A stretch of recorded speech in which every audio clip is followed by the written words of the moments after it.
of children in poverty. We have begun to address that through reforms to universal credit, increased employment support, more help for children in poverty, and now a youth guarantee to offer work and training to young people who are unemployed. Thank you, Mr. Speaker. The oldest law in economics is if you tax something more, you get less of it. The inverse is also true. If you subsidise something more, you get more of it. Why does this government believe that subsidising unemployment through huge increases to the welfare? So will the Minister accept that these changes disincentivise work and this budget is expected to increase unemployment by? So say. Mr. Speaker, the party opposite watched the numbers who are not in education, employment or training grow year by year and do nothing about it. And she will find that the OBR projected at the budget a couple of weeks ago that the levels of people in employment would rise in every year of the forecast. Thank you, Mr. Speaker. In their first budget, we saw the government hike taxes on employers, leading to a sustained increase in unemployment. Earlier this year, we saw a botched attempt to reform welfare, which is now going to cost us more in a welfare bill. And in the Chancellor's nightmare before Christmas budget, she hammered hard-working families with yet more tax rises. Why does the government loathe aspiration and hard work in favour of an economy based on welfare and state dependency? Mr. Speaker, the honourable gentleman will find that the welfare budget rose by 3% of GDP than is projected to rise under this government. We have begun credit, which are more change in that system than his party introduced in many years, and critically, employment support for both the long-term sick and disabled and the young unemployed. Thank you, Mr. Speaker. There are around 600 young people in Rochester and Stroud who are claiming unemployment benefits and many more who are NEETs and not known to the Department for Work and Pensions. Does the Minister agree with me that the best way to improve their futures and reduce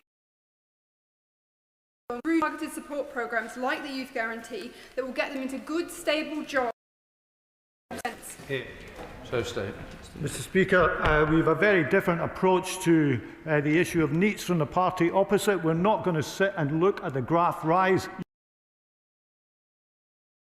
aspiration for the future. That is why we brought forward a package with £800 million of backing, which will offer training or work to the young unemployed and make sure that they have options in life rather than a life on benefits. Neil Duncan-Jordan.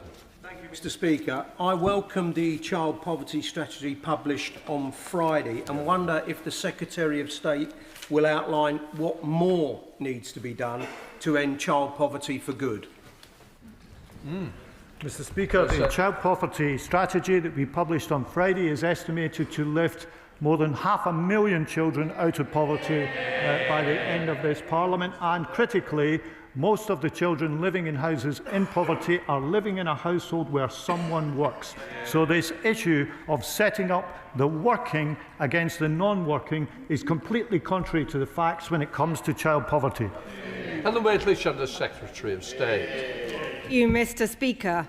In the budget last month, the Chancellor put up taxes to spend £16 billion more on welfare. They chose to make working people worse off to spend more on benefits.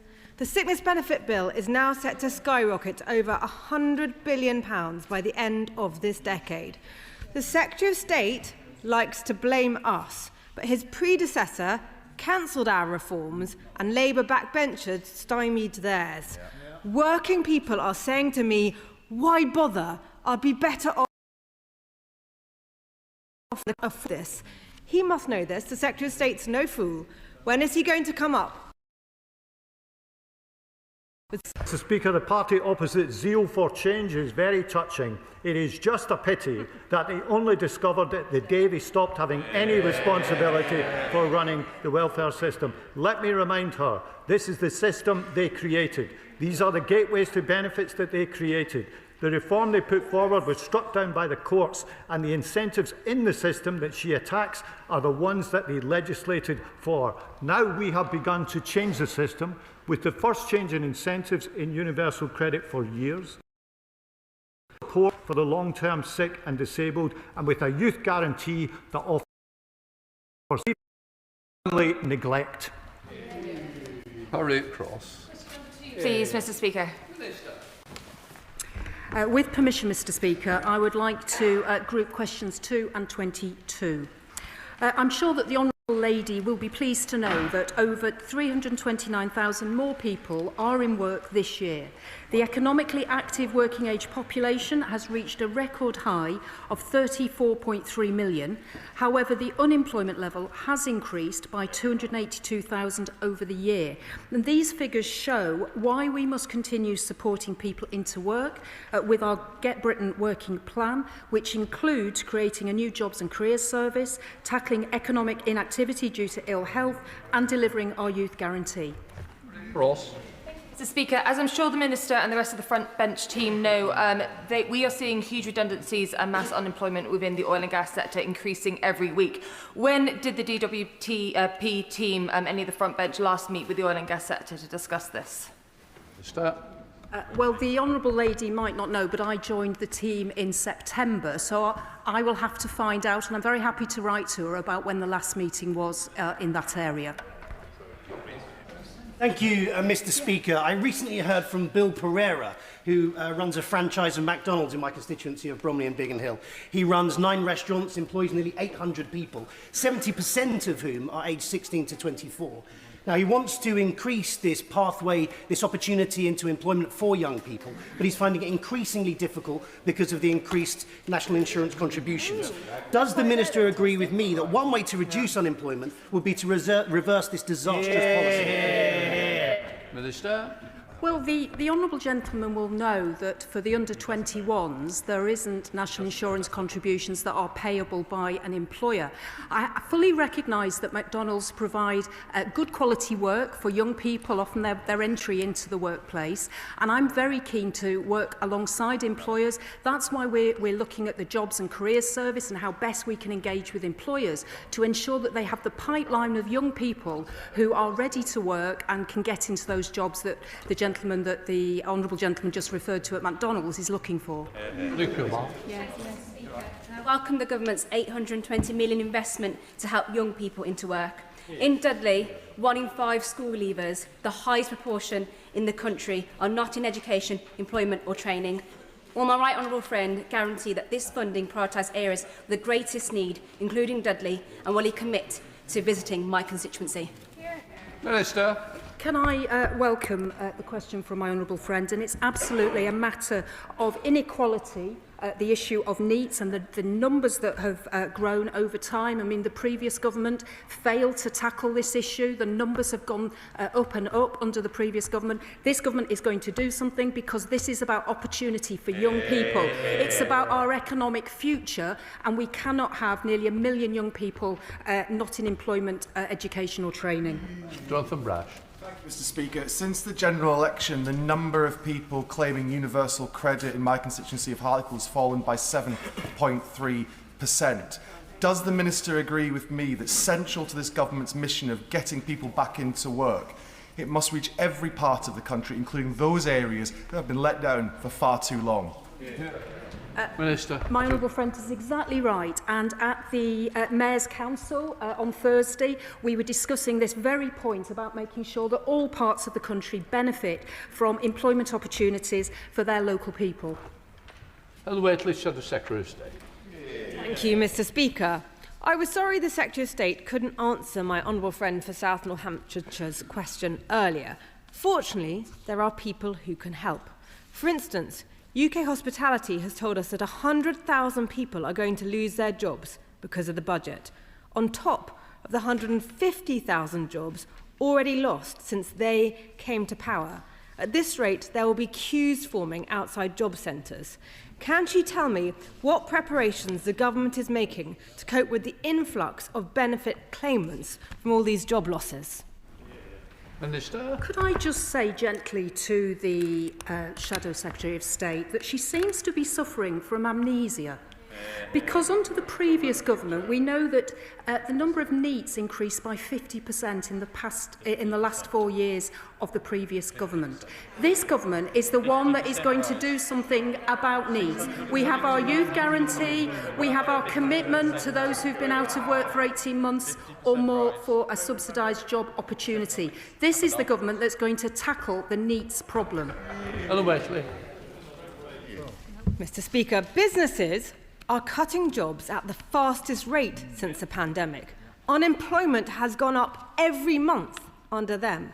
But clearly, they are not ready to deal with the consequences. The number of job centre work coaches is actually down since they took over. No doubt, she will proudly tell us that they've just announced millions of pounds of spending on government-created jobs for young people. But can I ask her to reflect a moment? After hiking taxes on businesses so they can't afford to employ young people, they're then spending a load of that tax on state-subsidised jobs for the same young people. Some people are calling this the economics of the madhouse. I simply call it Labour economics. Doesn't she agree that the government should get out of the way and reduce the burden on businesses so the businesses, can create jobs, opportunities and economic growth? Minister. Of course, we want employers and businesses to create jobs. But again, can I just reiterate, because I'm not sure the Shadow Secretary of State heard my answer to one of her colleagues earlier on. For the under-21s, there are no national insurance contributions that are payable by an employer. And also, if I refer to my first answer, which is there are over 329,000 more people in work this year. Blake Stevenson. Number 3, Mr. Speaker. Thank you, Mr. Speaker. When this government came to power, we inherited a situation in which almost 1 million young people were not in education, employment or training. As we've said, that was a number that went up 50% in the last few years of the party opposite's time in government. They did nothing about it. Announced a youth guarantee with 800. Previously, there was only Tory neglect. Around 1,200 young people in Mid-Bedfordshire are not in employment, education or training. With 2 jobs-destroying budgets and the Unemployment Rights Bill on the horizon, does the Minister really understand the concerns of my constituents that this government is simply making it so much harder for young people to find work and get on the career ladder? Mr. Speaker, if he cared about young people and opportunity, he might regret the fact that there was a 40% decline in young people's apprenticeships when his party were in power over the last decade. So as well as the youth guarantee, we have brought forward £725 million more investment in apprenticeships, again to provide hope where there was previously Tory neglect. Ollie Billington. Thank you, Mr. Speaker. I welcome the commitment to free apprenticeships for small and medium-sized enterprises if they take on under-25s that was announced in the budget, and also the commitment to apprenticeships in hospitality. Could my honourable friend confirm that there will be a focus on coastal communities like East Thanet in these programmes? Because there is a disproportionate number of young people written off by the Tories over the last 14 years, and a significant number of small and medium-sized hospitality businesses in particular desperate to hire local talent. Mr. Speaker, my honourable friend is absolutely right to point out that this issue of youth opportunity is also an issue of inequality, and that the rate of NEETs is often highest where deprivation is highest and where inequality is highest. That's why it's so essential that we have an active policy through the Youth Guarantee to offer training, work experience, subsidised employment and more apprenticeships for young people. Shadow Minister Rebecca Smith. Thank you, Mr. Speaker. Since the Chancellor delivered her budget, it has come to light that benefits have been extended for the parents of teenagers with disabilities or an illness. Now, whilst on the face of it this may seem kind and compassionate, it is also contradictory. Parents and carers are no longer required to ensure their teenager is attending an educational setting at all to receive additional child benefit. It means that young people living with neurodivergent conditions such as ADHD are being enabled to stay at home and out of education, training or even work. This flies directly in the face of the Prime Minister's words after the budget. If you're not given the support you need, or you are simply written off because you're neurodivergent or disabled, then it can trap you in a cycle of worklessness and dependency for decades. So, Mr. Speaker, I ask the Secretary of State, it? How does extending access to benefits for conditions like ADHD in teenagers, but 4, coming up with a plan to ensure young people remain in full-time education and training, deliver on the Prime Minister's point? Mr. Speaker, I hate to sound repetitive, but the rates of absence from school rocketed when they were in power. And again, this is something we have begun to address because children cannot achieve unless they're attending school. That's why absence from school really matters, and why my right honourable friend, the Secretary of State for Education, has rightly made attendance such a high priority for her and her department. John Davis. Sir. Minister. Thank you, Mr. Speaker. Changes announced at the budget will improve value for money for taxpayers while ensuring that the Motability Scheme continues to provide outstanding support for disabled people. Thank you, Mr. Speaker. The Mobility Scheme stems from the vital principle that people with disabilities should be able to live a dignified and independent life. I've heard from several constituents about how accessible cars can help them into work and into healthcare, which I welcome. But I have also heard from a number of people in my constituency about those with questionable conditions being provided cars which, quite simply, the average working family could not afford, and in many cases those cars are not even made in Britain. Does the Minister agree with me to keep faith and confidence in the scheme? It's really important that the scheme addresses real need across the country and in my constituency, and will he meet with me to discuss some of the extreme cases that I'm hearing about in Telford? Well, I do agree with my honourable friend, and I'll be very happy to meet him. It is a very important scheme. It does a very important job. Some tax reliefs will be removed in July. Existing leases won't be affected, nor will wheelchair-adapted vehicles, and there'll still be vehicles with no upfront payment, affordable sole. So the scheme will continue to do a great job, but give better value for money. Mr. Speaker, the Shadow Minister for Work and Pensions recently stated that millions are getting benefits for anxiety or ADHD along with a free Motability car. Now that's clearly nonsense because only 200,000 claimants at most would be eligible to apply in the first place, and many of those also have a physical disability, which is the real reason for the car. So would the Minister agree that this must rank as one of the least accurate claims ever made by a politician, despite the strongest competition? Minister. Well, actually, that's a tough contest to choose the most misleading. But he's right to point out, I mean, her party introduced PIP with the current criteria in 2013. They then had 11 years to change it if they thought it was necessary, and they did absolutely nothing. My review will look at the eligibility criteria for the mobility component of PIP. Steve Brace. Thank you. Question number 5, please.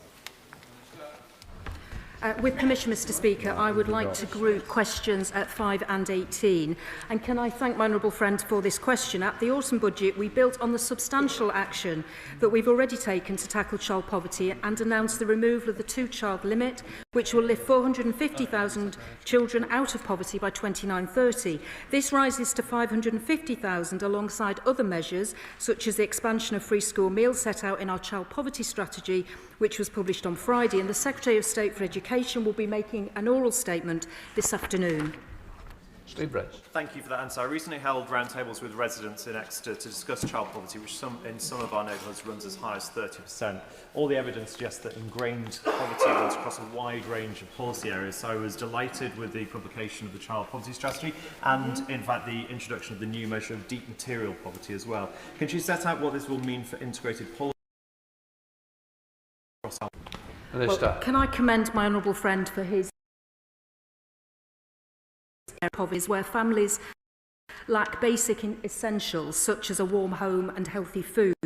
Families who cannot afford 4 or more of the 13 essential items are judged to be in deep material poverty, and there's 2 million children are in deep material poverty today. Over the course of the 10-year strategy, these items and thresholds that have been identified will not change, but they will allow us to be able to measure a broader set of measures when we are measuring our success in tackling child poverty. Mafudi. Thank you very much, Mr. Speaker. Child poverty in the North East reached shameful levels under the previous Conservative government, damaging the life chances of children. Now, as the Minister has set out, this government is turning the tide with not only the removal of the 2 introduction of breakfast clubs lifting 550,000 children out of poverty. But can the Minister set out how the Child Poverty Task Force will work with the North East Child Poverty Reduction Unit to make sure that in the North East we can go even further? Minister. Well, again, can I thank my honourable friend for her interest in this area. And I spoke with the North East Mayor, Kim McGuinness, on Thursday at the Mayor's Council about the excellent work that she's already undertaking through the Child Poverty Reduction Unit that she's created. Now the strategy has been published, we will continue to work with mayors and local authorities, the public and private sector and civil society through a dedicated team in government with a strong ministerial oversight to deliver on tackling child poverty across the whole of the United Kingdom. Tom Gordon. One of the things that really concerns me is I've met with a number of parents who've had to leave work because of the unmet need of their children with SEND. What we're then seeing is children who are already really vulnerable are ending up being forced into poverty because there's not the support from schools and local authorities. So what conversations has the Minister had about assessing the impact of SEND and how that leads to unemployment of parents? Minister. Thank you to the honourable gentleman for that question, and obviously it's a very important one, and the government is looking at the whole issue of SEND. I've been in the House long enough to know that the current regime that's operating, which is not working for parents and children, was introduced by the previous government. I think, if I recall, it was the Conservative government rather than the coalition one, but clearly we need to look how we can get a system that works and supports back into work. Joshua Reynolds. Scrap the two-child benefit cap. So in that, they're necessarily kept in poverty because of it. Minister. Well, I think it's absolutely right and proper that this government had the Child Poverty Task Force to look at not just this issue around the two-child limit, which is obviously a very important one, but all the other measures that we need to have in place to support families. And as the Employment Minister, I'm particularly pleased that we've got measures within the strategy around into work. Around Sorry about this. I don't want to... Mr. Job, you're better than that. And there's been a whip. You're meant to set examples, not prove the opposite. Minister, thank you. I was saying that it's important that the measures within the child poverty strategy, which will help around childcare in particular, are there. And it's not just that. We've got the free school meals, we've got the breakfast clubs, we've got the issues around temporary accommodation. And I think the statistic perhaps the honourable gentleman wants me to give is that I understand that 100 children a week were pushed into child poverty through the two-child limit that the previous government introduced in 2017. Fairness. Number 6, Mr. Speaker. Minister. Thank you, Mr. Speaker. To tackle pensioner poverty, we are both increasing the state pension and running the biggest ever pension credit take-up campaign. Raising the new state pension in line with the triple lock over this Parliament is set to see it increase by over £2,000 a year, while 60,000 extra pension credit awards were made in the year to July compared to the previous 12 months. 250,000 pensioners receive compensation from the PPF and FAS, but those who accrued their income before 1997 have suffered a real terms cut of 24% in the past 5 years alone. I welcome the Chancellor's commitment to provide indexation on these accruals moving forwards, but many of those who will benefit from this are elderly and in ill health. Can the Minister confirm that he will implement this much welcome change as quickly as possible? Minister. Well, I thank my honourable friend for that important question. I, like her, have met and listened to lots of those affected by the lack of indexation on pre-97 accruals within the PPF and the FAS. I can assure her that, assuming that the bill rating will take place at the next PPF uprating, that Sir Edward Lee. Well, I'm very grateful to the Minister to receive the triple lock. But it's not an effective way of tackling real pensioner poverty. It's also bankrupting the country. I'm sorry not to be party political, but can we not have some consensus between the parties that we should phase out the triple lock, concentrate resources on pensioners in real poverty, and also have an agreement on dealing with benefits generally to get people back into work? We should work together. Minister. Thank you, Mr. Speaker. I'm always keen to work together with the father of the House. I mean, he mentioned the triple lock. That's by far not the only thing we're doing to tackle pensioner poverty. There were 900,000 pensioners who were eligible for pension credit under the Conservatives but were not claiming it. And that's why we brought forward the biggest campaign on take-up ever seen. The marketing campaign this year will be running from September to the end of the financial year, where we're carrying out research into what works to encourage take-up of pension credit, and we're stepping up data sharing across departments, including between HMRC and DWP. Anna Dix. Question 7, Mr. Speaker. Minister. Mr. Speaker, Liz Sayce did an outstanding forensic job in getting to the bottom of the carers allowance overpayment problems. We've accepted or partially accepted 38 of her 40 recommendations. The department will reassess overpayments incurred between 2015 and last summer, where fluctuating earnings were an issue, and will set out detailed plans for this in the new year. Anna Dixon. I thank the Minister for his response. As he well knows, over the last decade, around 185,000 unpaid family carers have been pursued by the DWP to return overpayments in their carers allowance. Through no fault of their own, many working carers have faced bills that have run often into the thousands of pounds. It is incredibly positive that after years of inaction from the Tories that this government has acted. Does the Minister share my hope that trust might now be rebuilt between the state and the near 6 million unpaid family carers in this country?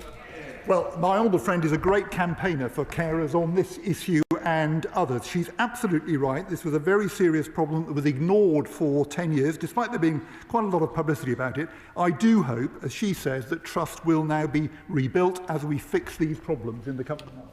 I go to Tim Farron, followed by Steve Darling. Tim Farron. Thank you, Mr. Speaker.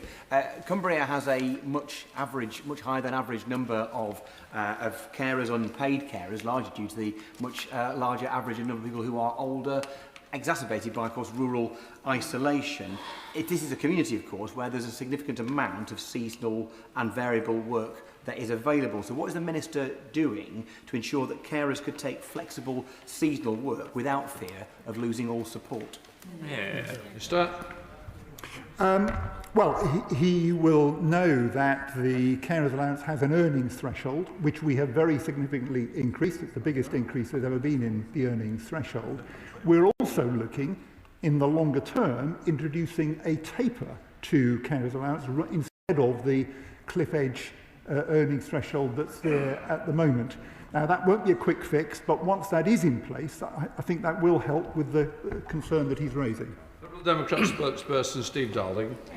Thank you, Mr. Speaker. And the Liberal Democrats welcome the fact that the government have accepted the findings of the SACE review into carers' allowance overpayments. However, what assurances can the Minister give that the government will stop hounding carers with overpayments for these payments back? And will the government also apologise? Minister. Well, I'm very sorry about what happened to many carers.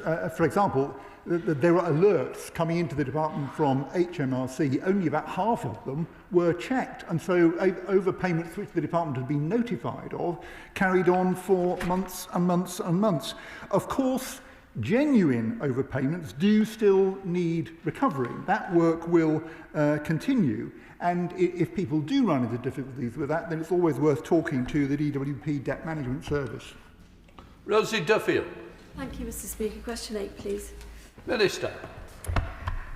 I want to first of all thank the Honourable Lady for this question. It's one, like her, that I take a deep interest in. Work coaches in job centres are trained to recognise a wide range of risks, and if they identify safeguarding concerns, including a risk of commercial sexual exploitation, then action is taken to escalate these to the appropriate agencies. The DWP does not accept jobs relating to sexual services or those seeking employees for jobs of a sexual nature. Rosie Duffield. Thank you. Commercial sexual exploitation is the exchange of money, goods or services in return for sex acts. It's a form of violence against women, and inquiries by the APPG on commercial sexual exploitation have revealed it's now taking place on an industrial scale.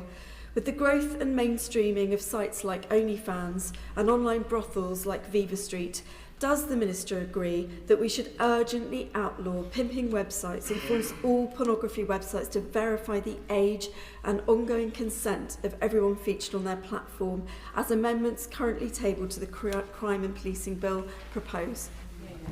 Minister. Can I thank the Honourable Lady for her supplementary question, and she will appreciate that she's raising a number of issues which are outside my role as the Employment Minister, but I will certainly raise these with my ministerial colleagues in the relevant departments. She may, however, be interested in relation to the written ministerial statement that was tabled today on safeguarding for vulnerable claimants in the DWP, setting out the work which is already underway to deliver on this important area.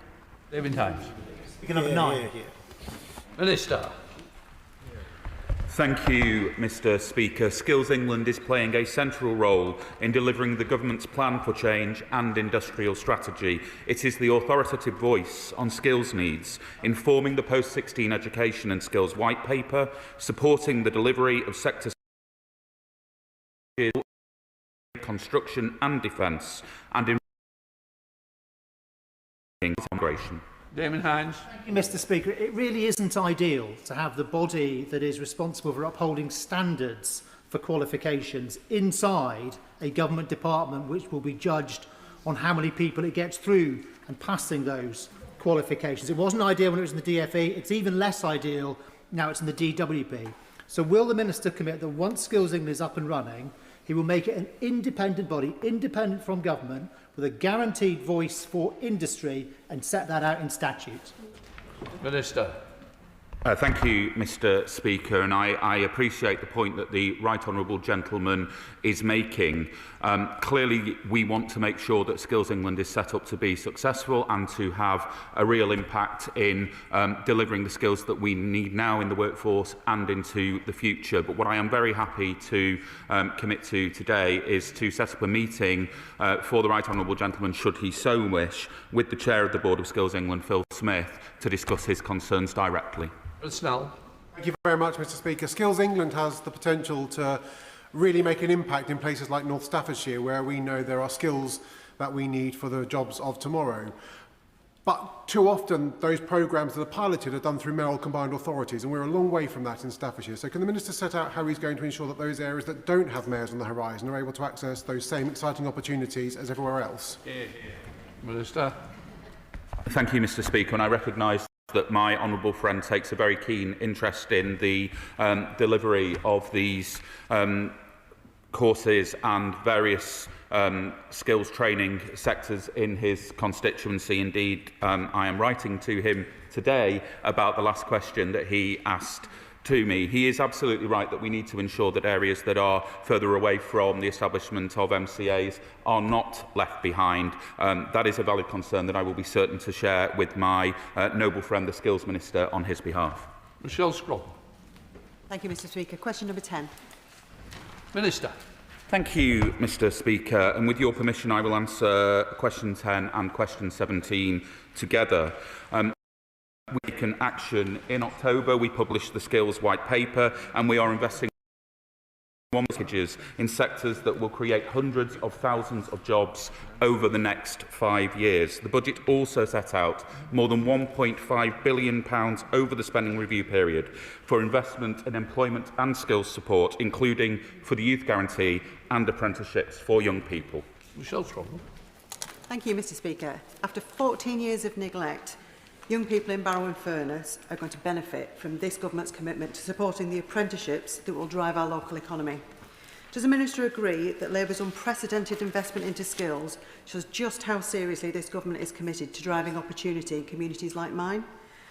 And agree with me that Barrow and Furness should be one of the locations for the government's new Defence Technical Excellence colleges? Minister. Thank you, Mr Speaker. I will take the two questions separately, strongly agreeing with the first, because this package of investment will fund new measures to support apprenticeships for young people, including fully funding SME apprenticeships for eligible people aged 16 to 24 to boost small business starts and prioritise funding to young people starting from the next academic year. We're working with colleagues in the MOD and DfE to deliver the £182 million defence skills package aimed at harnessing the skills needed for the future and meeting the needs of people at various stages in their training and career pathways. My honourable friend is an exceptional champion for her community in Barrow. I won't be drawn directly on the question of the location of Defence Technical. What I would say is that there is a considerable and rich expertise in Barrow, and I'm sure a college there would be hugely successful. Whereas, Mr Speaker, Cornwall has been identified as a strategically important region for renewable energy and critical minerals, but a worrying shortage of places at our outstanding FE colleges. Assure me that the necessary skills funding will be made available to support these growth industries in an area of high social deprivation that has been neglected by the Conservatives for 14 years. Minister.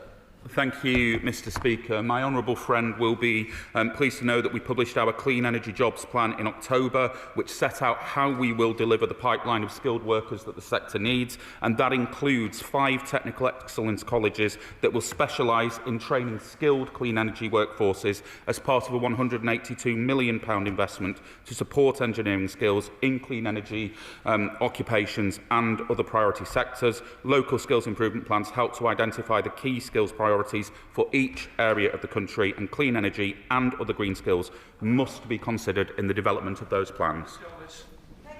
Speaker. Stuart, the Managing Director of GW Martin, a precision engineering manufacturing firm based in my constituency, welcomes the additional support for apprentice training for small and medium-sized businesses, but asks that the government ensures training providers will receive adequate funding to strengthen the training available. So can the Minister assure Stuart that fantastic SMEs like GW Martin will be supported so they can employ more young people from Eastleigh and give them meaningful opportunities to start their careers?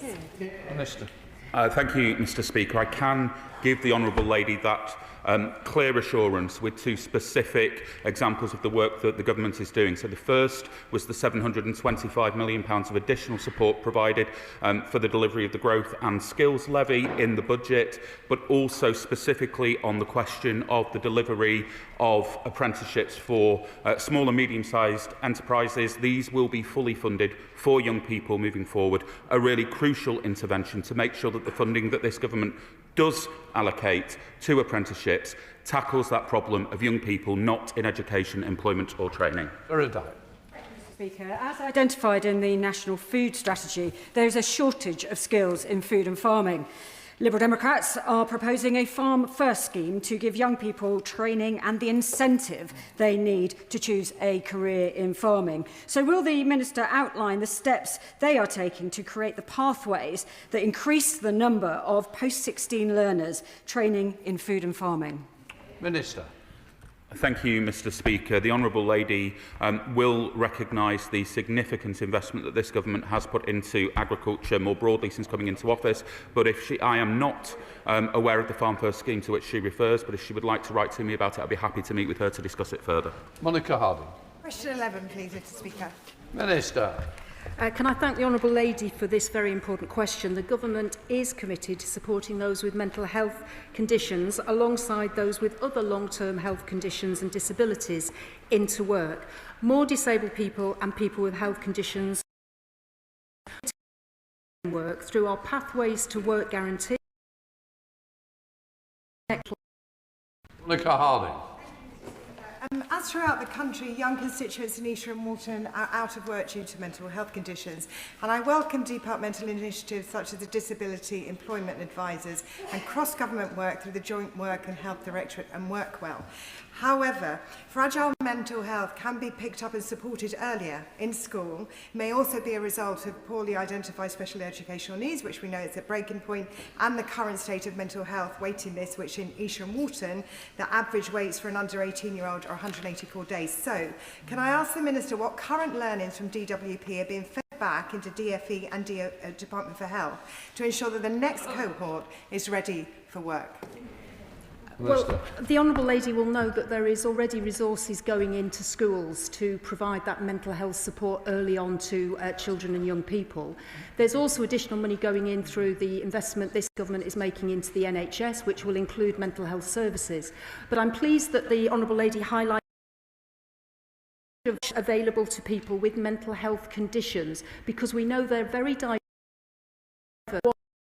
Support them into work and keep them in work. We've got, as the Honourable Lady said, we've got work coaches, we've got pathways to work advisors, we've got Connect to Work, we've got employment advisors in NHS talking therapies as well. So there's a whole range of options there to make sure we can get people with mental health conditions into work and keep them there. Chris Vins. Oh, thank you, Mr. Speaker. I'm there. What can I ask? What conversations has the department had with the Department of Health and Social Care to ensure the 10-year plan tackles the root cause of mental health? When I talk to constituents in my constituency of Harlow, what they tell me is they only get that mental health support when they are really facing crisis. And by the time they've got to that crisis point, they've already given up work and training. Minister. Well, my honourable friend raises a really important point, and of course we know there's already 6,700 workers in the NHS health support. As I said, there's work going on in schools as well, recognising the early important. And I have also had meetings with the DHSC, particularly to look at work and how we can work together, the two departments, to make sure we're providing a wraparound care to people in work, alongside the Charlie Mayfield review, Keep Britain Working, because we know people may develop health conditions, mental health conditions during the course of their life in employment, and we want to make sure they stay in employment with the right support wrapped around them. Paulette Hamilton. Question number 12, Mr. Speaker. Mr. Speaker, my honourable friend just mentioned our Pathways to Work guarantee, which will offer everybody with health impairments on out-of-work benefits a support conversation to work out best next steps, one-to-one caseworker support for those ready to move towards work, specialist longer-term support for those who can benefit from that, and periodic engagement for those not yet ready to move towards work. Paulette Hamilton. A constituent of mine in Birmingham Erdington with severe health needs recently told me that she only gained employment after she was able to learn to drive and then secure a car through the Motability Scheme. Can the Minister set out what further steps the department is taking to ensure that disabled people with health needs receive the support they need to gain access to work and to take part fully in the things they enjoy? Thank you, Mr. Speaker. Well, Mr. Speaker, there is a great deal of work to be done. The disability employment gap has been stuck around 30 percentage points ever since 2010. We've talked already today about Motability. Motability is key for many disabled people to be able to get to work. And after the changes that we've spoken about next July, there will still be a wide range of vehicles for in exchange solely for mobility benefit. Access to work is also extremely important. We consulted earlier in the year in our Green Paper on reform to access to work to help more people, support more people, and we'll be bringing forward proposals along those lines in the new year. Vicky Slade. Thank you, Mr. Speaker. I have been assisting several constituents who are deaf and need the support of BSL interpreters and face-to-face appointments. And there are only 5 BSL interpreters available to cover the whole of Dorset. As a result, people are waiting extremely long periods of time, both to get appointments, but also to be able to get access to help them get to work. Can the Minister explain what's being done to provide more such services? Well, the Honourable Lady, I'm sure, will be very interested in the recent report published by the BSL Advisory Group, BSL, members of which I met last. They report recently on access to health and care support, specifically highlighting some of these. If you're a BSL user, how do you make an appointment with a GP, for example? But the other steps that I've outlined today will be very important for deaf and disabled people, and we'll be continuing to work very closely, specifically with the BSL Advisory Group on these issues. We go to Topicals, John Slinger. Thank you, Mr. Speaker. Topical 1, please. No state.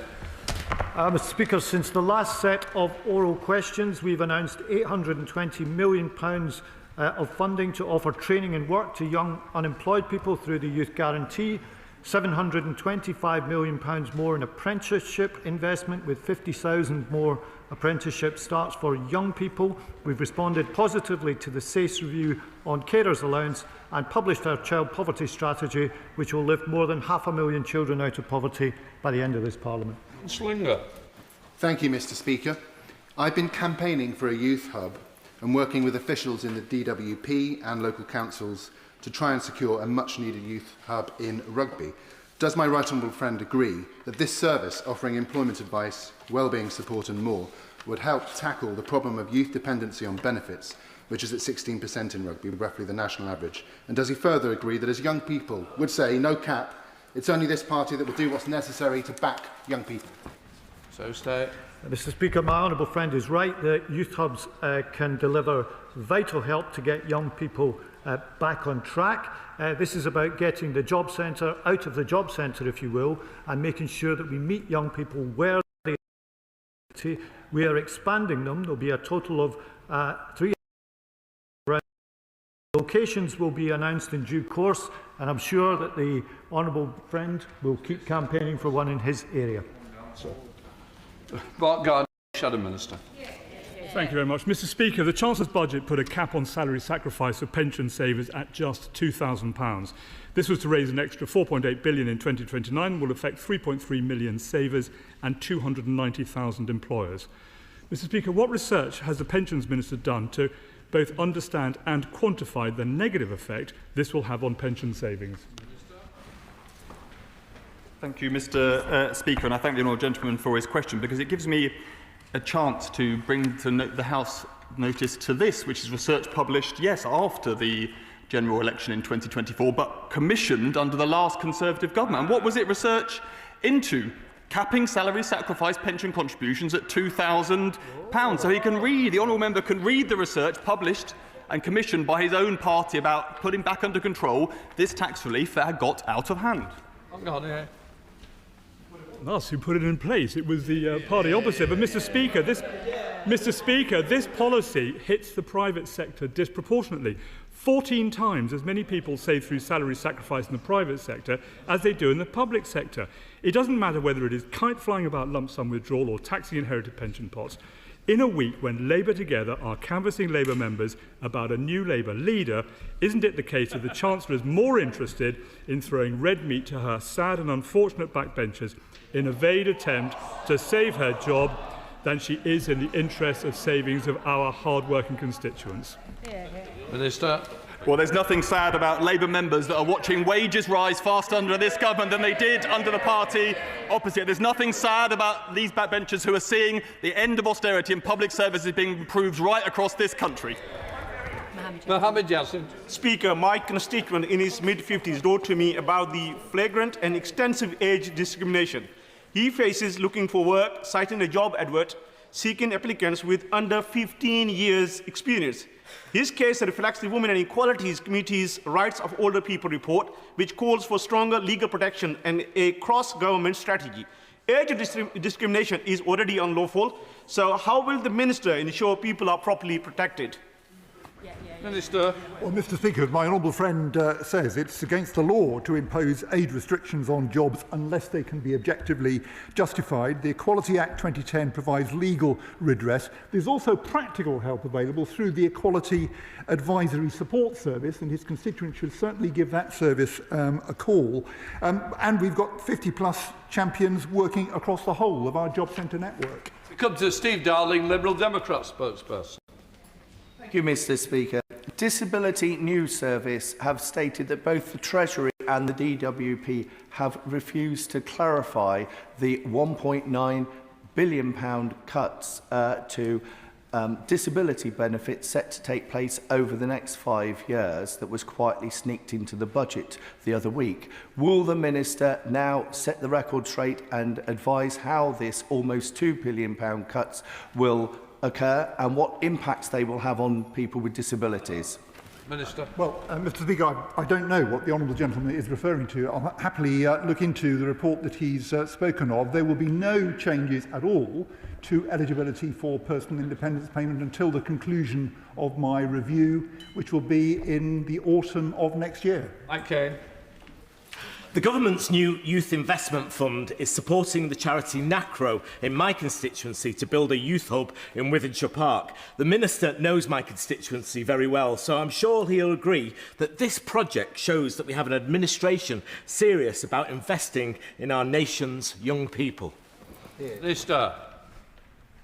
Thank you, Mr. Speaker, and can I thank my honourable friend and neighbour for his question and for highlighting the record of the party opposite on this issue.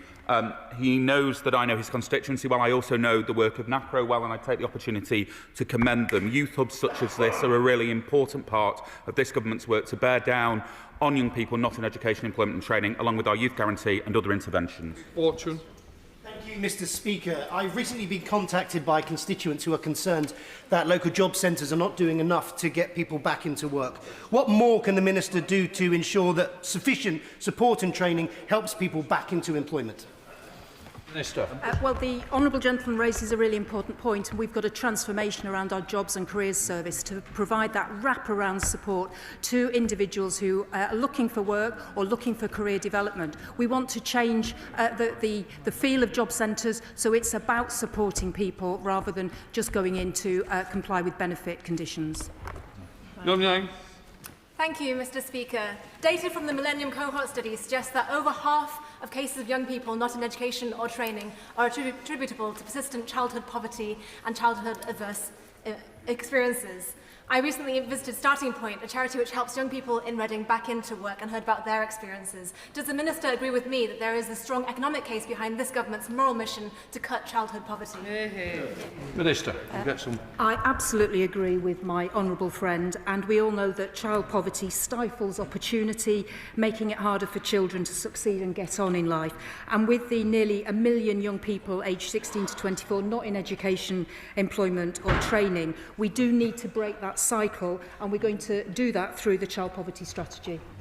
Matt Vickers. Thank you, Mr. Speaker. The budget saw more taxes for people who work and more benefits for those who don't. Since this government came to office, 1 million more people are claiming universal credit, and we're now paying out almost £1 billion in benefits to foreign national households. Does the government really think that its benefit bung is fair on the hard-working people who have to pay for it? Mr. Speaker, he of course attacks the system, the gateways and the conditions that his government created. When it comes to working and non-working people, he'll be aware that most children in poverty live in a household where someone works, and that most children helped by the lifting of the two-child limit are living in a household where someone works, and those who aren't are often children under the age of 3 with a lone parent. Jameson. Thank you, Mr. Speaker. I welcome this government's commitment to tackling the NEETs crisis in this country. Will the Secretary of State look to working with the Department for Education and looking at examples like the Doncaster UTC, which has been incredibly good at linking industry and education together, and something which I hope the government in the near future will agree to expand in my constituency and across the country? Minister. Thank you, Mr. Speaker. Absolutely, my honourable friend is correct. The Milburn Review will look across at all of the interventions required to bear down on NEET and to support institutions such as the Doncaster UTC. It will look at what's working, what's not, and what needs to change, given the shameful inheritance that we received from the party opposite of nearly 1 million young people not in education, employment or training. Line Bowden. Thank you, Mr. Speaker. One of my constituents recently spent nearly 2 weeks calling the DWP every day trying to find out why his ESA had stopped without warning.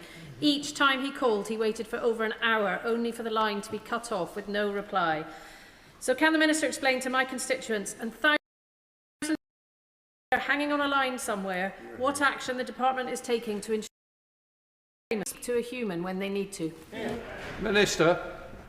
Thank you, Mr Speaker. And can I thank the Honourable Lady for raising this important case. If she wants to write to me about it, I will be certain to look into the circumstances that she has set out. On telephony, more generally, there has been a significant decrease of more than a minute on average waiting times, but clearly the case that she outlines is unacceptable, and I would look into that on her behalf. Emma Fude.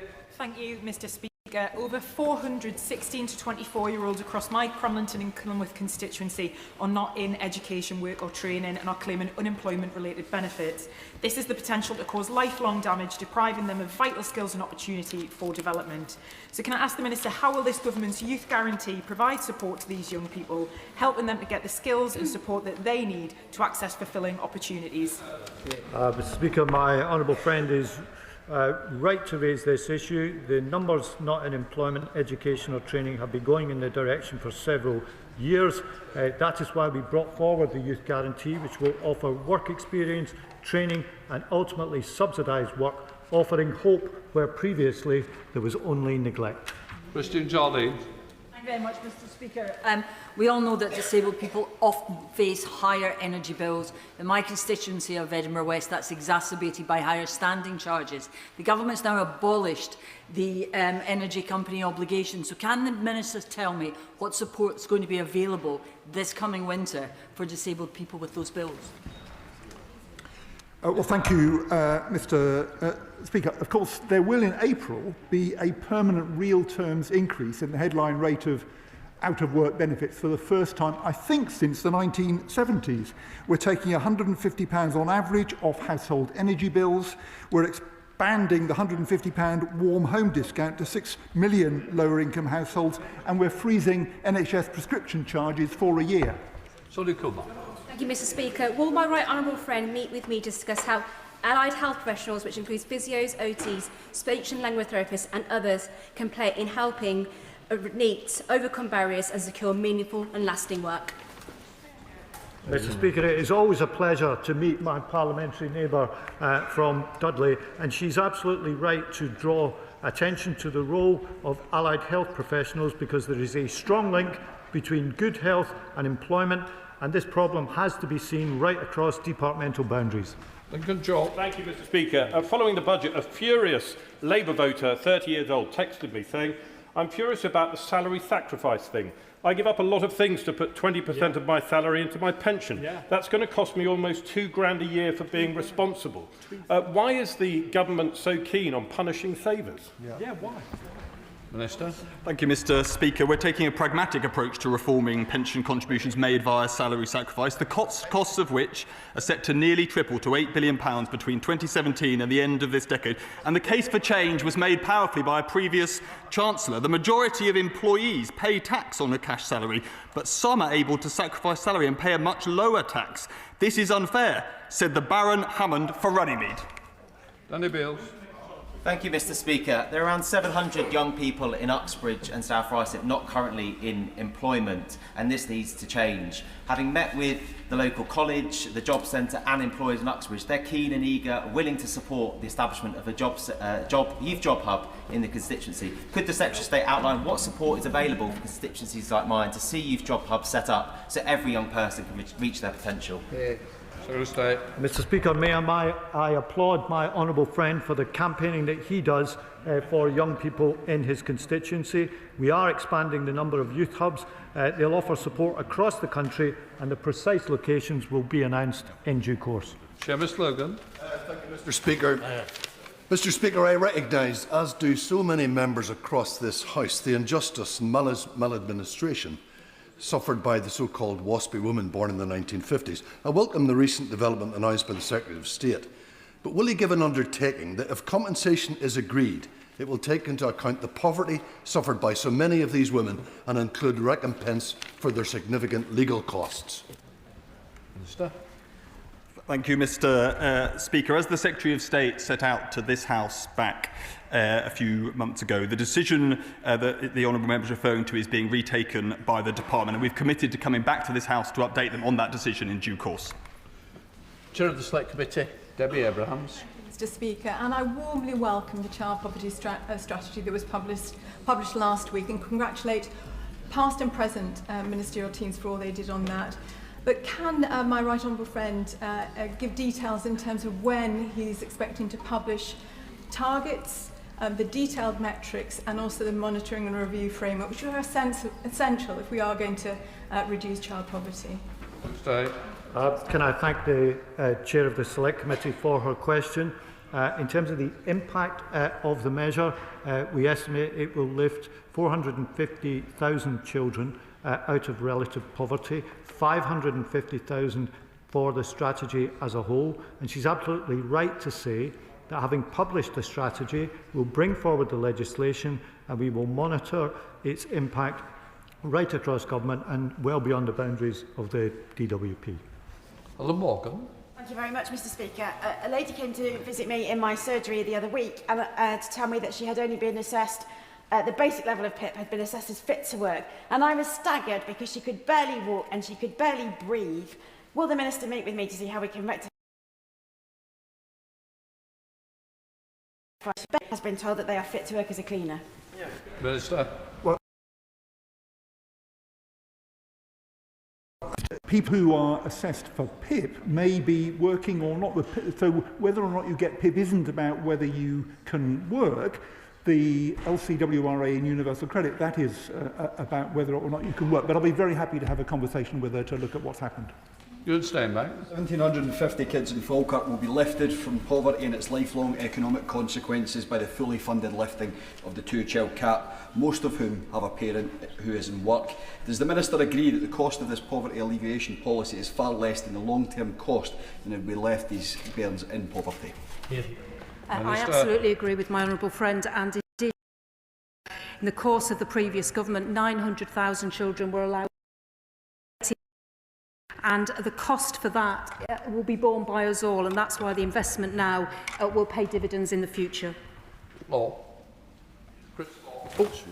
Thank you, Mr. Speaker. Since Maximus began a contract to provide work capability assessment, young people have had their assessment appointments cancelled. However, a whistleblower has been in touch with me a regular occurrence, largely due to IT services provided by the DWP. Shockingly, one of my own constituents had their assessment cancelled 5 times in my city of Dundee. So what actions is the Minister taking to monitor and improve the service provided by Maximus so that no one has to suffer the distress? Cancel this. Come on, Chris. Well, Mr. Speaker, I'll be very happy to look into the details. I wasn't aware of that whistleblowing report, but I'll be very happy to look at it. Jones. Thank you, Mr. Speaker. The Youth Guarantee Scheme represents a clear statement of intent from this Labour Government. Unlike the party opposite, we will not abandon our young people to a lifetime in benefits, nor allow the mental health toll of long-term unemployment to define their futures. Can my right honourable friend outline how this policy will deliver for both young people by providing the skills, the confidence and meaningful work, and for the wider economy by turning potential into productivity and reducing the cost of economic inactivity? Mr. Speaker, my honourable friend is absolutely right to say that purposeful activity, be it training or work, can be an answer to some of the mental health problems that we're seeing in society. So I welcome her endorsement of the Youth Guarantee and the intentions behind it. Ian Solomon. Thank you, Mr. Speaker. Employers across construction, care and manufacturing have warned that Skills England's dumbed-down reforms mean apprenticeships won't be recognised by professional bodies. Today's 50,000 apprenticeships announcement is meaningless if employers won't recognise those standards. So will the Secretary of State guarantee that reformed apprenticeships will still meet those standards? And it's particularly concerning the construction industry. Sorry, please. We are on topicals. I'm trying to get everybody in. You are not helping me. I'm hopeful you've got a bit of at least 3 of the questions that count. Mr. Speaker, the honourable member is right to say that the apprenticeship standards are highly valued. Our constituents value what an apprenticeship means, and it's important that as we take forward the system, that the public and employers have trust in the high standards that an apprenticeship offers. Thank you, Mr. Speaker. Nan Roberts is 92, widowed this year, and she's facing her first Christmas without her husband of 64 years. And she's feeling utterly fobbed off by a creaking DWP system. She is waiting for her choices letter despite being owed state pension payments dating back to 1994. Already the threat of asking this question has led to some action by the DWP, but could the Secretary of State outline how I can do more to support my constituent? Minister. Thank you, Mr. Speaker. And I think everyone across the House will not want to hear the case that the honourable member has raised, that he's a powerful champion for his constituents. I know that Department for Work and Pension staff have already been in touch with his office, and I'm happy to follow up myself. Just so you do brief questions. Jim Shannon. Mr. Speaker, the highest level of pensioner poverty in the UK is in Northern Ireland. One way of lifting them out of pension poverty is pension credit applications. That takes a one-to-one interface conversation. Could I ask the Minister, would the Minister undertake to do that in this term of government to ensure that pensioners can be lifted out of poverty? Thank you. But Jim, that's brief. Minister. Thank you, Mr. Speaker, and to the honourable member for his brief question. Pensioner poverty halved under the last Labour government. It went up under the last Conservative government, and it's going to come down again under this one. Rachel Maskell. Speaker, on Friday I learnt of an 81 constituent who had to return to work because of the cost of living in York. Could government take a deep dive and carry out an inquiry into poverty in later life so we can ensure that we deal with pensioner poverty once and for all? Minister. Well, I thank my honourable friend for her question. It's a really important question because we have seen poverty rates fall less fast amongst people approaching the state pension age rather than those over it. We need to be looking right across the range of policy levers and building houses so people's housing costs come down. Marine Network in my constituency are an SME members association providing training and apprenticeship support. They recently celebrated providing 5,000 new jobs in apprentices. They will welcome the government's youth guarantee and the news SMEs won't have to pay for apprenticeship training for under 25s. Will the Minister confirm how this government will increase capacity of training providers like these? Secretary of State. Mr. Speaker, I warmly commend her and the company that she mentions, and one of the apprenticeship reforms that we've announced is fully funding apprenticeships for SMEs, for the under-25s. That will help the companies, the likes of which she mentioned, and many more besides. Another question, Brendan. Thank you very much, Mr. Speaker. The Injury Time campaign wants to classify brain injuries in football, such as dementia, as an industrial injury. The campaign wants former players to receive government support and benefits and an increase in funding for research. Will the relevant minister meet with me and the Scottish Professional Footballers Association to discuss this important topic? Minister. Mr. Speaker, I'll be very happy to meet my honourable friend. Right, that completes questions. Let the front bench change over.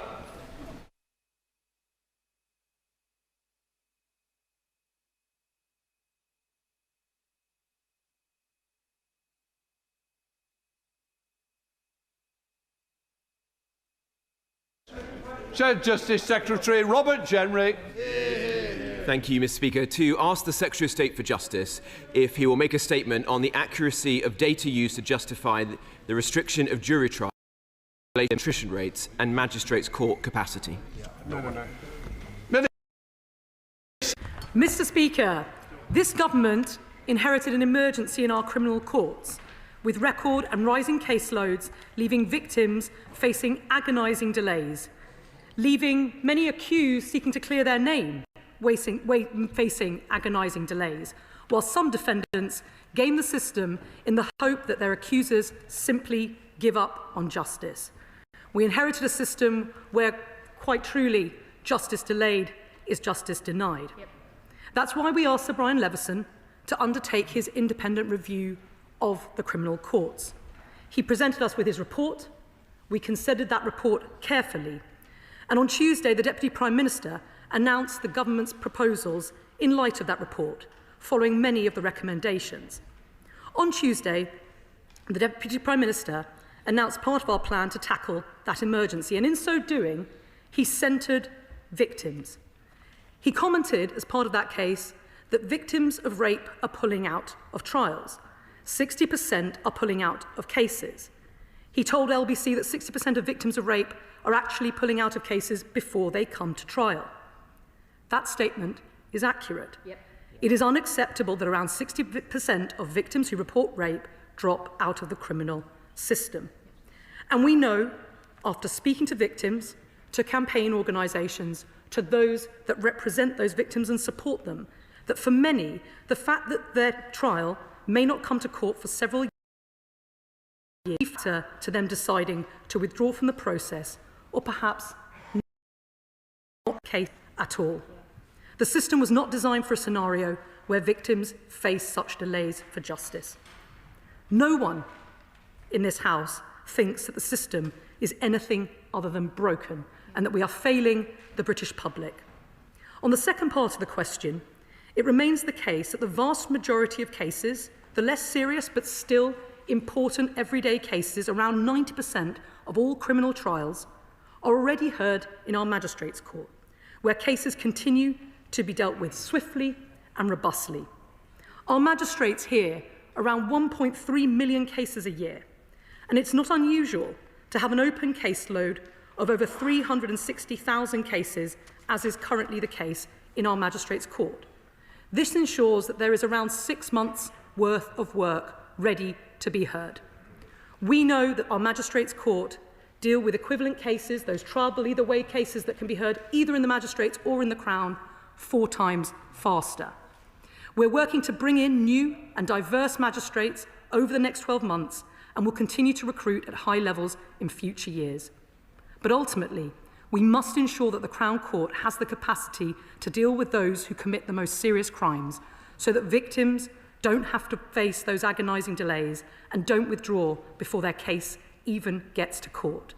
That is a situation where justice is simply not being served, and the government will not watch idly by whilst the system continues to fail those victims. It's for that reason we're bringing forward our bold proposals and reforms, coupled with record investment, to ensure that victims and the wider British public is served, and so we can put to bed once and for all justice delayed being justice denied. Robert Jenrick. Mr. Speaker, the government is slashing jury trials under false pretences. Last week, the Justice Secretary suggested that 60% of those who report being raped are cases because of court delays. But Home Office this year, only 9% of rape cases were abandoned after it was brought. That's not good enough. But the fact is the figure is down, and the number of victims-based prosecutions is near its peak. And in some parts of the country, the backlog is far, far lower, and rape cases are rightly being prioritised. The Justice Secretary's plans will do next to nothing to cut backlogs for rape victims, to further erode the confidence women have in the justice system. This is the claim that didn't stack up. The Justice Secretary said that he will divert cases to the magistrates' courts because they do not currently have a backlog. But as of September, there is a backlog, or open caseload, as the Minister now calls it, of 361,000 cases, up 25% on this government's watch. He claimed that scrapping juries will cut trial times by 20%. But Sir Brian Levison's own review found that figure to be highly uncertain. Detailed analysis was required. Mr. Speaker, he won't let the Crown Court sit around the day completely empty. He won't rule out making these changes to those who are already in the court backlog, and he won't publish modelling that shows victims of rape will wait less, or indeed any modelling whatsoever. Unless the Minister can answer these questions, they simply don't know. If the government wants to make a major change to our constitution, something that we have enjoyed for 800 years, it should do so on the basis of facts, not baseless claims. This plan is already unravelling, as the last attempt to do this did 20 years ago. It's not too late, I say to the Minister, to avoid a humiliating defeat. Minister. Mr. Speaker, as I said a moment ago, there is not a single person who works in the system, not the prosecutors, not the judiciary, not court staff, not victim, not juror, that has encountered the system that thinks it is working as it should.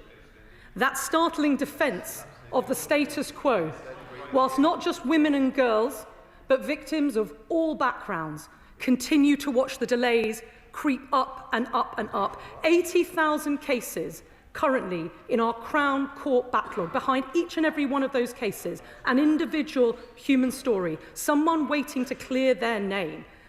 We inherited a broken system, and rather than doing what the previous government did, stick their head in the sand and hope that it would go. Years of underinvestment was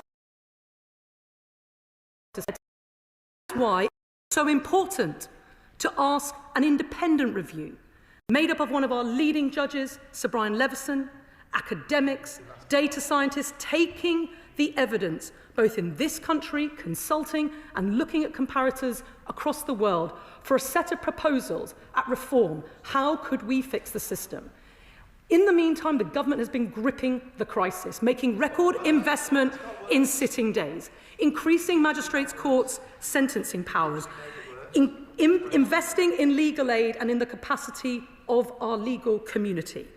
But no responsible government worthy of its name would take receipt of an independent review, carefully considered, evidence-based, informed by experts, and say, do you know what? We'll just ignore that. Responsible government shows leadership. That is why last week we announced our proposals to increase magistrates' court sentencing powers, to remove the right of a defendant to insist on the choice of a jury trial when the case can be reasonably and proportionately and swiftly dealt with in the magistrates. We followed Sir Brian's recommendation to establish a Crown Court bench division to deal with cases more swiftly. What his report says is that in his view and the view of his expert team, that will provide time savings of at least 20%. And on that basis, taken together, investment, modernisation and systemic reform, we will begin to see the backlog coming down. That is government offering solutions, evidence-based, expert-led solutions, whilst all we hear from the other side is what can't be done, letting down victims, letting down the public, and ultimately undermining the faith in one of the most important institutions in this country, our justice system. Chair of the Justice Select Committee, Andy Slaughter. Thank you very much, Mr. Speaker. There's no reason why the government should not consider mode of trial as part of its reform of the criminal courts, but they would find more support if they could better evidence the effect of these changes. To what extent will the proposed changes to jury trial reduce the backlog? What proportion of cases, proportion and type of cases, will no longer be eligible for jury trial? And if courts are going to be swifter and have greater sentencing powers, what effect will this have on the prison population? I'm grateful to the Chair of the Justice Select Committee for his reflection that mode of trial is something worth looking at. Of course, the government will be providing an impact assessment when it brings forward the necessary legislation that will need to accompany these reforms.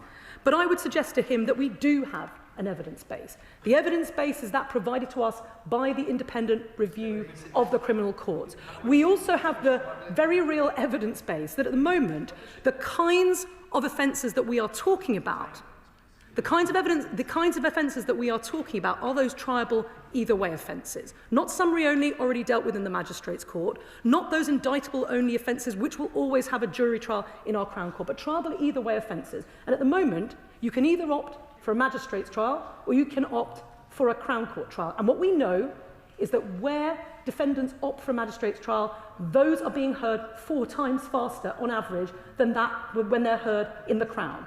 That is a pretty strong evidence base coupled with that of the IRCC. So of course, we will need to present the impact assessment of the particular package that we are bringing forward. But there is no doubt that this government is taking action on an evidential basis that we have been provided by through an independent review. Jess Brown for the Liberal Democrat spokesperson. Thank you, Mr. Speaker. Liberal Democrats agree that under the current system, victims and survivors of rape are being failed and far too few see justice actually served. However, for those victims that do decide to proceed through the justice system, less than 10% withdraw after a charge has been made. So the Deputy Prime Minister standing in the chamber and using the assessment to justify his reasoning for removing jury trials doesn't hold up to scrutiny. Prime Minister's backbenchers agree with the Liberal Democrats, including the former Deputy Prime Minister herself, that the delays that plague our system will not be addressed by reducing jury trials, with the government neither diagnosing the cause of the crisis or providing the solutions to the record backlog. How does the government justify restricting jury trials when backlog issues are caused by court mismanagement and broken private contracts rather than the jury system itself, identified and confirmed by those working in the system from all sides? And will the Minister confirm which stakeholders, including victim support organisations and legal professionals, have been consulted on these reforms, and what feedback has she received? Minister.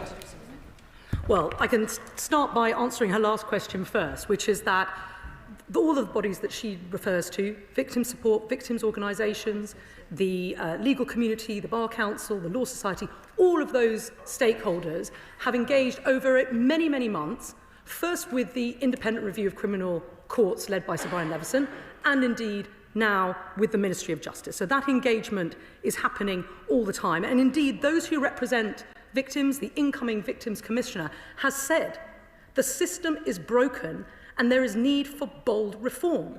The bold reform that is recommended by Sir Brian Leveson's review is precisely the proportionate reform, radical, yes, necessary, yes, that we are going to pursue. And in relation to her comment in relation to victims and the very significant figure, 60% of victims of rape that are pulling out of cases. Victims pull out for many reasons. It's difficult to know exactly what is going on in a victim's head at any one time, but we know that for many, and we all know what the delays are in our courts, we all know, everyone is aware of how re-traumatising the court process can be and how lengthy the delays are. We know from Rape Crisis, for example, that 1 in 3 sexual offence trials are the subject of adjournment. So not just the delay, but thinking you have a trial date only for it to be put off. No one can say that that is defensible. And for many, the fact that they might not come to court for years is key to them withdrawing from the process at whatever stage. So it is material, and it is material to the context. And it is why action needs to be taken. One of the very striking statistics why we need to do this was the JSC brought forward by the CPS that there could have been heard in the Magistrates' Court, but where our system as it currently stands privileged the defendant's right to insist on a jury trial at taxpayers' expense with the greater length of time that it takes, such that the person who's stolen the bottle of whiskey or the bunch of flowers, the low-value item, has every right to insist on a jury trial, being stuck in the same queue as serious crimes like rape, like murder, like kidnapping. That is exactly how this works. And that is exactly what we are seeking on Sir Brian's expert recommendation, to take out from the queue in the system, to reassign it where it can be better and more swiftly dealt with, so that we can come on to those most serious cases.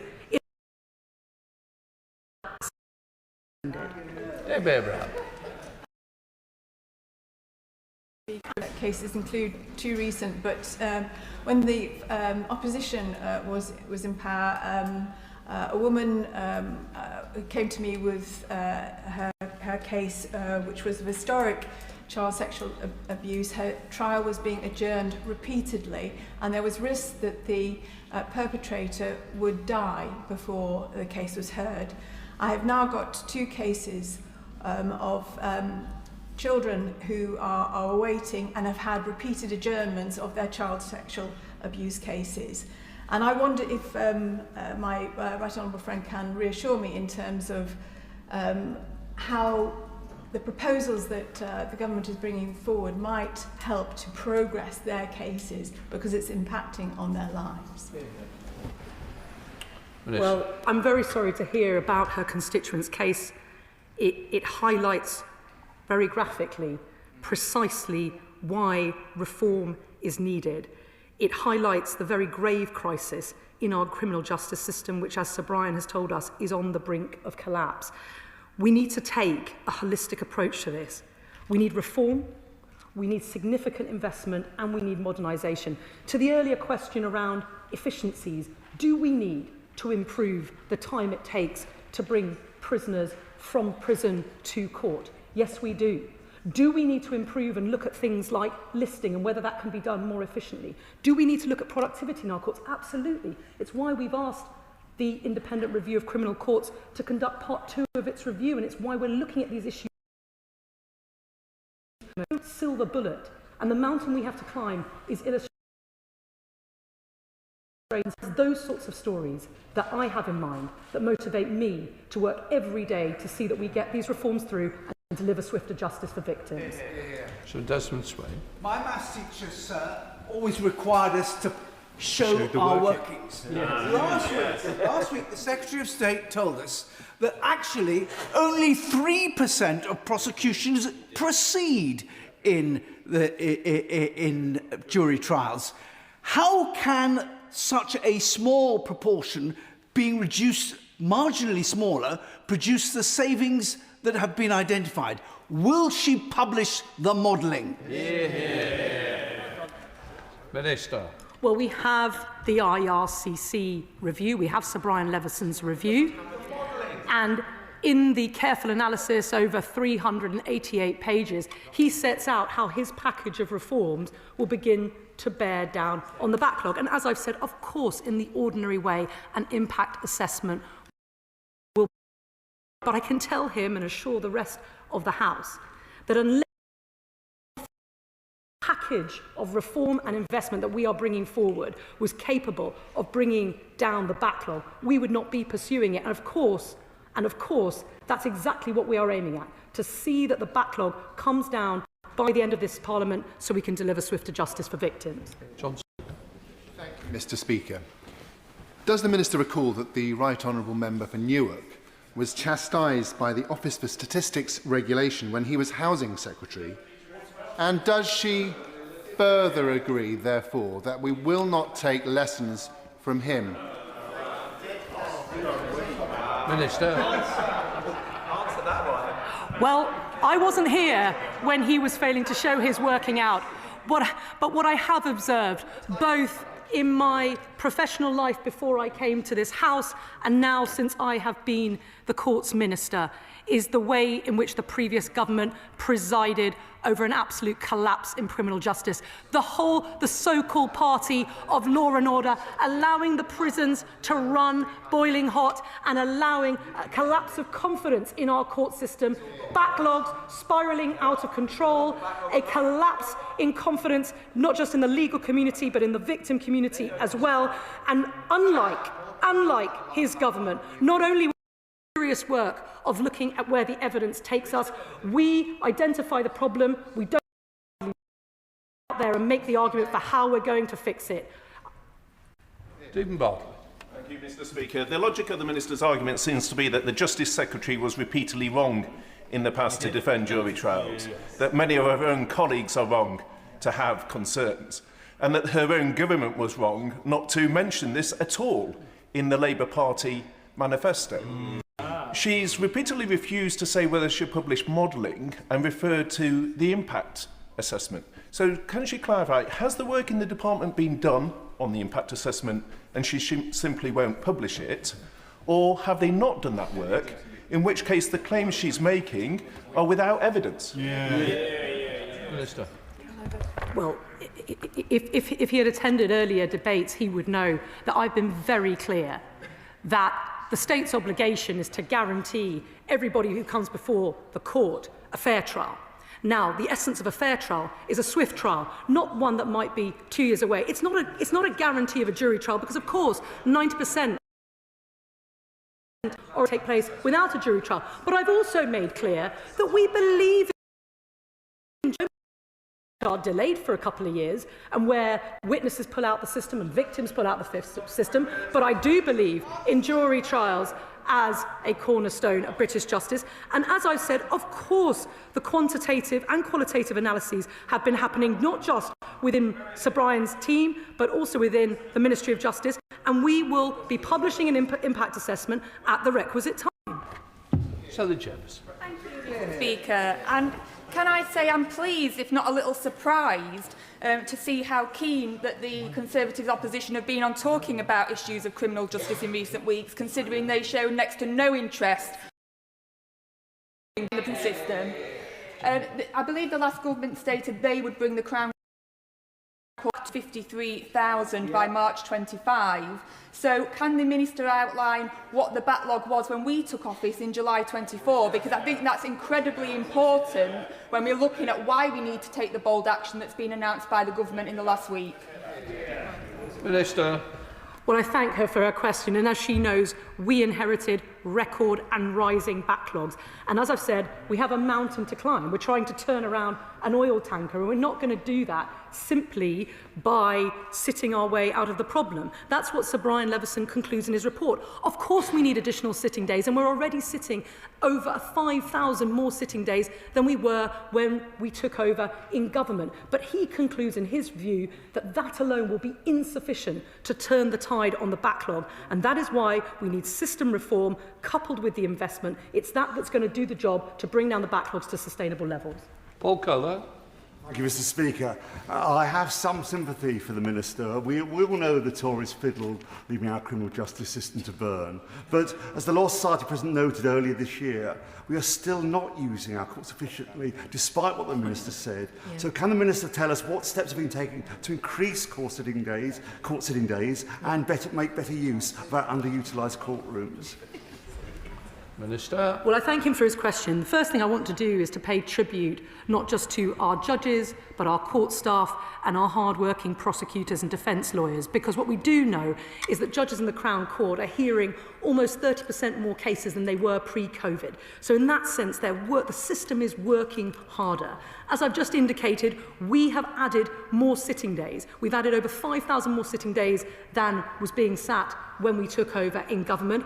And I want us to go further. We need to match the system reform with investment, and I hope that we'll be able to come back to the House at the conclusion of the Concordat process, which of course needs to take its course, and assure the House that we are sitting at maximum system capacity. Emma Foodie. Thank you, Mr. Speaker.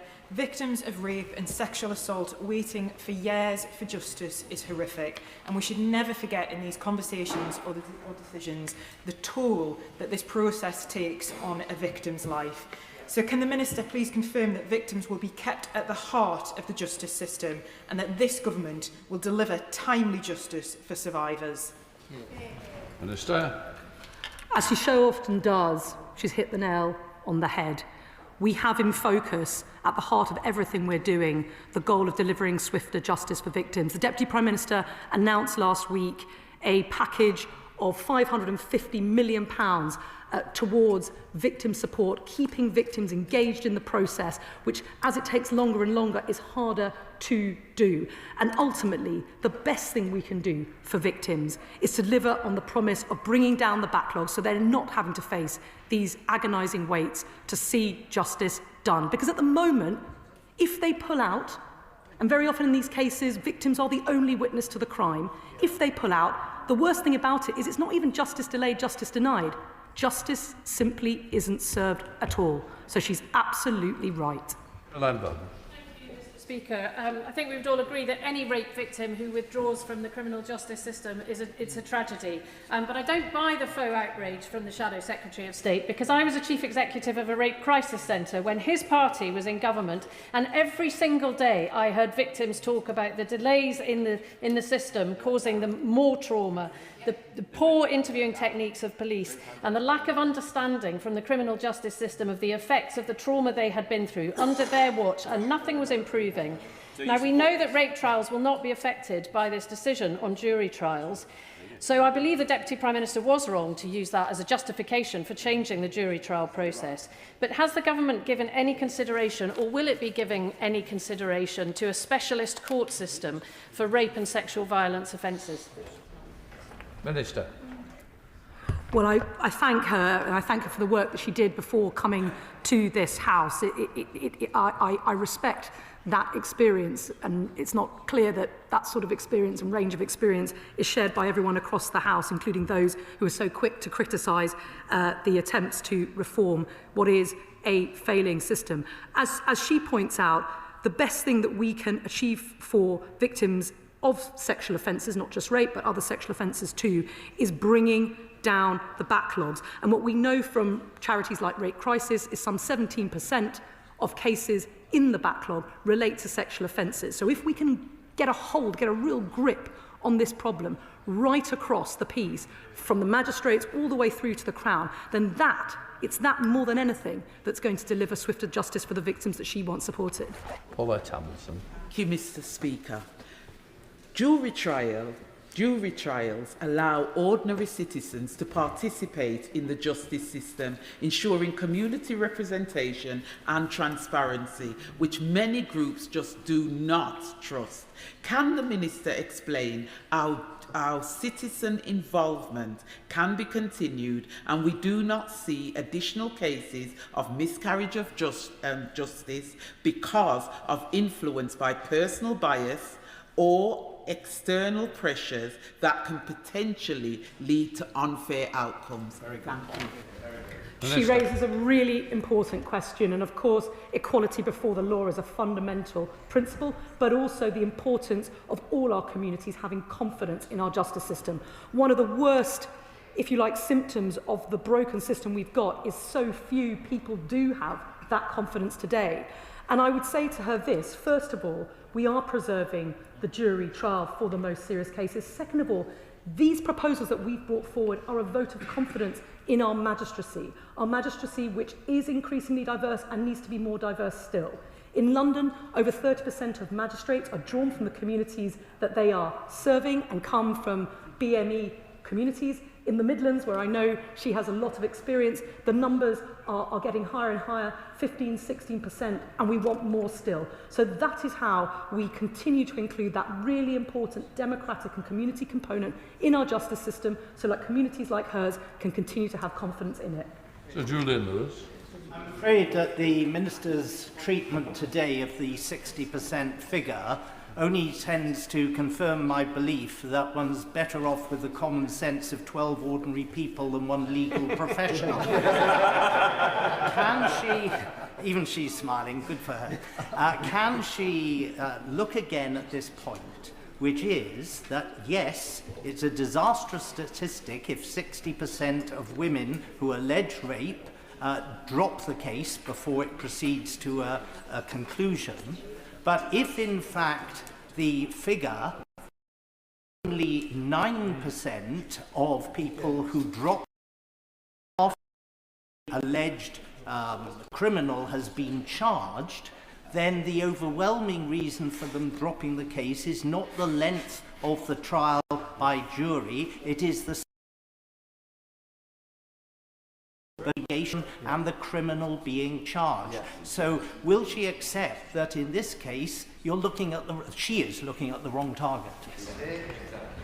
Minister. I smile because I know the spirit in which the question is asked, and I know that it's asked in good faith. But I also say this: as well as being a lawyer, I'm also a member of Parliament, and I'm also a woman. And the question that was asked earlier was put very well. A single victim of whatever crime, rape being one of the most agonising one can imagine, is one too many pulling out of the system.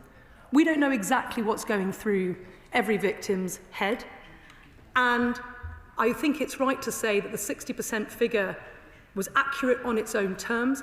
We don't know why exactly people might pull out the system, but what we do know is that everyone is aware. Everyone is aware that the system is broken, and they're aware that when they come even to consider whether to report the crime, what that might entail, knowing the delays and the agony and the bureaucracy that lies ahead. And quite honestly, if something were to happen to myself or a loved one today, and I were advising them or asking myself, would I want to go through all of that, knowing what I do about the delays, I'd have to think long and hard about it. Anna Dix. Thank you, Mr. Speaker. On Friday, I met with senior detectives in Bradford who investigate and bring prosecutions for historic cases of child sexual exploitation and abuse, including group-based abuse. They do all they can to support victims to get justice, and in fact West Yorkshire Police were commended by Baroness Casey for the work they do. But it was clear to me that court delays add to the trauma that victims and survivors who bravely come forward experience, and that's true from those that I have spoken to. So can the Minister explain how these reforms are going to speed up justice for victims of rape, serious sexual offences and these vile grooming gangs? Thank you. Minister. Well, I'd like to start by thanking the Honourable Lady for all the work that I know she does tirelessly for victims in her own community who have been so seriously impacted by some of the crimes that she outlines. My job is to take a look at the whole system and how the whole system is functioning for all victims, for those who are accused, for all participants in the system that are currently being let down. And so when you look at the whole package of measures that were announced last week, from the increase in sitting powers, the removal of the defendant's right to insist on a choice, but rather having the case triaged by the experts, namely the court itself, at the establishment of a bench division, which Sir Brian advises could be hearing cases at least 20% faster, as well as taking out cases like fraud from the list so that they can be heard by judge-alone experts. When you take that package together, all of that, we believe, can deliver swifter justice for victims, including the ones in her own community. Sir Gavin Williams. Thank you, Mr. Speaker. I think on all sides of the House we know how important these changes are, and to get it right is absolutely vital. My right honourable friend, the member for North East Cambridgeshire, asked a specific question as to whether the department has done an impact assessment. Could the Minister clarify impact assessment has been done by the department, and will it be immediately published? He's right that we need to and should have a robust debate about the best way forward to fix what is undeniably a broken system. As a department, we have several sources of evidence and assessment, not least the work that was done by Leveson's review. We will bring forward the impact assessment at the appropriate time, and the House will be able to scrutinise it then. James Wyle. Thank you, Mr. Speaker. There's capacity for almost 2,000 more court sitting days that are not being used for rape or other trials at the moment. Why isn't the Justice Secretary prioritising funding these days to help reduce the backlog rather than trying to scrap jury trials? Minister. Well, we are looking where we can to invest as much as possible, but I would remind him that what we've got to look at when we talk about investment in sitting days is system capacity.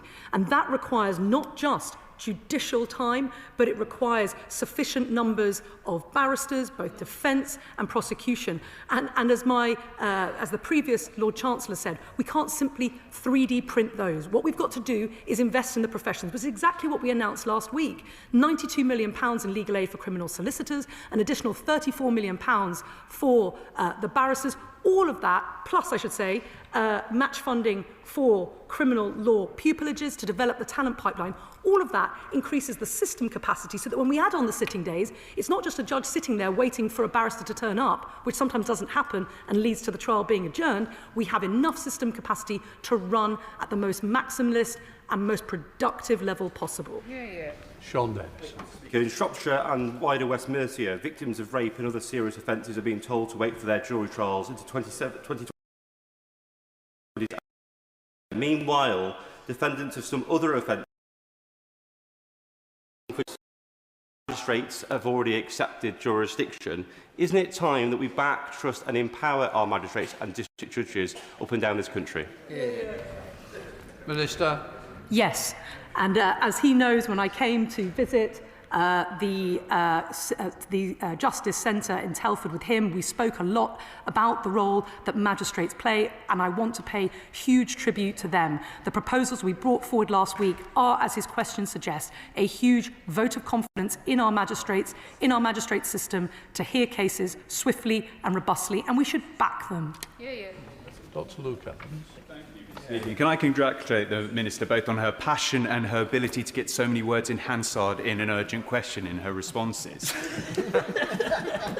One bit of detail that we are missing, though, is she's been asked, and this will be the 5th time, about an impact assessment. She said again the impact assessment will be brought forward at the appropriate time. The question was, has it been written already and she's keeping hold of it, or it hasn't been written and will be brought forward at the appropriate time? I'd appreciate that clarity, just a simple yes or no. Minister. He can get hold of Hansard and he can read my previous answer, which is that there'll be an impact assessment at the requisite moment. Chris Minns. Thank you, Mr. Speaker. I find it heartbreaking to hear that there are victims of domestic violence, of rape and of sexual violence who feel that they are tackling a system that is absolutely broken. I can tell from piece of case what I've dealt with of a young lady who was the victim of domestic violence who had to wait so long for justice to be served, she actually returned to the perpetrator, which is not only terrifying to me, but it obviously had a huge impact on her family. Can I ask the Minister, working with my honourable friend, the Justice Minister who's sitting next to her, to promise me that she will do everything she possibly can to ensure victims of domestic violence, of sexual abuse and of rape get the justice they deserve as soon as they can? Minister. I can give him that assurance that my honourable friend and I are working incredibly hard. This is central to our government's mission to halve violence against women and girls, and we have to look at not just how the delays in our criminal justice system, but how the processes in our courts are often re-traumatising women and girls, and we are resolute in our efforts to tackle exactly what he's just described. Lincoln John. Thank you, Mr. Speaker. The government's proposals in respect of jury trials are causing a bit of concern and consternation, actually, in my Spelthorne constituency. My mailbag is quite full of people opposing the government's proposals. Just so we understand where the Secretary of State is on this, could the Minister please explain to us what he's doing right now such that he couldn't come and answer this urgent question himself? Minister. He's giving a very important speech at the moment, launching the government's anti-corruption strategy. Yeah. I hope it's been made to the House first, though. Jim. Thank you, Mr. Speaker. Can I thank the Minister for her answers? The rape victims must be paramount in all that happens. For rape and sexual assault trials, this is already a lengthy and very emotional process for the victims. Juries signal a public perception of justice or highlight the importance of community and the average person. What assessment has been made on the impact a judge-only trial can have on the victim of rape, and what steps will be taken to ensure judge-only trials don't feel too less empowering, as this step could increase victim attrition by feeling as if they don't have the support of the public? Thank you. Minister. Well, let me make very clear that for the offence of rape, there will always be a jury trial, and that was made clear in our proposals last week. Can I just say it's very helpful to get through the questions, and the Minister's done very well. Just to say justice does matter, and I think all of us are representing victims of crime. The more quickly we can get through, the more happy we'll be. As I say, Chorley magistrates would love to be reopened to help. Right, we'll let the front benches change over.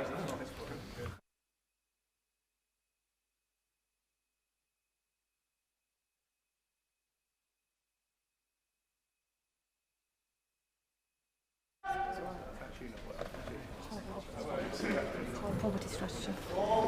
We're on the next UQ. It's just the West Midlands Police.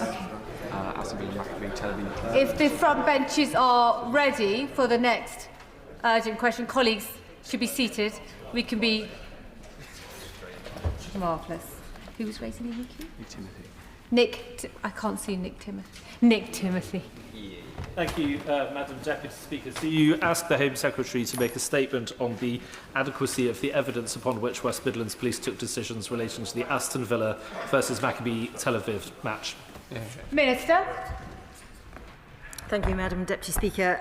Let me again acknowledge the concern and disappointment caused by the decision to ban away fans at Villa Park on the 6th of November. I recognise the continued strength of feeling within this House and in the country more widely, and I welcome this opportunity to update members on the latest developments. The House will be aware that Chief Constable Craig Guilford, Assistant Chief Constable Mike O'Hara and the Police and Crime Commissioner Simon Foster gave evidence to the Home Affairs Select Committee last week.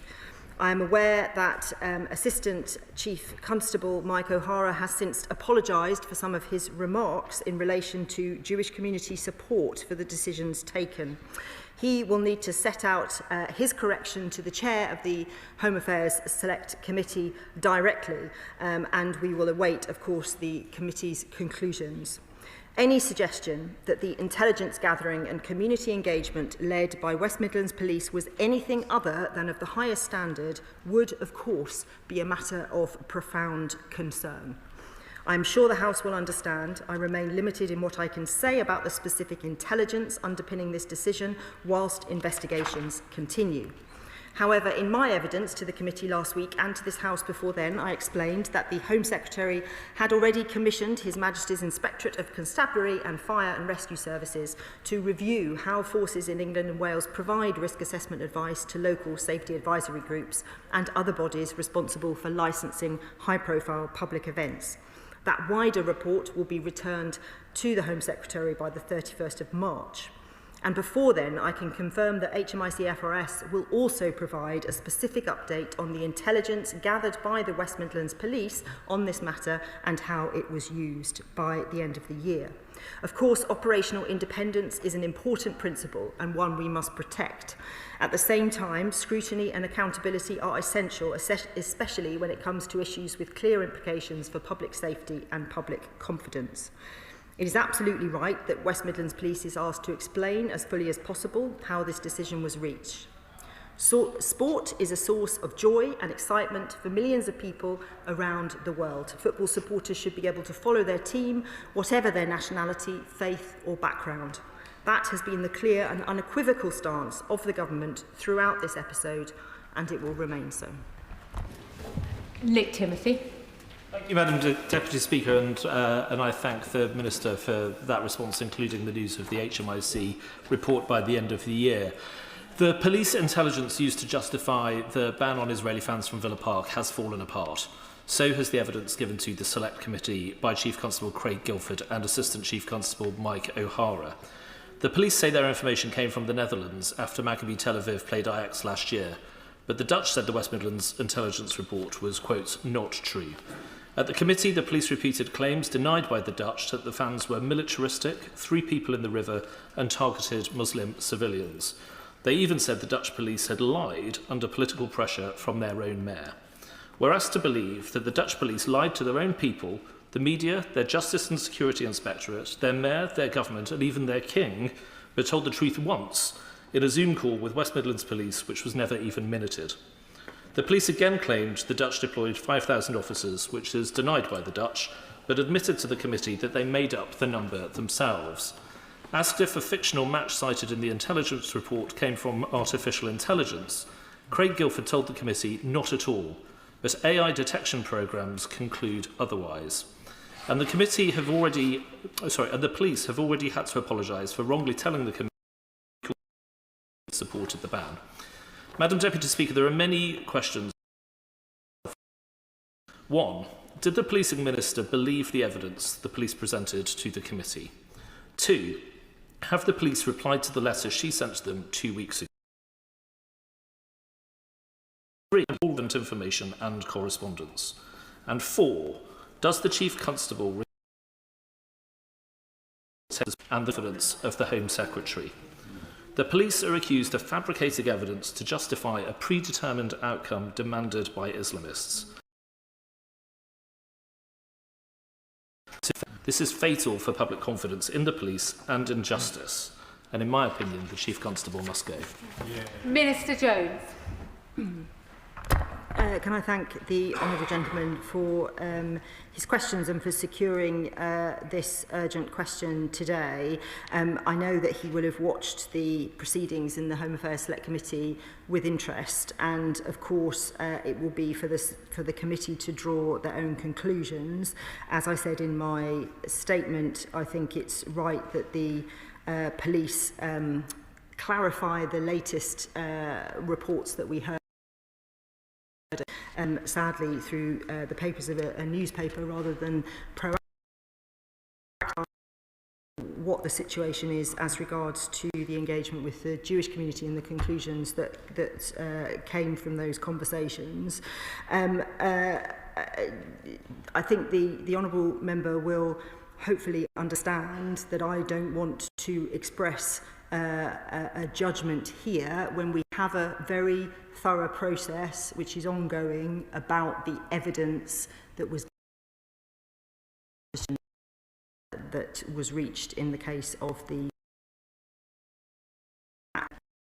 the HMIC FRS are looking at this, and I know he is frustrated, I can hear that he is, but it's right that they go through that process. It's right that they talk to whoever they need to talk to get to the bottom of the pros and cons of the evidence, the way that he portrays and we need to understand. Is anything other than the highest standard in terms of what we would expect. That is a matter of profound concern, and it is also clear that mistakes have clearly been made in this process, not least the fictitious bottom of what happened.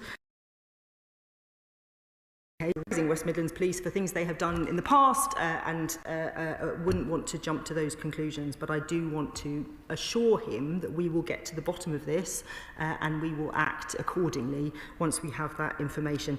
He asked whether the police responded to me. Yes, they did, and I think I can put that into the public domain should he want to see it.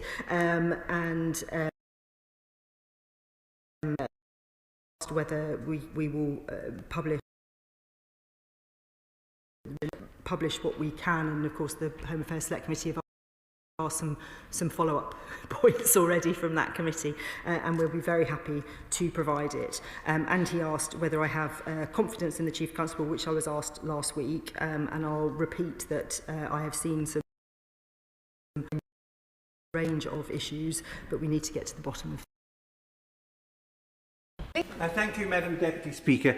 So, would the Minister agree with me that at the heart of this is the question of the truth, and the question of whether the deliberation of the Safety Advisory Group at the Birmingham City Council was compromised or prejudiced? Minister Jones.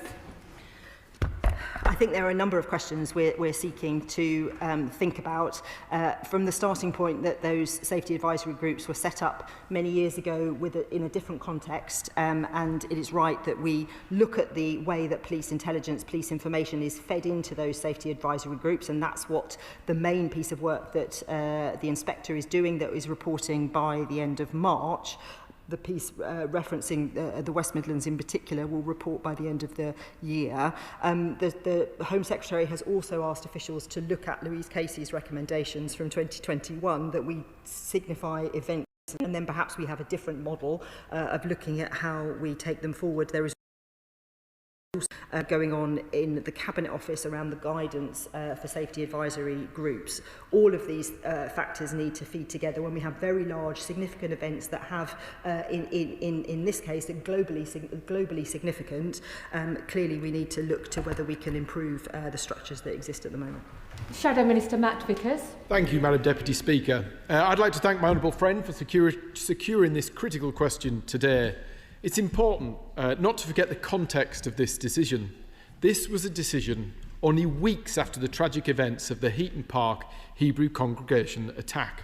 After the attack, the Prime Minister spoke to the Jewish people, and he said he would do everything in his power to guarantee them the security to a club predominantly supported by Jews. This is not just inconsistent, it is an insult to the community still reeling from a violent anti-Semitic attack. At a moment when Jewish families needed reassurance, this decision sent entirely the wrong message. It undermined confidence. It contradicted the Prime Minister's own promise and fell short of the duty we owe to the Jewish people to keep them safe. And why was this decision taken? When the Minister addressed the House a couple of weeks ago, the Minister said that my colleague, the Shadow Home Secretary, was jumping the gun a bit in saying that certain pieces of intelligence were just made up.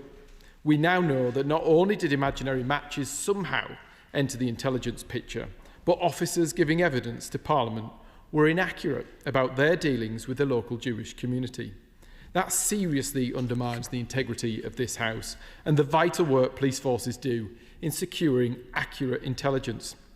The government have asked HMIC FRS to review the intelligence, but will the details are made public? We need full transparency and what we've seen so far, so that proper accountability can finally take place. Mr Jones.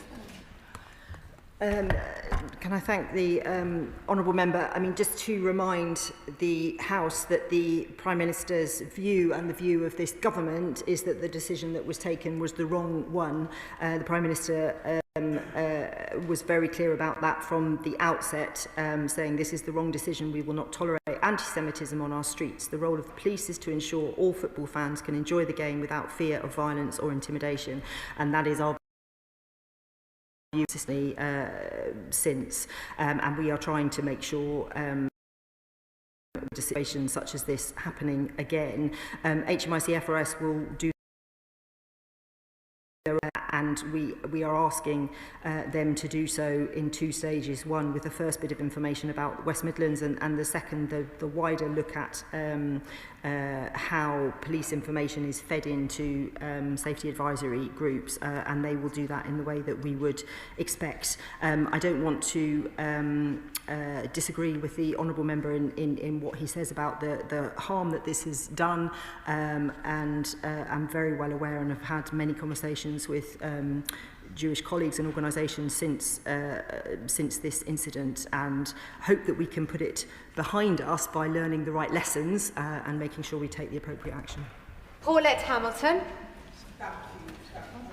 Thank you, Madam Deputy Speaker. As someone who has had the pleasure of working with the Chief Constable, he is a very considered man. Saying that, as an MP who represents the adjoining constituency, who was given absolutely no information about what was going on, can the Minister assure this House that lessons will be learned and the appropriate actions will be taken, that this will not happen again? Thank you. Minister. Can I thank my honourable friend for her question? And of course, she raises an interesting point. She might not be the MP directly in the area, but of course, as the member for Erdington, she has a very close interest. And the SAG committee, as constructed at the moment, has a couple of councillors on it. So there was representation, but is that the right mix? And I think that speaks to this wider question of if there are issues of national significance, do we need to have a different lens through which we view them? But I will do all I can in answer to her question, yes, to make sure we get to the bottom of what happens and learn the lessons in the appropriate way. Liberal Democrat spokesperson Max Wilkinson. Thank you, Madam Deputy Speaker. This has been a sorry saga from the very beginning. First, we were told the fans had to be banned for safety reasons. Intelligence reports, we were told, said that Maccabi Tel Aviv fans were highly organised, skilled fighters with a serious desire and the will to fight with police and opposing groups. This was false. Last week, the West Midlands Assistant Chief Constable told MPs the Jewish community in the local area supported the ban. This has now been found to be false too, and he has rightly apologised. There are serious questions to be answered about West Midlands Police's handling of this decision. So will the Minister commit to supporting the setting up of any independent inquiries that are needed so we can get to the bottom of this in excess of what is already going on if that doesn't find the answers? So those can be held to account. So anyone who is responsible can be held to account. And finally, with anti-Semitic incidents remaining at record highs in this country, the government must reassure the Jewish community of their safety. Ministers assured me last month that the community cohesion strategy will be published when it is ready, they said. Can they assure us that the Jewish community remains part of this process? And can they give us a concrete timeline for its publication? Minister Jones. Can I thank the honourable gentleman? I very much hope that through the processes that I've listed, whether that's the HMIC FRS review into what happens when it comes to police intelligence and advice feeding into SAGs, whether it's the wider look at whether we need events of national significance, or whether it's of safety advisory groups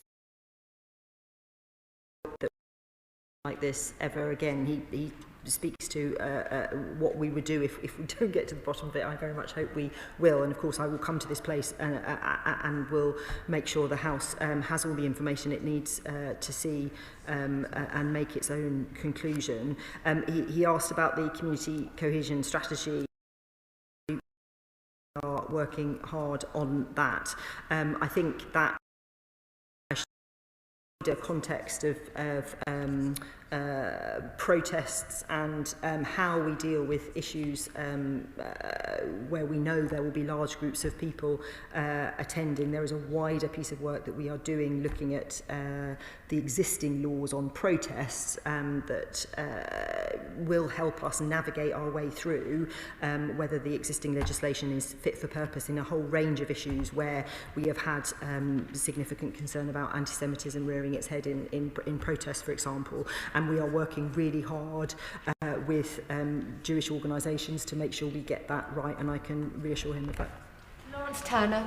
Thank you, Madam Deputy Speaker, and I wish to associate myself with the sentiments expressed by my humble friend, the member for Birmingham Erdington. Something has clearly gone very wrong with the Safety Advisory Group process in respect of Aston Villa, as the Minister, to her credit, has said from the start. I'm particularly concerned by the apparent absence of clear decision-making processes and evidence and recording surrounding those processes, and I wish to know whether this is indicative of other decisions which may be made by respective police forces.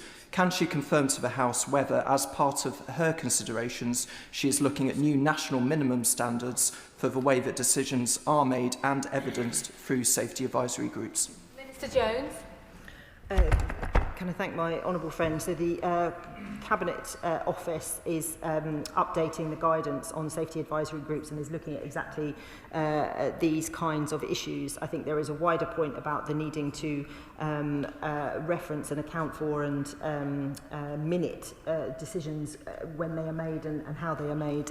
We do that in government and we do it for a reason. It's because you know, when you are then questioned about your decisions, you have to have access to the right information about what was said, when and to whom. And I think that is a wider question that I definitely take away from this episode as well.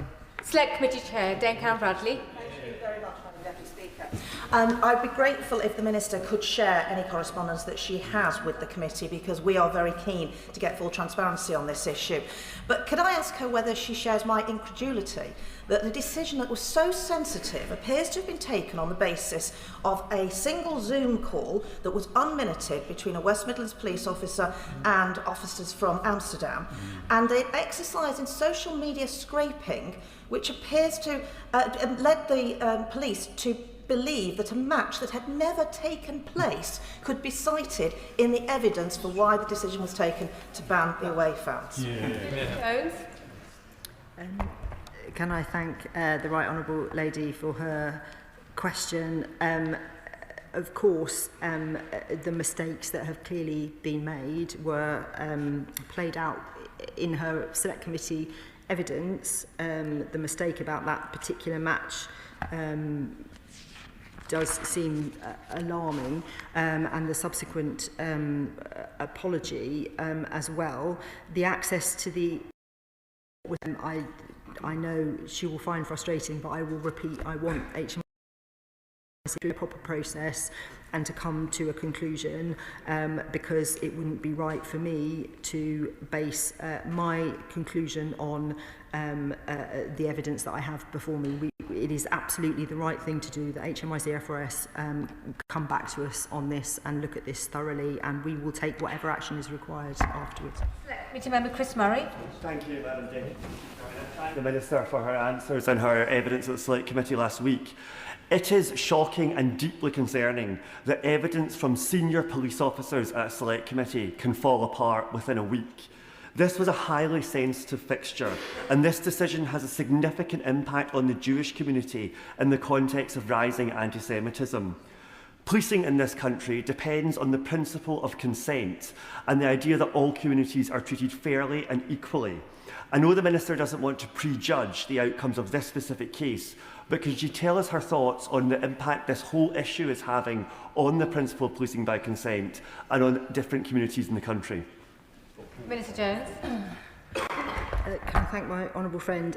Policing by consent is the bedrock of our policing. I think everybody across this House would agree with that, those Peel principles that drive everything that we want our police to do. I think there are a number of areas where that policing by consent model has been tested in recent years, and I think public order and protest is a case in point. It is very hard for the police, and I praise them for virtually every decision that they would go ahead well. Protesters and the police and the route discussed and debated and agreed, and the vast majority of protests happen in a way that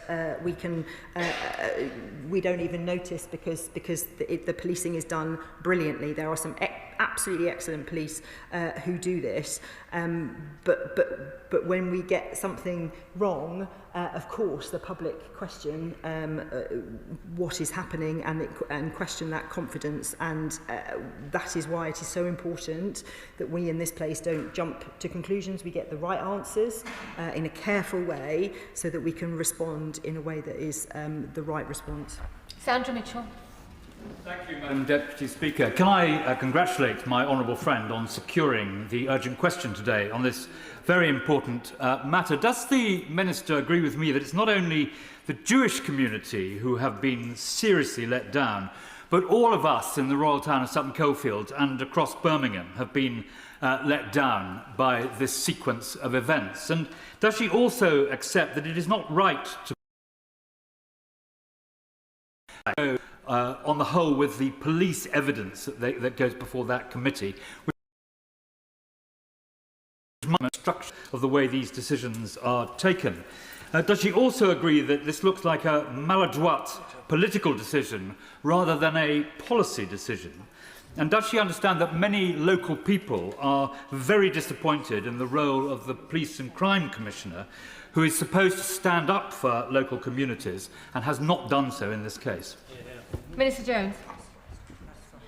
I was in Birmingham last week to launch our Winter of Action, where the police are working very closely in our town centres with our retailers and other organisations to stamp down and prevent crime. And I was with the Police and Crime Commission at policing their community. In Birmingham will go through and it will be a lovely experience for them. So I'm not going to condemn anybody in this place. There are questions to answer, and I know that his community will be wanting answers to those questions just like everybody else here. I know we want to get to a point where we can celebrate the fact that Villa won at the weekend, and that is the only story in town, but unfortunately it isn't because of this, and we need to get to the bottom of it, and I will get to the bottom of it. This government will get to the bottom of what happened, and we will take the appropriate response afterwards. Gareth Snell. Thank you, Madam Speaker. Obviously, we're making these sorts of decisions. Having several points of information is important. So is the Minister able to confirm whether UEFA were present at the Safety Advisory Group meeting when this decision to ban the Maccabi fans was taken? And if so, what their advice was? And on a more broader point, does the Minister able to say what the advice from UEFA is in general about banning any fans from any match? Minister Jones. Can I thank my honourable friend for the question? UEFA, as far as I'm aware, were not in the SAG meeting. There will have been conversations, of course, between Villa, who have to make the ultimate decision. So it is a complicated decision-making process, as the right honourable member from Sutton Coldfield said. The SAG sits and give their evidence or their sort of opinion. He's right. On the whole, the SAG will take the police's advice, but there are other views in that room. It is then for the local authority to decide whether they allow the event to have the correct licence, and then it is for Villa, in this case, to decide what that means and whether they do, in fact, not allow the fans to come. So it is quite a complex picture. UEFA, obviously, overseeing the whole league are important, but the actual decision about whether the event goes ahead or not was taken. And that is what we're trying to get to the heart of. Is this the right model of events of such national significance, or should we have a different model?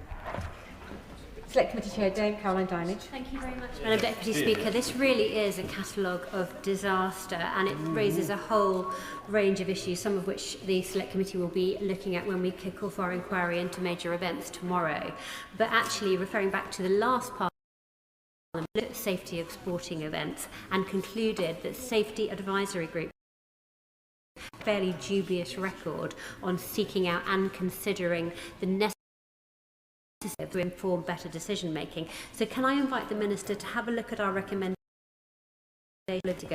to amend the Safety of Sports Grounds Act 1975 so that police and safety advisory groups have no choice but to engage properly from the outset on cases like this.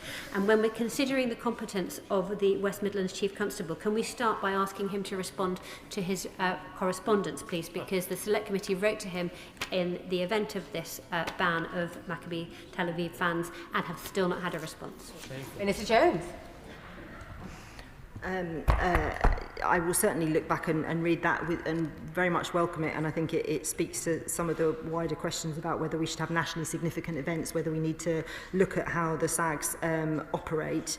I'm sorry that there hasn't been a response to the committee. Of course, I would encourage everybody to respond as quickly as possible in that case. But she's right to raise the kind of wider questions about how these SAGs operate, and I think that's absolutely what we need to get to the heart of. Jo White. Thank you, Madam Deputy Speaker. This is a quagmire that really needs much greater scrutiny and bringing out into the disinfectant of daylight. And I want to repeat the question: why have no Safety Advisory Group minutes been produced? I'd also like to ask how many times did they meet on this issue? But I'd also politely ask the Minister to ask whether there was a UEFA representative at the Safety Advisory Group meeting and what was their advice. Yeah, I can't answer the honourable lady's questions. And how many, we talked about this at the Select Committee, how many times the Safety Advisory Group was meeting was slightly unclear to us from a Home Office point of view, because our sort of relationship into the Safety Advisory Group is through the UK football organisation. So we were asking for information and receiving information in a slightly ad hoc way according to when we asked for that information, and that's one of the things that I think we need to look at. And of course, I'm very happy to go back and ask the questions as she is as well on who was there.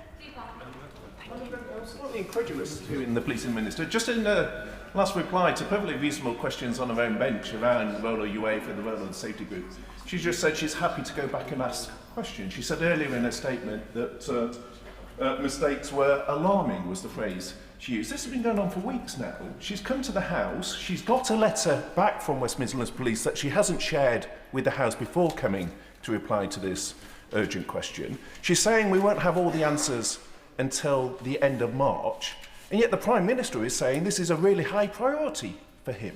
Why is it taking so long to get simple answers on something that is of concern across this House?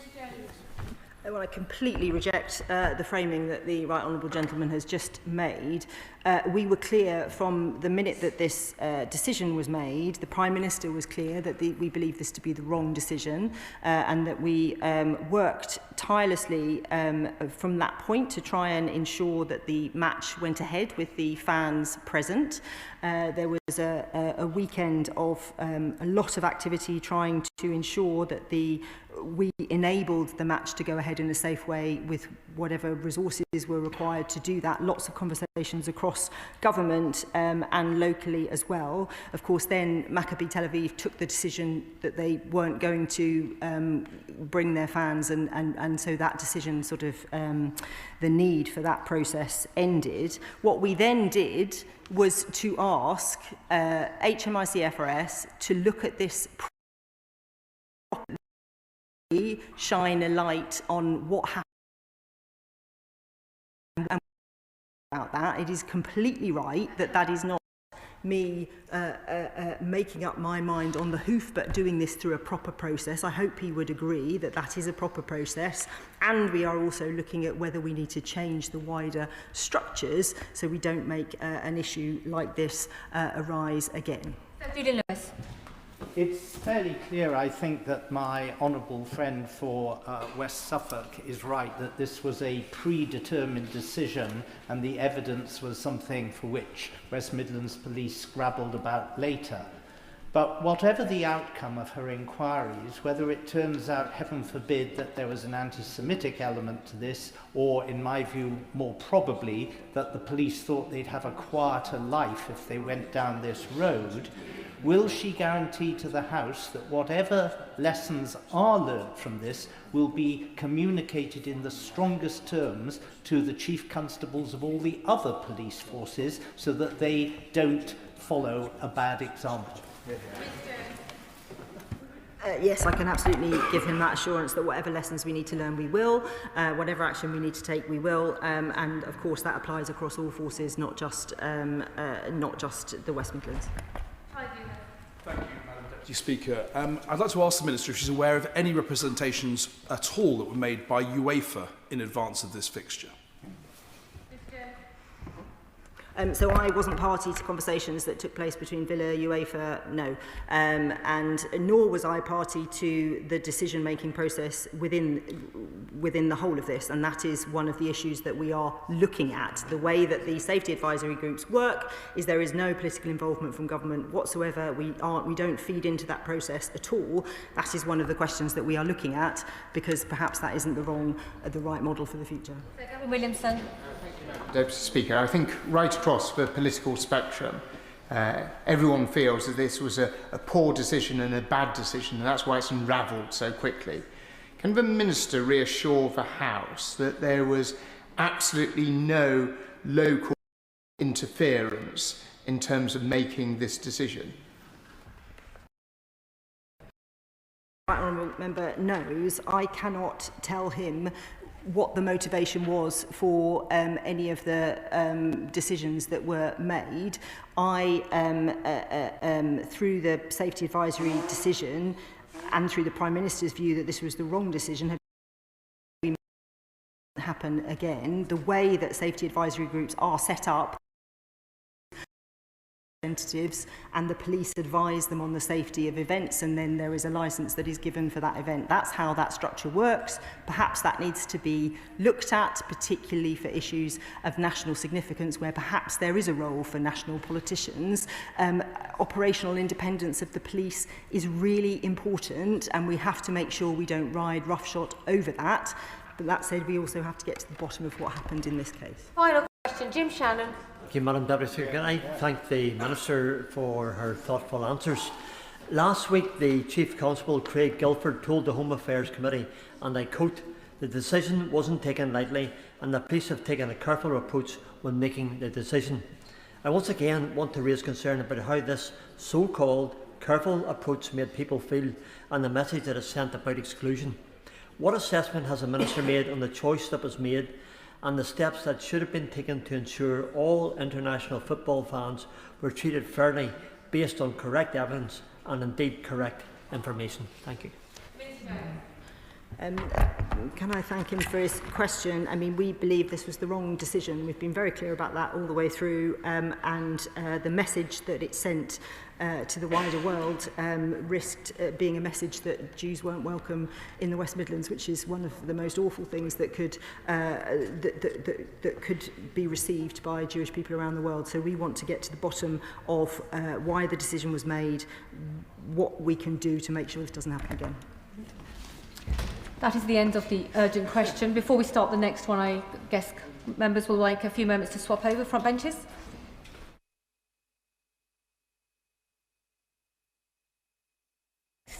The next urgent question is on latest developments concerning Ajax and other army vehicles, and I call James Cartledge. Thank you, Madam Deputy Speaker. To ask the Secretary of State for Defence if he will make a statement on the latest developments concerning Ajax and other army vehicles. Minister Luke Pollard. Thank you, Madam Deputy Speaker. Can I thank the honourable member for tabling this question and for Mr Speaker to allow me to provide an update on the current situation, expanding on the written ministerial statement that I laid on this issue on the 26th of November.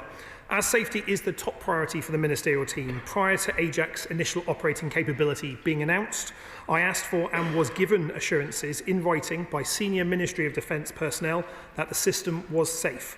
However, on the 22nd of November, around 30 service personnel operating the Ajax family of vehicles reported noise and vibration symptoms during Excise Titan storm. The exercise was stopped immediately in line with our safety protocols, and those affected received full medical care and attention. These personnel continue to be monitored. None of the symptoms are life-threatening, and there have been no hospitalisations. The safety of our service personnel remains a top priority for the Ministry of Defence. As such, and out of abundance of caution, I directed a pause on the use of Ajax for training and exercising while safety investigations are carried out. There are 3 investigations currently underway: an investigation by the Defence Accident Investigation Branch, an investigation by the Army Safety Investigation Team, and the ministerial review that I have directed be carried out in addition. While investigations remain ongoing, it would be inappropriate for me to comment on the potential outcomes or speculate on the causes of these symptoms. However, I can confirm that officials have been meeting with General Dynamics daily since the incident on Titan Storm, and I'm meeting with General Dynamics tomorrow to ensure a collaborative approach to this issue.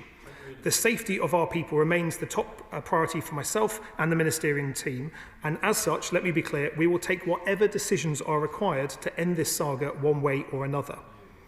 Where people have concerns around Ajax, I would like to invite them and remind them that each organisation involved with Ajax has its own whistleblowing processes to ensure that any concerns are addressed appropriately and, importantly, confidentially.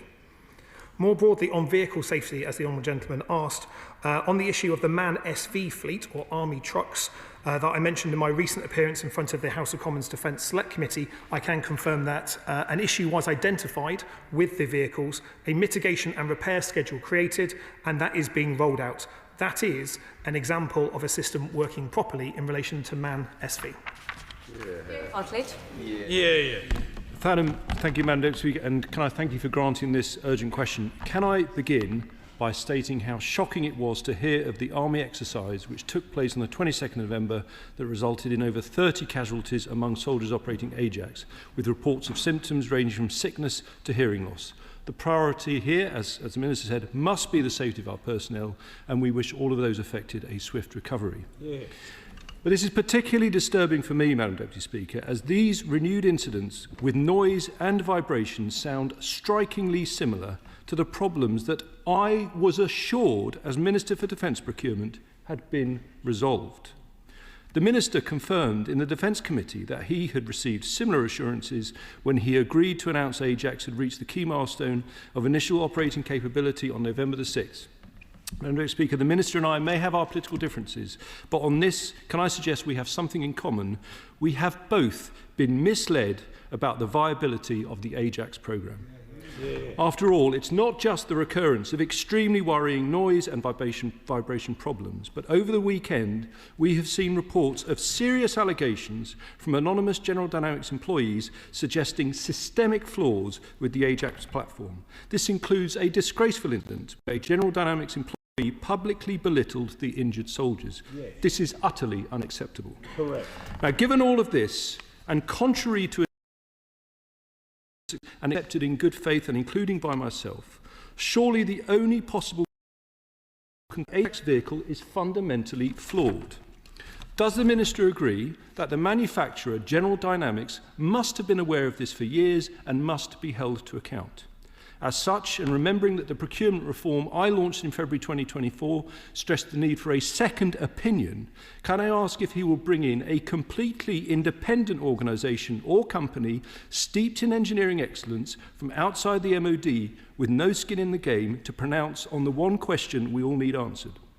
Is Ajax viable without a fundamental redesign? And if not, how much more will it cost to remedy? To finish, Madam Deputy Speaker, on a personal note, I imagine the Minister is as furious as I am at having been repeatedly given what now turn out to be false assurances by those responsible for the Ajax programme. But surely he is now left with a binary choice: fix it or fail it. Well done. Mr. Pollard. Well, can I thank the honourable gentleman for his questions and the tone in which he made them. I too was disgusted when I heard the news of the injuries to our service personnel, especially after a point where the vehicle was assured to be safe. It is for that very reason that I'm not going to speculate, and I hope he understands the reason why, until the results of these investigations have reported, so we can understand what is the cause of these noise and vibration injuries, and then a decision can be made based on that information. I share his concern that I want to make sure that information given to ministers, be it to me or any other minister in this government or any other, is accurate and timely. So it's appropriate that that is gotten to the bottom of. I share his concern around the particular issue with one GD employee that he raises here, and I confirm that recent social media posts from a member of their they also asked around independent investigation branch and also the British Army's teams investigating it. I've asked for an external organisation with experience of noise and vibration to be able to be brought in. We're building together a team of experts of a number of organisations outside the usual GD production plane to add expertise and external challenge to that work. Hopefully I'll be in a situation to add more to the House in my next update, which I hope to table a written ministerial statement ahead of the Christmas recess to keep the House informed about progress. But I share his concern for our service personnel. It is not good enough for our service personnel to sustain injuries in this fashion on a platform that they were reassured were safe, just as I was. That's why getting to the bottom of this is a priority for me, and I await the reports of those three investigations to understand what happened and therefore what decisions that we will take as a result of those. Well done. Tan Singh Zersi. Deputy Speaker, what an absolute shambles, and the Minister should be livid at how things have transpired with the billions of pounds of British taxpayer money spent over the years on the Ajax programme, and now the injuries sustained by our brave service personnel. And now, in addition to problems with Ajax, the Boxer mechanised infantry vehicle is years late into service, and the 6,000 or so MAN SV support vehicles are currently grounded due to broken parts. So, Minister, is there a wider systemic problem and vehicle procurement and sustainment? And where exactly does this leave us with of such increased international tensions? Well, can I thank him for his question and also questions that he asked me in front of his select committee last week, providing an opportunity for me to provide an update to his committee and the public on the investigations. When it comes to the MAN SV fleet, it is a system that is working properly in terms of there being problems identified with a vehicle that is nearly 20 years old. When problems are identified, it is right that fixes are identified and rectifications put in place. That is what's happening with the MAN SV fleet, which should return to full capabilities early in the new year. Duty holders have the ability to operate those vehicles under strict parameters in the meantime to make sure that Army tasks can continue to be carried out. But he will know that the defence procurement system that we inherited is in need of quite significant reform. We've started that process already, but there's more work to be done because we need to move to warfighting readiness for all our forces to be able to deter aggression and defeat it if necessary. To do that, we have to get on top of these, what could be quite significant issues with a number of platforms. That is what we're intending to do. Liberal Democrat spokesperson James McCleary. Thank you, Madam Deputy Speaker. May I associate myself with the comments of the Minister and the Shadow Minister regarding the service personnel injured in the recent training incident with the Ajax vehicles. Recent revelations about the Ajax programme raise questions that go far beyond this single family of vehicles. They go to the heart of how the MOD manages major defence projects, our ability to meet our NATO obligations and the safety of the men and women who serve so bravely. Meant to enter service in 2017, the Ajax is now getting on for 9 years behind schedule. After more than £6 billion spent, the Minister still cannot give a cast-iron guarantee that Ajax is safe to operate. So can the Minister confirm whether the Department has prepared any contingency plan should the Ajax ultimately be deemed unsafe or unviable? And if further delays or design overhauls are needed, what assessment has been made on the impact on our NATO commitments, particularly our contribution to the UK's armoured capability? Our allies will be watching closely, as will our enemies. And finally, given that this programme has been allowed to drift for so many years at eye-watering cost, is the MOD considering an internal investigation into how these failings were able to progress this far without detection? And could that investigation, if it were to be undertaken, be expanded further to touch on the issues already raised by the Chairman, the Boeing E-7 reconnaissance plane and other MOD failed in recent years? Taxpayers deserve answers and value for money, and our armed forces deserve equipment they can trust. Can I thank him for his words around our service personnel? Every one of them should know that the vehicles or equipment they've been asked to operate are safe to do so. That is why it is important that we get to the bottom of what has happened here, to weight those reports so we can provide confidence to our people that what we ask them to do, albeit with the level of risk that we know that they carry, that they know that they carry, can be done there. In relation to the costs of the Ajax programme, it remains at £6.3 billion, the entire programme. That price has not changed since 2014, to reassure the Honourable Gentleman. We will be able to make next steps once we understand what is the cause. The Secretary has been very clear on this. We are bringing this saga to an end one way or another, and a decision will be made once it can be properly informed by the evidence of what has happened here. Select Committee Member Fred Thomas. Thank you, Madam Deputy Chair.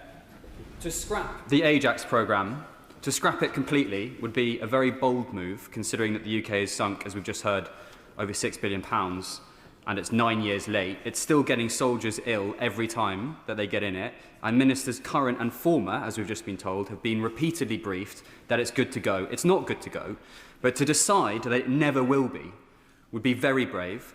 Does the Minister think that this Labour government, considering it's being the first UK government to increase defence spending since the Cold War, a very ambitious defence reform agenda, and finally, confidence in the armed forces and the attitude of serving personnel, morale going back up, certainly since way before I was in the military, does the Minister think we've got enough confidence to take a bold decision like that?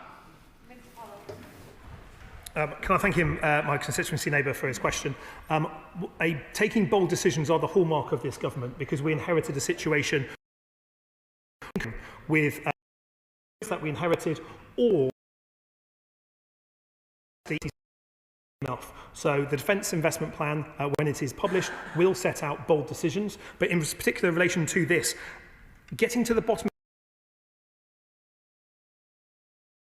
because the Ajax vehicle has completed 42,000 kilometres of testing without those injuries taking place. So we need to understand what has happened with those vehicles that have caused these injuries. Not all the vehicles on their exercise did cause injuries, which also needs to looking for those results when they come, so we can make a clear and bold decision one way or another to bring this saga to an end. Select Committee Member Lincoln Job. Thank you, Madam Deputy Speaker. I think the Procurement Minister will know that his predecessor once answered a question from that dispatch box where I said that when we get the National Armaments Director, will they have carte blanche to tear up the book when it comes to defence procurement? And she answered me, not only will they have the ability to do it, but they will be held to account for so doing. I'd very much look, because we obviously at the Defence Committee don't want them coming in front of us in a year's time saying we wanted to change things but they wouldn't let us. So will he, now that he's in that role, give us his reassurance that that remains the policy, that the National Armaments Director for their £600,000 a year will be given carte blanche to tear up the book when it comes to procurement? Rupert Pearce already has it, is already making substantial changes in the way that we procure, and is delivering a programme of change, defence reform within DE&S and the wider National Armaments Director Group that is absolutely essential if we are to achieve warfighting readiness. So not only does he have a very clear policy steer in the Defence Industrial Strategy and the Strategic Defence Review, in only the few weeks that he has been in place, the substantial change that I'm witnessing, that I hope his committee will be able to hear from him shortly, on top of a procurement system that is too slow, too expensive, and a lot more to do, but he is making a very good start in that respect. Ruth Jones. Thank you, Madam Deputy Speaker, and I thank the Minister for his comments this afternoon. I'm aware that the problems with the Ajax system have existed for years, and the party opposite ducked the issues when they were in government. Given the workers at the Oakdale site in my constituency are diligent and hard-working, is fast approaching, what assurances can the Minister give me that in Newport West and Isloin and across South Wales are safe for the long term? Well, can I thank her for her question? When I was in Merthyr speaking to the members of the GD team, I recognise the importance of the economic contribution that General Dynamics makes, not just to Merthyr but to the wider community as well. It is really important that we look at what has happened and what lessons can be learned. But as a government, we're increasing defence spending and we are supporting businesses large and small across the country. I'll be very happy meeting her and her South Wales colleagues to discuss this further if that would be useful. Jenkins. Thank you, Madam Deputy Speaker. Can I very much welcome the cross-party tone that both front benches have adopted in these exchanges, because this problem reflects a systemic and very long-term problem in MOD defence acquisition. And while there are glimmerings of light and some brilliant people in the department who want to do things differently, and the response to Ukraine shows that we can do things differently, but there is the need for a very big culture change in the MOD in order to achieve this. And will the Minister undertake to make sure that people involved in defence acquisition are sent on the courses where these lessons are properly learned and the change in behaviour and attitude actually takes place? Because if that radical organisational culture transformation is not implemented, no reform will work unless you throw out all the people and start again, and I suggest that's rather impractical. We've got to change the way these people think and operate in order to change the system to avoid things like this happening again.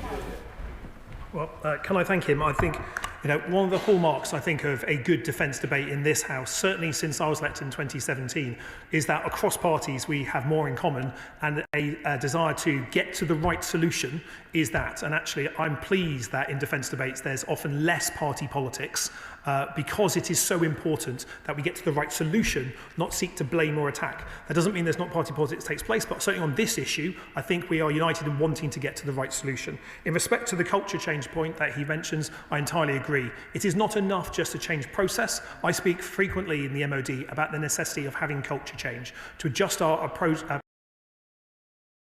to now. There's things that we can do, we are undertaking, but there's more to be done. Officer recommendations that in particular featured in the Sheldon review into previous problems with the Ajax. They have been implemented, and there have been big improvements in the leadership provided on single programmes by the SRO reform, but I won't be able to speculate what happens here until we get the results of those investigations, but I'll update the House when that happens. Gerald Jones. Thank you, Madam Deputy Speaker. I fully recognise the seriousness of this situation and the need to fully investigate, which has to be the priority. And I fully agree with the Minister's comments about the need to keep our personnel safe.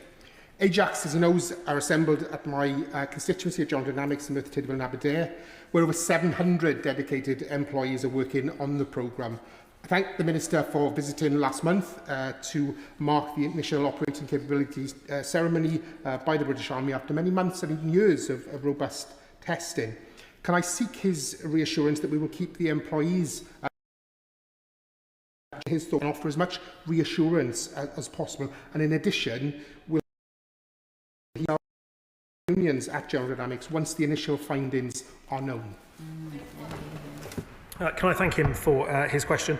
It is important that as we look into what has happened, that everyone, including General Dynamics employees, have the opportunity to be able to share any concerns. That's why the appropriate whistleblowing structures exist within General Dynamics, within the British Army, Defence Equipment and Support, and elsewhere in the supply chain. I will be very happy to meet with him and staff representatives, including the trade unions who I met when I visited his constituency. It is important when we look at this, not just that we look at the Ajax, but also the other vehicles that are maintained in his constituency as well, to make sure that we can learn the lessons appropriately based on evidence. And that's why I'm deliberately not jumping to any conclusions at this stage. I'm waiting for those reviews to come back, as I know many of those people in his constituency will be eager to see the results of them as well. Committee Member Ian Room. Thank you, Madam Deputy Speaker. The former First Sea Lord of the Royal Navy, Lord West, also a former Labour Security Minister, has said in the other place that the Ajax programme, no matter how much one dresses it up, has been a complete and utter disaster. Does the Minister agree? Well, I always enjoy hearing from Lord West. And his unique take on defence policies. But he does have considerable experience, and so he uses his words wisely, I'm sure. I'm not going to be jumping to any conclusions about what has happened in this particular instance on Titan Storm until I have seen the results of those investigations, because I want to understand what has happened with those vehicles that caused injuries to our service personnel, and why other vehicles from the same family of vehicles produced around the same time did not cause injuries to other service personnel. That is something that is being looked at as part of this review, and once we have that, I'll be reporting back to the House. Caroline Harris. Thank you, Madam Deputy Speaker. These concerns are indeed very worrying, and no less so for those employed in this sector in South Wales.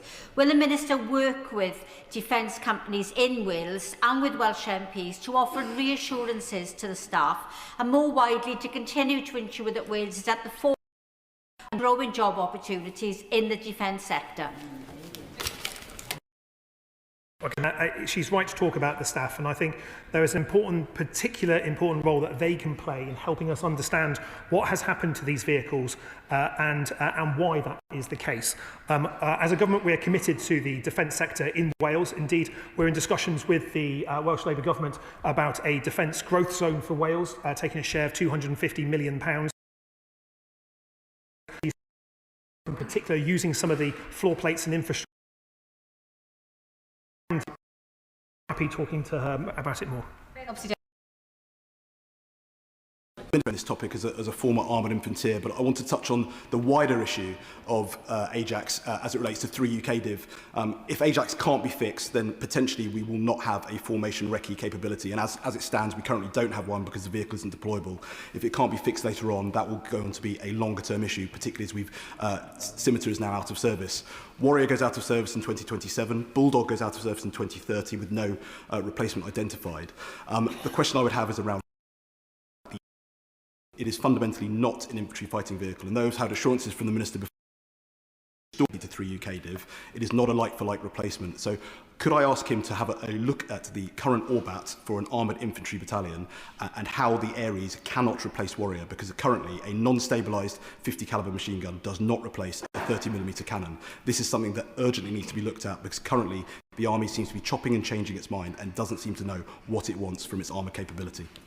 Minister. Thank you. I think he does himself a disservice only saying he has a keen interest. He's by far the best parliamentary questioner of the Ministry of Defence, and that keen interest is felt upon my desk in 30 PQs every single day. So I appreciate his very keen interest in the area, but he does raise a serious issue in reshaping the Army's capabilities, which CGS, the Chief General Staff, is seeking to do to increase its lethality. There is a necessity to replace old platforms with new, and that is in particular using a greater combination of deeper fires, drones and other capabilities. There is armour from light to heavy, and that will be what we will be buying will be set out in the Defence Investment Plan that will be published in due course. Charters. Thank you, Madam Deputy Speaker. Over 30 soldiers fell ill, and therefore could I place on record our thanks as a House, hopefully, to Army Medical. And therefore, would my honourable friend agree with me that when it comes to the forthcoming Defence Investment Plan, Army Medical, of which 2 Med Group is headquartered in my constituency will stand to benefit from that defence investment plan, and that we learn the lessons from this Ajax incident. Can I thank him for talking about Army Medical and 2Med Group in particular? The Strategic Defence Review set out how we need to invest in our enablers, and that includes Defence Medical, making sure that as we move towards warfighting readiness, we maintain the ability to treat any of our personnel that may be injured or need medical attention. That work is ongoing, and he should expect to see investment in the Defence Investment Plan. Dugan. Madam Deputy Speaker, it's not the Minister's fault, but it is the Minister's responsibility. This has gone from Labour to a coalition government to a Tory government. It's now back to Labour. And we still have a system now that is 9 years late, £6 billion, and has just injured a further 30 of our service personnel. Does the Minister think for 1 second that GD being a US prime, the US would allow themselves to get messed around by a UK prime in the same way? And does he have any indication that he can share with the House about Defence's contingency planning, about what might happen if he does have to press the button to cancel this project in terms of CV90s or Rheinmetall links? Can I thank him for his question? He's right that we need to end this saga. It has gone on for too long, and I am not happy with any of our equipment being used by our service personnel if it is not safe.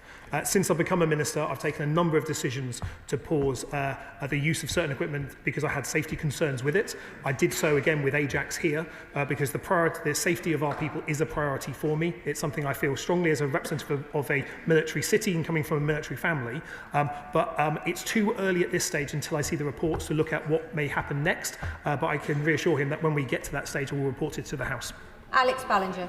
Thank you, Madam Deputy. The Ajax vehicle was ordered in 2014, due to be delivered in 2017. It's now been delivered 8 years late in a state of service that is completely unusable by our personnel. This is a catastrophic failure by MOD procurement. As we're increasing the amount of spending we're doing as we respond to the war in Ukraine, how is the Minister ensuring that MOD procurement is fit for service and we don't have another disaster like we have here?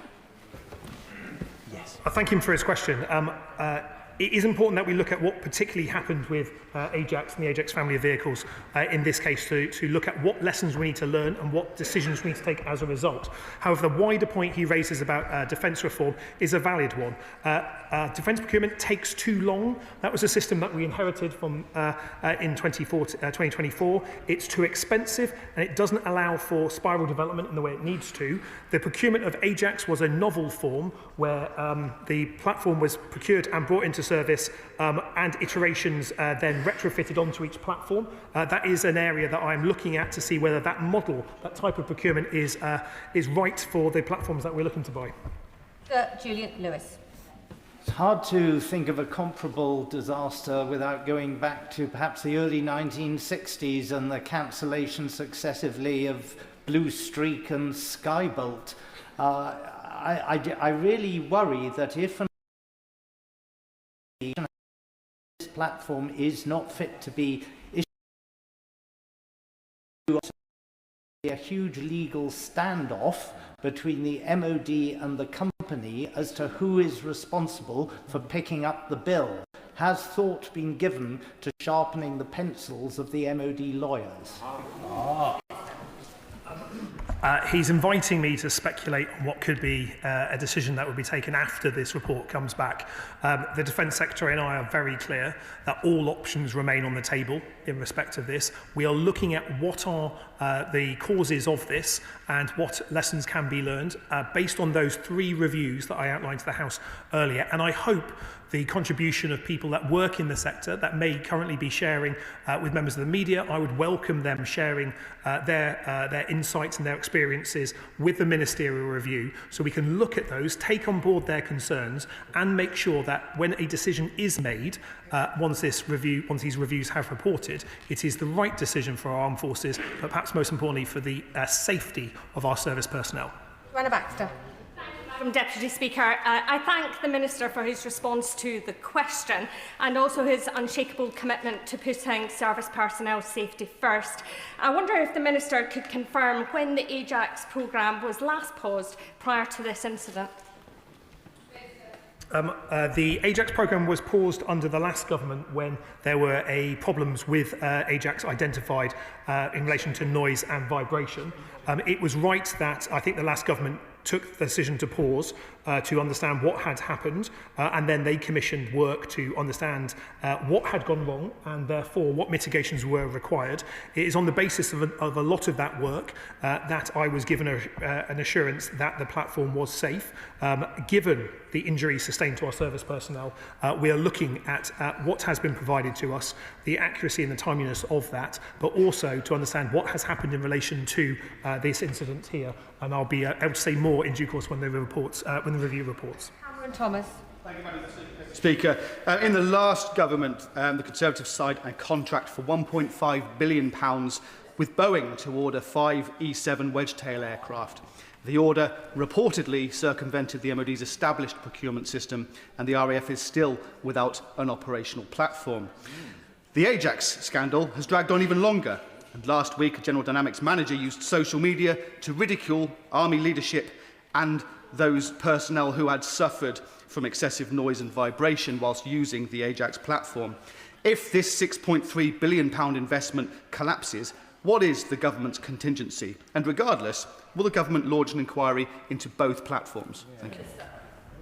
Can I thank him for his questions in relation to Wedgetail? There was a very good debate in Westminster Hall only a few months ago around Wedgetail, where a number of the issues in relation to the Wedgetail procurement were set out, and also its first flight. Intested flight happened very shortly after that as well. However, in relation to Ajax in particular here, it's right that we look at what has happened to have an evidence-based approach that systematically looks at the experience of those vehicles that were both causing injuries potentially, but also those that did not, so we can understand what has happened here, and therefore we'll make a decision on the back of that about how to proceed. I think that is the right approach here, to take it calmly and coolly, but professionally. I want those engineering reports to be the priority, and I want those engineering reports to have the time they need to produce a thorough set of recommendations about what has happened and what needs to happen next. Alan Strickland. Thank you, Madam Deputy Speaker. And can I thank the Minister for the action he's taken on Ajax. As honourable members have said, this speaks not only to issues in this programme, but long-running issues in defence procurement, which I know from businesses in my constituency is too often too slow, too expensive, and fails to deliver the effective kit our men and women in uniform deserve. So once the investigations are concluded, as mentioned by the Minister, can he set out to the House how the lessons will be taken forward into the implementation of the Defence Industrial Strategy and other action to make sure that moving forward, our courageous service people get the right kit at the right price at the right time? Can I thank him for his question, and can I also give him the reassurance that we're not waiting just for the output of these reviews to be making substantial reforms to our procurement system. We know it is too slow, we know it is too expensive, and as a result, with the Defence Industrial Strategy that we published a few months ago, we set out our ambition to cut our contracting timelines, to have more iterative development, to invest more in skills, and to deliver more of that increasing defence budget to British companies. We will, of course, look at what the reviews say, and if decisions are required, let me reassure the House that Secretary of State and I will be making them. Rebecca Smith. Thank you, Madam Deputy Speaker. Given the issues around Ajax and the operational gap which this leaves the Army, is the Minister confident that there will be no issues with Boxer or the Project Hunter alternative individual weapon systems, which could come out of the woodwork with regards to capability and usability? I met with a local defence business on Friday who shared some concerns that they have with me. Can I thank my constituency neighbour for that? If there's a local defence business in her constituency, it's not far from mine in that case. I'll be very happy speaking to her in relation to those. Certainly, we are looking at what has happened first of all, and then making a decision based on the evidence. I think that is the right approach here, but I'm very happy looking at this. But Boxer is a good platform that hasn't had the issues that Ajax has. I've seen Boxer under construction in Stockport and in Telford, and I've seen the dedicated workforce that are delivering that, and the potentially for more to happen there. Steve Barclay. Thank you, Madam Deputy Speaker. Whilst the problems with this programme are familiar, what we've heard today is quite extraordinary, because both the Minister and the Shadow Minister have said from the dispatch box that they have been misled by their officials. And that in turn, Madam Deputy Speaker, raises questions for this House, because we should be able to rely on what is said by from the dispatch box. So has the Minister discussed this with the Defence Select Committee? I think across the House we don't think these problems only apply to this programme, they're more systemic.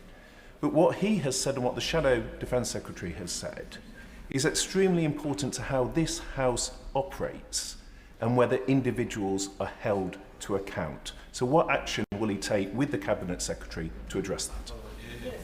Can I thank the honourable gentleman for his question?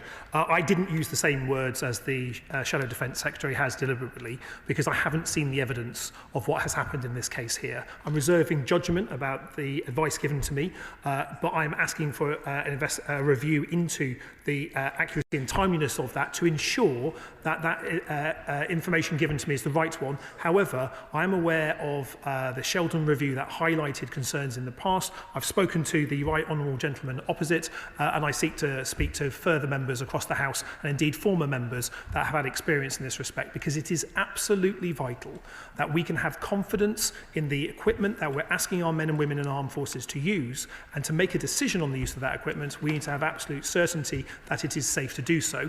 That is the decisions that I'll be taking with the Secretary of State once we've seen the reports of these ones here, but I'm very happy to have further conversations on a cross-party basis to understand the concerns, to make sure that our defence procurement system is accurate, timely, and importantly keeps our people safe. Chris Cochran. Defence innovation is vital both for adapting our armed forces to the drone age and the war in Ukraine, but also rightly for the government's economic strategy. What confidence can the country have in the MOD's ability to deliver, given the debacle with Ajax?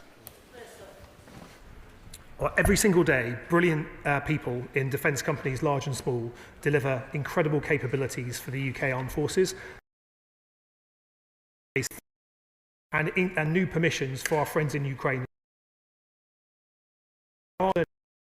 Of UK support for our friends in Ukraine, speeding up the delivery of systems, but also looking at how we can reduce the contracting time and also enable platforms that can be spiral developed faster than the ones that we have today. So there are lessons to be learned. The Defence Industrial Strategy sets out a number of those, but we will be looking carefully at the reviews here to see what lessons can be applied to the Ajax platform, but also if any wider lessons need to be learned as well. If they are wider lessons that do need to be learned, they will be, and we'll be taking them on seriously.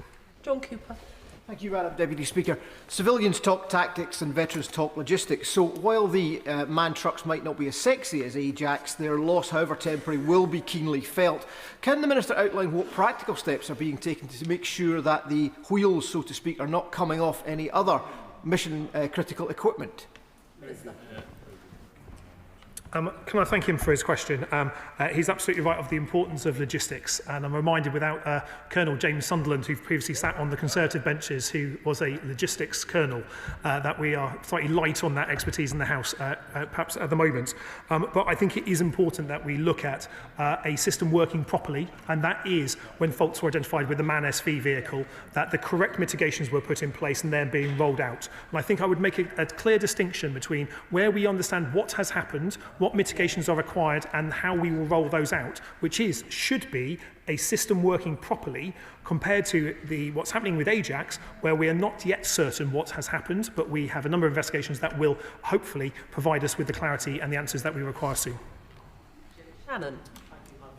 Can I thank the Minister very much for his answers and also for his clear commitment to do better and to solve the problems. We appreciate that in this House, his honesty. It's understood that some 6,000 vehicles, some of which have been in service for 2 decades, are being fitted with replacement parts, and some were fitted incorrectly. These vehicles are used to get food, fuel and supplies to the troops. What steps will the Minister take to look at other Army vehicles to ensure that there are no improper parts in them, so it doesn't create a knock-on effect on getting essential supplies to those troops who are in the battle zone? Can I thank him for his question? The Army has a number of vehicles. That was we've heard from the discussion already in this urgent question. have been in service for a very long period of time. In refreshing our capabilities, it's not just the Ajax platform that we're, as a nation, seeking to update. It's the Land Rovers, and it's a whole host of other platforms as well. We're seeking to do so to provide the men and women in our forces with the equipment that they need to increase our warfighting readiness. As part of that, we need to have systems that sit behind them that procure faster and better than we've seen in the past, that provide more value for the taxpayer, even though we are spending more on defence than ever before, because I want to see increased value for the taxpayer, but also making sure that we deliver a safe working environment for all our service personnel. Because when we ask them to do extraordinary things, I want to have the confidence that the equipment and the vehicles I'm asking them to do those things in are as safe as they possibly can be. The Minister for his responses this afternoon, and I will allow a few moments for the front bench to swap over.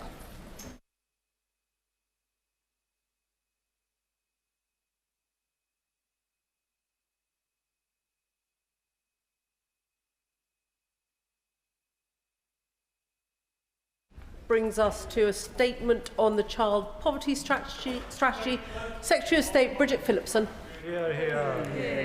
Madam Deputy Speaker, with permission, I will make a statement on the Government's child poverty strategy. Tackling child poverty is a proud Labour tradition. It goes to the heart of the values that we have and the beliefs we share. Above all, the background must be no barrier to success, that opportunity is for every child, and that the freedoms which for too long few of our children enjoyed must today be extended to them all. This Government sees child poverty not simply as the absence of material goods from the lives of our young people, but it adds the absence of their agency, of their freedom, in the decisions which shape their worlds. And as members on this side of the House know well, it is not merely wealth and opportunity, but power which must be in the hands of the many, not the few. That clear political principle lay behind not merely the determination, but the success of the last Labour government in lifting 600,000 children out of poverty between 1997 and 2010.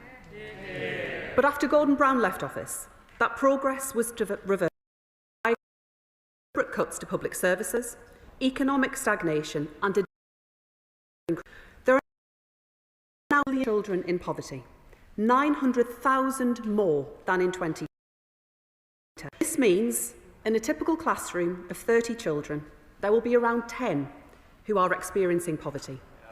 And 2 million children are in deep material poverty, lacking even the basic essentials, such as a warm home, healthy food,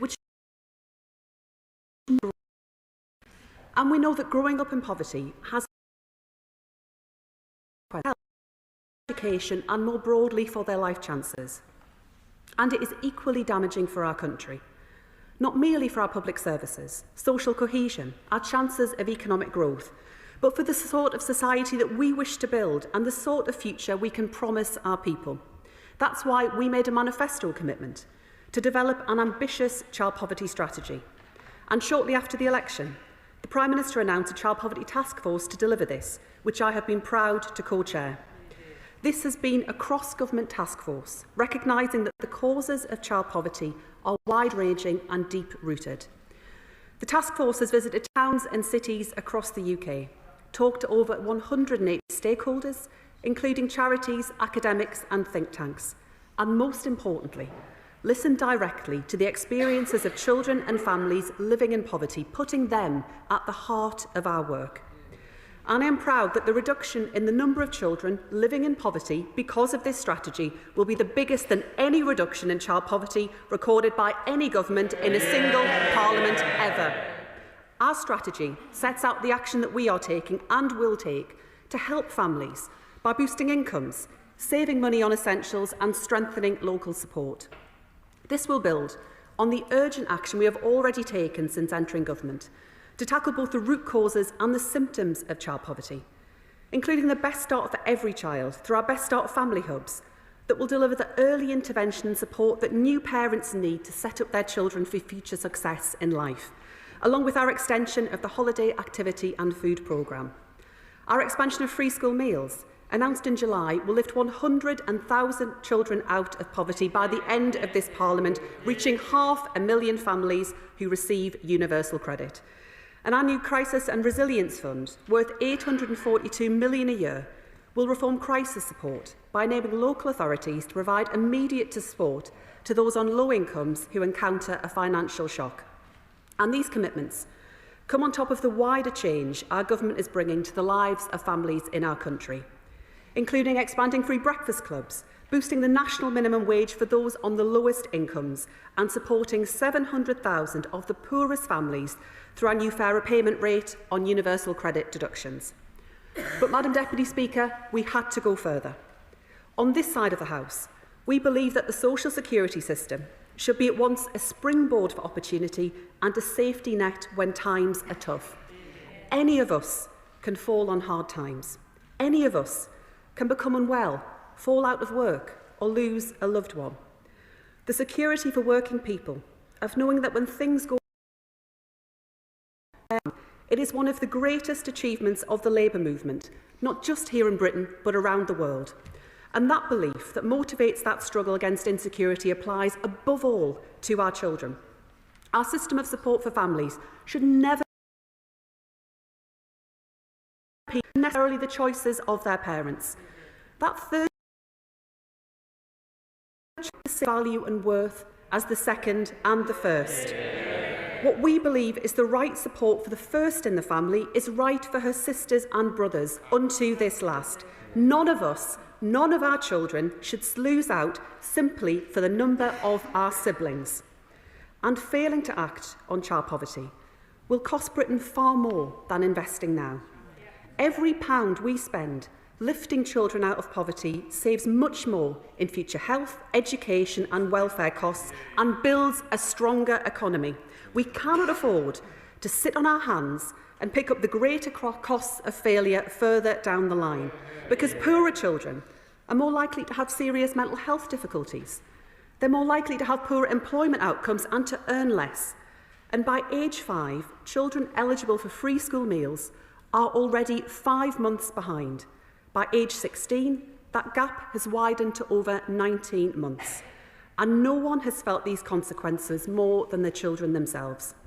And that's why we announced that we will remove the 2-child limit in universal credit from April 2024. For every child will alone lift 450,000 children out of poverty by the end of this Parliament and end the cruel policy that is currently affecting 1.6 million children. And it is estimated that in 29-30 there will be 550,000 fewer children in relative poverty as a result of the whole set of measures set out in our child poverty strategy. Madam Deputy Speaker, with the decisive action this government is taking today, we are investing in the future of our children and investing in the future of our country. And it's sometimes put to ministers, not least by members on the other side of this House, parents for staying out of work. Almost 60% of households affected by the 2-child limit are in work. Almost 50% of the households affected were not credit. The parents are doing what they can to keep a roof over their children's heads. Parental employment rates are already high, but with almost 3/4 of children, many parents find themselves in jobs where they still struggle to support their families, while those not in work face extra barriers to entering the labour market at all. And one of the biggest barriers is childcare. That's why we've expanded 30 hours of funded childcare for working parents, saving eligible families using all 30 hours up to £7,500 per eligible child per year. Extending eligibility for universal credit upfront childcare costs to parents returning from parental leave to ease that difficult transition back to work. And providing universal credit childcare support to help with the childcare costs for all children, instead of limiting this to 2 children to help parents who have larger families too. And we know that there is much more to do, which is why we are committing to a Department for Education-led cross-government review of access to early education and childcare support to deliver a simpler system better for children and for parents alike. Too many children are spending years in temporary accommodation, at a point in their lives when they need the space to play and develop, nutritious food to thrive and to access education. We will also put in place specific interventions to mitigate the harm living in temporary accommodation can inflict on children's health and educational outcomes. This includes a commitment to ending the practice of new babies into B&Bs or other unsuitable shared accommodation. Together, all of this represents a strong start, but we do not underestimate the scale of the challenge. To build a society where every child grows up in a family filled with love, grows up safe, warm and well-fed, not held back by poverty but helped forward by government. We will monitor our progress using two main metrics. Firstly, we will use the internationally recognised and well-established relative low income after housing cost metric to monitor overall child poverty. And secondly, a new measure of deep material poverty, which we have developed to assess families' ability to afford everyday essentials. This takes account of more than just income, such as the cost of essentials, their overall financial situation and the support that they receive locally. Because it is not only the number of children in poverty that matters, but poverty too. We will continue to have a dedicated team of private sector and civil society to keep focus on tackling this stain of child poverty with oversight from ministers across government. Madam Deputy Speaker, for over a century, Labour governments have worked to deliver opportunity and security. This strategy will build on those proud foundations, delivering on our opportunity mission to break the link between background and success. We will continue to work nationally and locally and across all 4 nations of the UK. And we will continue to be ambitious to match the ambition of our children, building a Britain where no child goes hungry, where every child has opportunities and where every family has power and choices in life. And I commend this statement to the House. Shadow Secretary of State Helen Whately. Thank you, Madam Deputy Speaker. I will start with something we can all agree on. None of us want to see children grow up in poverty. All of us know something of what that looks like. Some honourable members have lived it themselves. Even in the wealthiest constituencies, there are pockets of poverty. Children spending months living in bed and breakfast, their meals coming from the local food bank, not knowing when they'll have a bed in a room they can call their own, worrying about their mum, and it is usually their mum, and how she will pay the bills. None of this helps a kid succeed in life. So, of course, this government, as we did before them, should be working on how to improve the lives of children. But nothing I've heard from the Secretary of State today gives me any confidence, however well-intentioned, that they're going to fix the problem. Last week, the Prime Minister grabbed a headline by saying they will change how supermarkets display baby formula and give you loyalty points. Hardly the groundbreaking fix for child poverty that we have been promised. At the budget, they crowed about how they will lift so many children out of relative poverty by lifting the 2-child cap. That will, of course, help with the stats on that one metric, just like the free taxpayer-funded breakfasts. But ditching the 2-child benefit cap will raise taxes on working people, including those on the poverty line, and disincentivise work. For a measure which the Prime Minister now speaks about with such pride, I'm surprised it took the government 18 months to do it. In that time, the Prime Minister and Chancellor rejected many demands from their backbenchers to lift the cap, arguing the policy was unaffordable. In fact, he was so committed to the cap, he removed the whip from those brave Labour rebels who voted to lift it. But then, as rivals for Labour leaders went. Chopping and changing policy based on political pressure is no way to govern, and it's certainly no way to solve child poverty. Madam Deputy Speaker, there is a way to boost the prospects of the country's children. Plentiful, well-paid. That way people can provide for themselves and their families, pay their rent or their food shop and afford school uniform for their kids. The Centre for Social Justice found that children in workless households are 4 times more likely to be materially deprived. But workless households has seen the fastest increase on record, coming to 1.5 million. Contrast that to our record, which saw the numbers of children in workless households.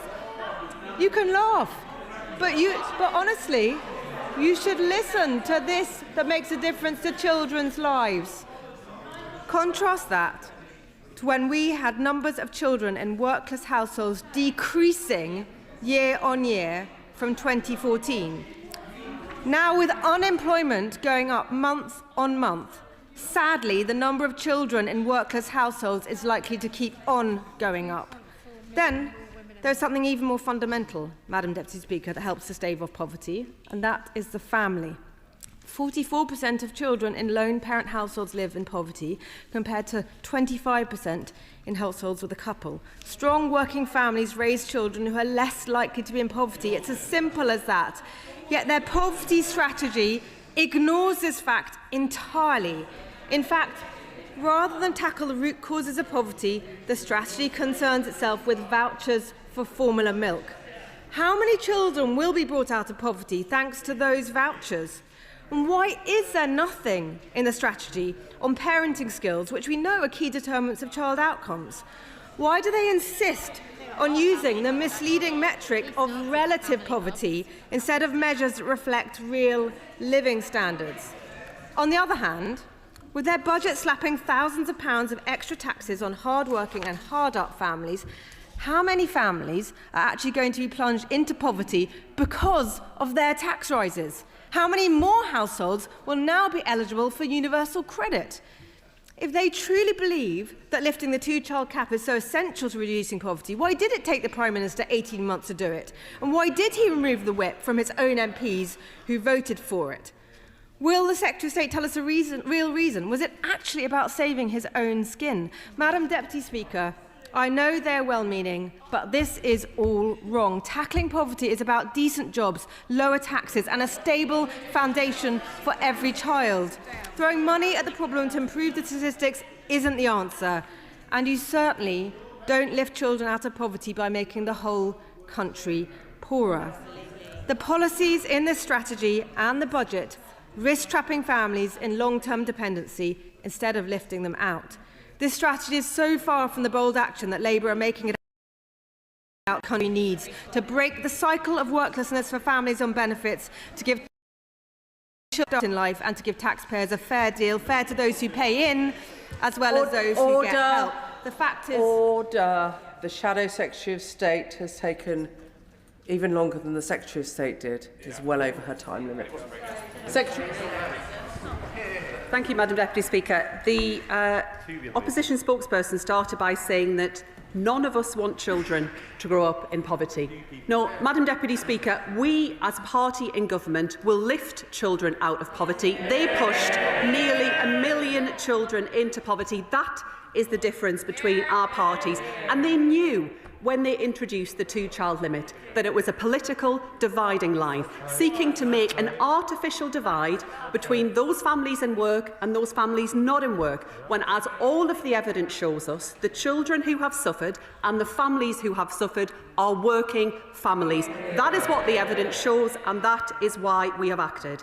And in suggesting, as they have done in many, many days over in the media and beyond, that they will bring back the two-child limit, she is committed to pushing 450,000 children back into poverty, committed to reintroducing the repulsive and dehumanising rape clause that saw women forced to talk about sexual violence in order to have enough money to support their children. They should be deeply, deeply ashamed of such a punishing and dehumanising regime that saw women and children suffer, and we will never stand for it. And we will not allow for children to be punished because of the circumstances of their birth.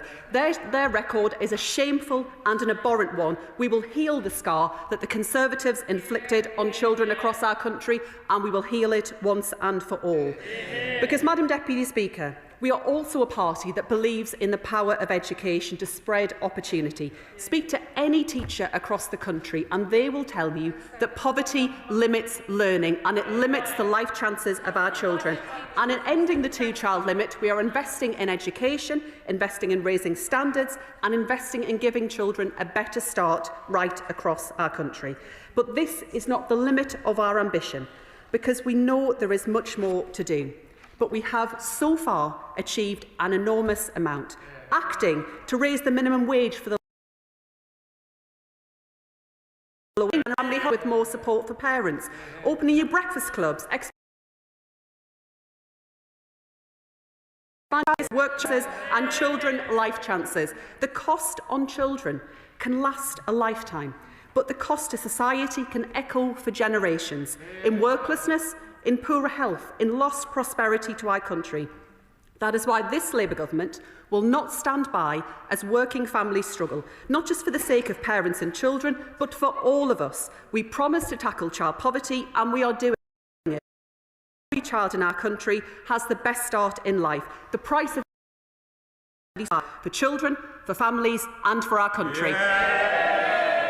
Chair of the Select Committee, Helen Hayes. Madam Deputy Speaker, can I warmly welcome the publication of the Child Poverty Strategy, which builds on the steps the Government has already taken, expanding access to free school meals and introducing. Particularly welcome the removal of the two-child benefit. The evidence is clear that this has been one of the biggest contributors to the shameful increase in child poverty that we have seen in recent years. My committee, along with the Work and Pensions Select Committee, will undertake detailed scrutiny of the strategy, and we will play our part in ensuring that its implementation is as effective as it can be. Can I welcome the focus on temporary accommodation, where children sleep and the safety and security of their home environment has a huge impact on their life chances. Absolutely. But can I note that the measures in the strategy so far are limited to pilots? This work is badly needed across the country. So can I ask the Secretary of State, when does she expect to be able to roll out the work to eliminate the use of bed and breakfast accommodation for families everywhere, so that no child's life needs to be scarred by the trauma of living in temporary accommodation? Well done.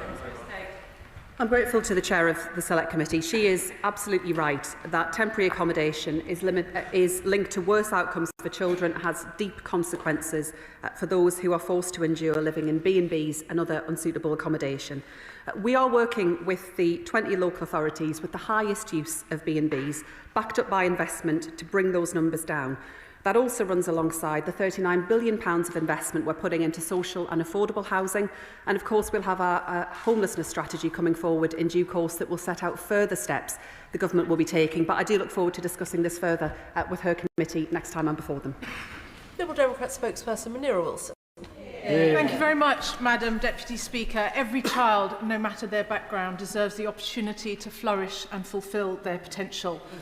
Liberal Democrats welcome any and all efforts to reduce the number of children in poverty, because we believe investing in our children and young people is one of the most important investments a government can make. And that's why we welcomed the Chancellor's announcement at the budget to lift the cap on universal credit for families with more than two children.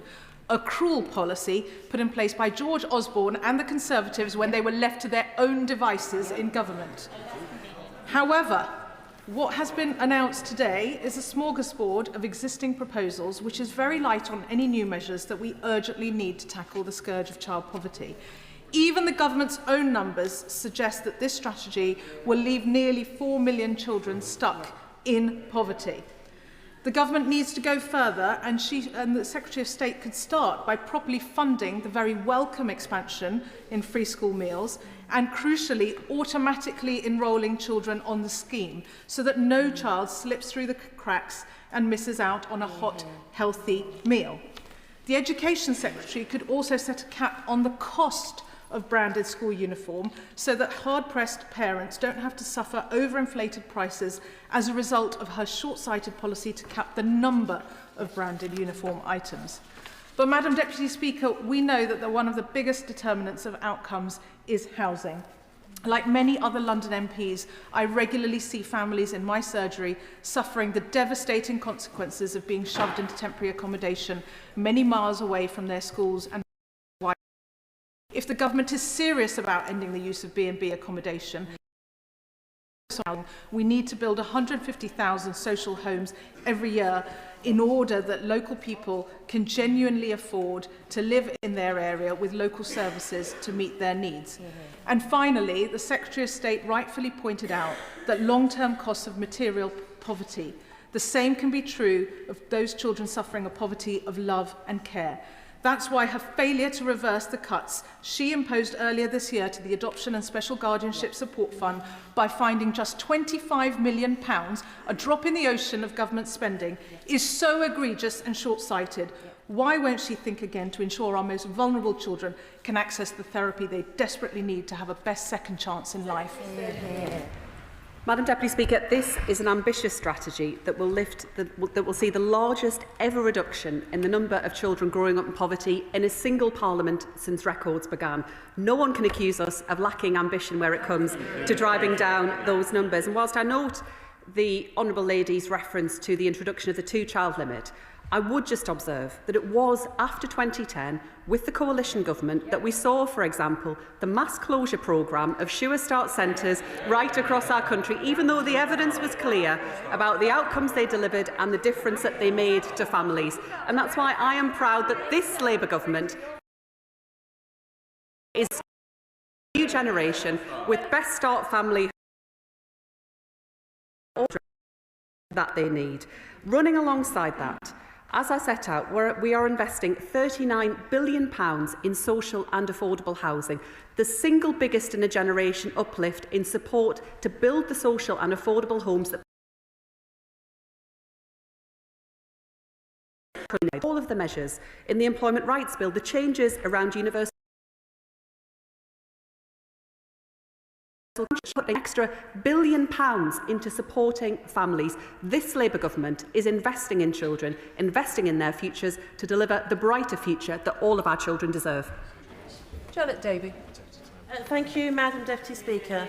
Official figures show that over 4,000 children are living in poverty in my constituency of Lewisham East, and many of those families have one parent in work. And I warmly welcome the Secretary of State's child poverty strategy and all the work that has taken place along with her and her colleagues, as well as the lifting of the two-child cap limit. Agree with me that what we now need to see is children and families not use food banks.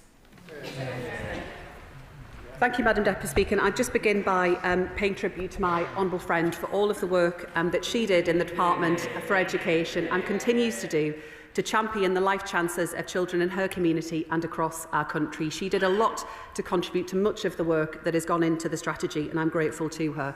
I agree with her that I want to live in a country where families have enough money to go to the shops, to buy the food that they want for their children and to make decisions that are right for them. In paying tribute to the amazing volunteers in our community organisations and churches who volunteer and give their time freely to run food banks, I hope that in the years to come we can shut down those food banks and make sure that all families have got a good level of income and don't have to depend on the goodwill of strangers in order to get by. Dame Harriet Baldwin. Thank you, Madam Deputy Speaker. Last year, the Secretary of State, her front bench colleagues, pretty much everyone behind her, voted against lifting the two-child benefit cap. Those who rebelled had the whip withdrawn. What would she do now, and what has changed since that vote last year? Madam Deputy Speaker, I have long campaigned on child poverty, and I have led this task force together with my right honourable friend, the Secretary of State for Work and Pensions, and my right honourable friend, the now Secretary of State for DSIT. We were always clear that we would look at all of the evidence at the most effective ways that we could lift the greatest numbers of children out of poverty, and we have done precisely that. The only people that have been playing politics with children's lives and children's futures are the party opposite.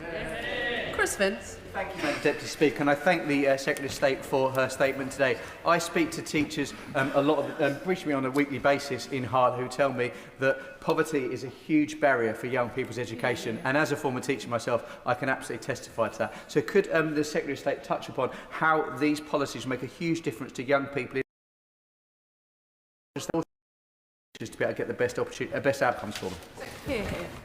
Madam Deputy Speaker, I've heard from so many school leaders, teachers and staff across our country about the impact that child poverty has on their children and families in their care, whether that's helping around temporary accommodation, washing clothes, even sometimes putting their hands in their own pocket to provide financial support for families that are struggling.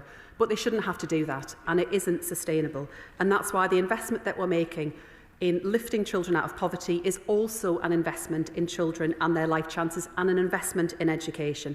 Because again, the evidence is clear that not only do big gaps open up in terms of attainment for children who are on free school meals, but we also know that those who've experienced child poverty are more likely to be unemployed or in low-skilled or lower-paid jobs as adults. So this is about the difference we make, not just in the here and now for our children. It is a long-term investment in our education system, in our teachers and in our staff, but it is also an investment in making sure we have a stronger and more resilient economy too. Ian Room. Mr. Speaker, in the year 2000, half of the children in poverty lived in workless families, but now almost 3/4 of children in poverty are in working families, and millions of universal credit recipients have a job, but suffer from low wages. Can I ask the Secretary of State how that has shaped the new strategy to ending child poverty in rural and coastal communities like North Devon, where many parents' wages are very basic? He is right that the majority of children in poverty are living in working families, and it is an artificial political dividing line to suggest anything other than that is the case. The evidence is very, very clear for anyone who wants to look at it. Now, there are a number of reasons for that. Low pay is one of them. That's why we're increasing the national minimum wage. Access to childcare has been a big, big barrier, particularly for many single parents, over a very long period of time. And one key element that we considered during the development of the strategy was, alongside lifting the 2-child limit, if we could support more second earners in 4 hours. That was also one of the most effective ways that we could lift more children out of poverty. That's why next year we're investing £9 billion in expanding government-funded childcare, creating new school-based nurseries, but also rural choices at the start of the school day. Peter Swallow. I'm honoured to represent Bracknell in this place, a relatively prosperous community where still 1 in 5 children are growing up in poverty after housing costs. Bracknell Food Bank gave out 8,000 food parcels last year, 3,000. Does my right honourable friend agree with me that poverty affects all of the UK? In every constituency there are children living in poverty, and that is why it must be our moral mission to stamp out child poverty wherever we find it. My honourable friend is right that child poverty blights the life chances of children right across our country, including in communities that might otherwise appear affluent. There will always be children who are enduring the hardship and the injustice of child poverty, and I'm grateful for his support and everything that he does to champion the life chances of children in his community. And in the strategy that we are setting out, this will deliver real changes to children, not just in Bracknell, but across our country too. Louis French. Thank you, Madam Deputy Speaker. Despite assurances to the contrary, children in my constituency have had their school courses cut, and parents across the UK have lost their jobs because of this government, with over 180,000 jobs lost over the past year. If unemployment and taxes continue to rise, how many more children does she expect to grow up in poverty, or is this just the price that the welfare party opposite expect families to pay? There we are, the true face of the Tory party, describing people who are in work in that kind of way. We will always back working people. And I'd just point out to the honourable gentleman that there are 329,000 more people in work than was the case a year ago. We are tackling poverty, we are supporting parents back into work, and we will reform our welfare system alongside it. But he and the party opposite should have the good grace and the humility to accept that the decisions that they took have pushed hundreds of thousands of children into poverty, including in his community. Maybe he should go and speak to them and see what they say to him. Joanna Baxter. Thank you, Madam Deputy Speaker. Can I warmly welcome the publication of this child poverty strategy, and in particular the lifting of the two-child benefit cap, which will lift 1,560 children in Paisley and Renfrewshire South out of poverty. But there remain 100,000 children in Scotland stuck in homelessness SNP's watch because they have control of friend give me that she will work with colleagues in the Scottish Government to ensure that every lever of power is exerted to make sure that constituents in Paisley and Renfrewshire South get the same opportunities as constituents across the rest of the UK. This is a UK-wide strategy, and one where we will continue to work with the Scottish Government, the Welsh Government and the Northern Ireland Executive to bring down poverty in all of our 4 nations. But she is also right to draw attention to the staggering and appalling record of the SNP government in Scotland, particularly where it comes to homelessness, and to highlight the impact that temporary accommodation and homelessness has on the life chances of children. She, of course, will know as well as I do that this Labour government in Westminster delivered a record settlement to the SNP government in Scotland. They have choices about how they take this forward. But of course, if they fail to do so, if they fail to take the decisive action that people across Scotland need, then perhaps it really is time for a new direction for Scotland with Anas Sarwar. Kirsty Blackman. It's nice to hear the Secretary of State acknowledging that child poverty is lower in Scotland than it is in England and is reducing in Scotland, the only part of the UK where it is going down. This is the graph in the government's own document, I would say. The document is 113 pages long. 34 of them are blank or just references. 25 of them are explaining the problem. So less than half of them are about what the government is going to do. And of those policies that are included in the document, almost every single one has already been announced. Why have we waited a year and a half for this child poverty strategy that is, frankly, unambitious? The strategy has been published. It does not have any evaluation criteria. When the Best Start Bright Futures policy was published in Scotland, it had alongside it evaluation criteria other than just those 2 headline measures the Secretary of State has mentioned. Will she lay out what evaluation criteria she's going to use to ensure that these changes make a positive difference for people? Madam Deputy Speaker, I thought when the Honourable Lady stood up, she was about to congratulate the UK Government for lifting the 2-child limit. Something I've heard her talk about a lot in this House. She was right to do so. So where was the welcome for the change that we are bringing today? Of course, the SNP government could have effectively abolished the 2-child limit in Scotland, but they've sat on their hands, and sadly, all the evidence suggests that they are about to miss their child poverty targets. Debbie Abrahams. Thank you, Madam Deputy Speaker. And again, I also warmly congratulate my right honourable friend for the introduction of this child poverty strategy, and particularly the lifting of the 2-child limit, which will make a measurable difference to hundreds of thousands of children's lives. Child poverty doesn't just blight educational attainment and employment prospects, but it is also a key indicator for population health and health inequalities. So can I press my right honourable friend on targets in relation to this? By reducing, for example, child poverty by 35% by 2033, there will be 291 fewer infant mortality deaths, 4,700 fewer looked after children, and 33,000 fewer emergency admissions for children. So can I ask my right honourable friend to look at these so that we know that we're on the right track? Thank you.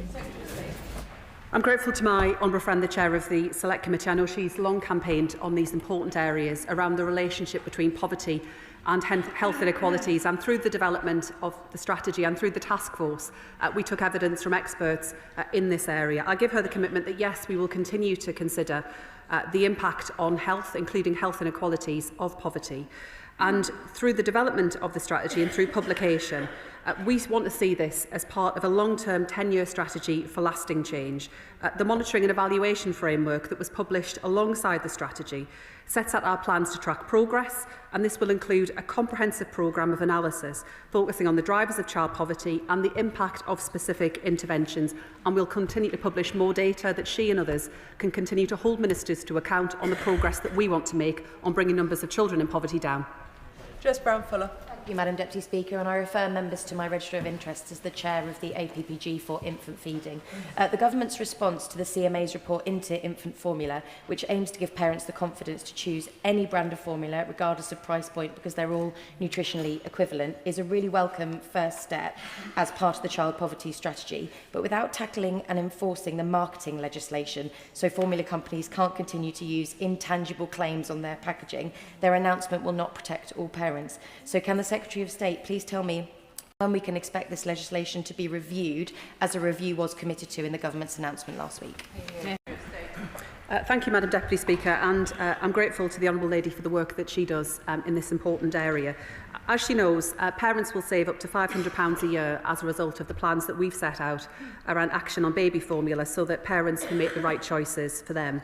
Of course, we know that it is also important to put in place support for parents who wish to breastfeed, and that's why we've also extended and expanded the National Breastfeeding Helpline, running alongside support that will be available in Best Start family hubs to make sure that mothers have choices about the right approach for them. And I'll make sure that a Minister in the Department for Health and Social Care writes to her to give her an update on the issues she's asking about. David Williams. Madam Deputy Speaker.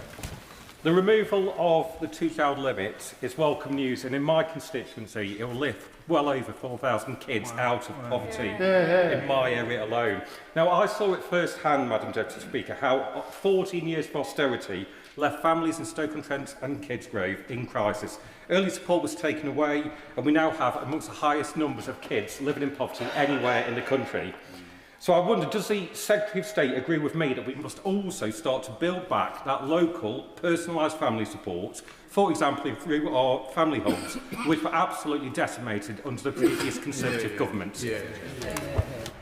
I agree with my honourable friend, and I know from previous conversations he worked in a Sure Start centre and was involved in the delivery of those services. And Best Start family hubs will draw on what we know works from Sure Start. The evaluation evidence is incredibly clear about the impact it had on children's life chances, on admissions to hospital, on the increase in exam grades that we saw of children who lived near to a centre. That's why we've committed to funding all local authorities to deliver Best Start family hubs, backed up by £500 million to help families in every part of the country. And that rollout will create 1,000 Best Start family hubs nationwide by the end of 2028, supporting parents, backing children, and make sure that we reduce the longer-term impacts that we see, where parents don't have the support they need, where children have to wait too long for the support that they deserve, and all of the devastation that's followed from that very, very short-sighted decision taken back in 2010 to remove funding from Sure Start by that previous government. Anne Davies. Madam Deputy Llefarydd. Plaid Cymru has led the charge in Wales against the two-child limit, so we welcome the fact that scrapping it is a cornerstone of this strategy. As you know, in Wales, child poverty is around 34%, so 34% of our children live in poverty. But there is a catch, because the benefit cap remains in place, and around 10% of the children in Wales who are currently hit by the two-child limit won't see any improvement. And on top of that, another 1 in 10 households could find themselves capped for the very first time. So will the Secretary of State build on the child poverty strategy by removing or at least raising the benefit cap? Madam Deputy Speaker, it is a Labour government that is lifting the two-child limit and will make sure that children in England, Wales, Scotland and Northern Ireland get the support that they deserve. She references the benefit cap that limits the total amount of benefits a working-age household can receive. Of course, that only applies where you are talking about families where there is not someone in work. I do think it is right that we support people into work and we make sure that we have incentives that back that. But alongside that, in England, we are delivering a big expansion in childcare because we know it's important to support families. But of course, it was the Welsh Labour government that first introduced free breakfast clubs, something that I'm proud to be introducing here in England. Stella Creasy. Thank you, Madam Deputy Speaker. I recognise that we shouldn't take any lessons from the benches opposite, because they don't seem to understand that lots of families in work are affected by the two-child cap, and their priorities seem to need a rethink, because they seem to be the same people arguing against lifting the two-child cap but for subsidising private school fees. They'll go to the wall for some kids to play the eat and war game, but not for all children to be able to eat. Where I do think there is an issue, and I recognise and welcome the Secretary of State's plans for a review of early years funding, is that we know right now only 20% of those taking up the 30 funded free hours of childcare are on the lowest incomes. What's critical to this is the role of the DWP, because 1 million women in this country are out of work right now because of their caring commitments. One of the things I'd love to see is the DWP in Sure Start centres working with mums, so they knew about tax-free funded childcare, they knew about the change she's making to universal credit. Will she meet with me and others concerned about this, about how we bring those systems together so those 1 million women are not forgotten but supported under this government? I'd be happy to meet with my honourable friend to discuss this further. A key commitment that we made through the development of this strategy was that we want to make the system of childcare support and early years education for families to access. We know it's a complex system that is built up over time. Easier for families to get the support that they need. But we have already taken action around expanding the 30 hours of government-funded childcare, around universal credit cost caps, around upfront childcare costs. And I know that my right honourable friend is making sure that work coaches and job centres are able to provide additional support for families around what's available. But I wholly accept that there is more to do, and I'd be delighted to discuss it with her further. Tim Farron.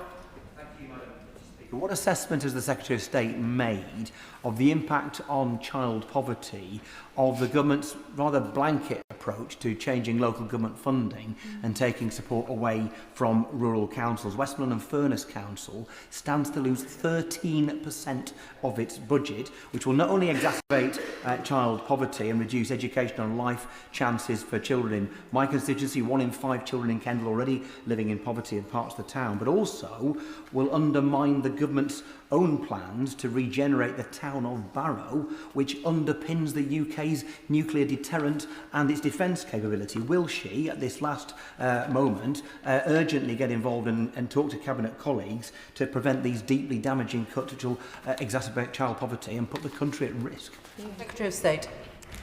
I'm sure the right honourable gentleman has made his views known to ministers at MHCLG, and I'll make sure that they are passed along. But I would say that in lifting the two-child limit, in expanding access to childcare, expanding free school meals, increasing the national minimum wage, expanding rights at work, these are all big changes that will make a real difference to children and families in his constituency. Ian Lavery.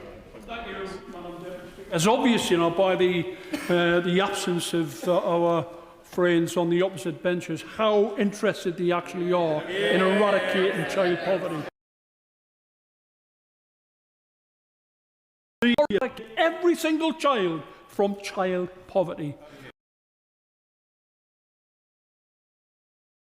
The Bairns in my constituency who will benefit so much from withdrawing the two-child cap last week. However, we must continue, we must go further, and can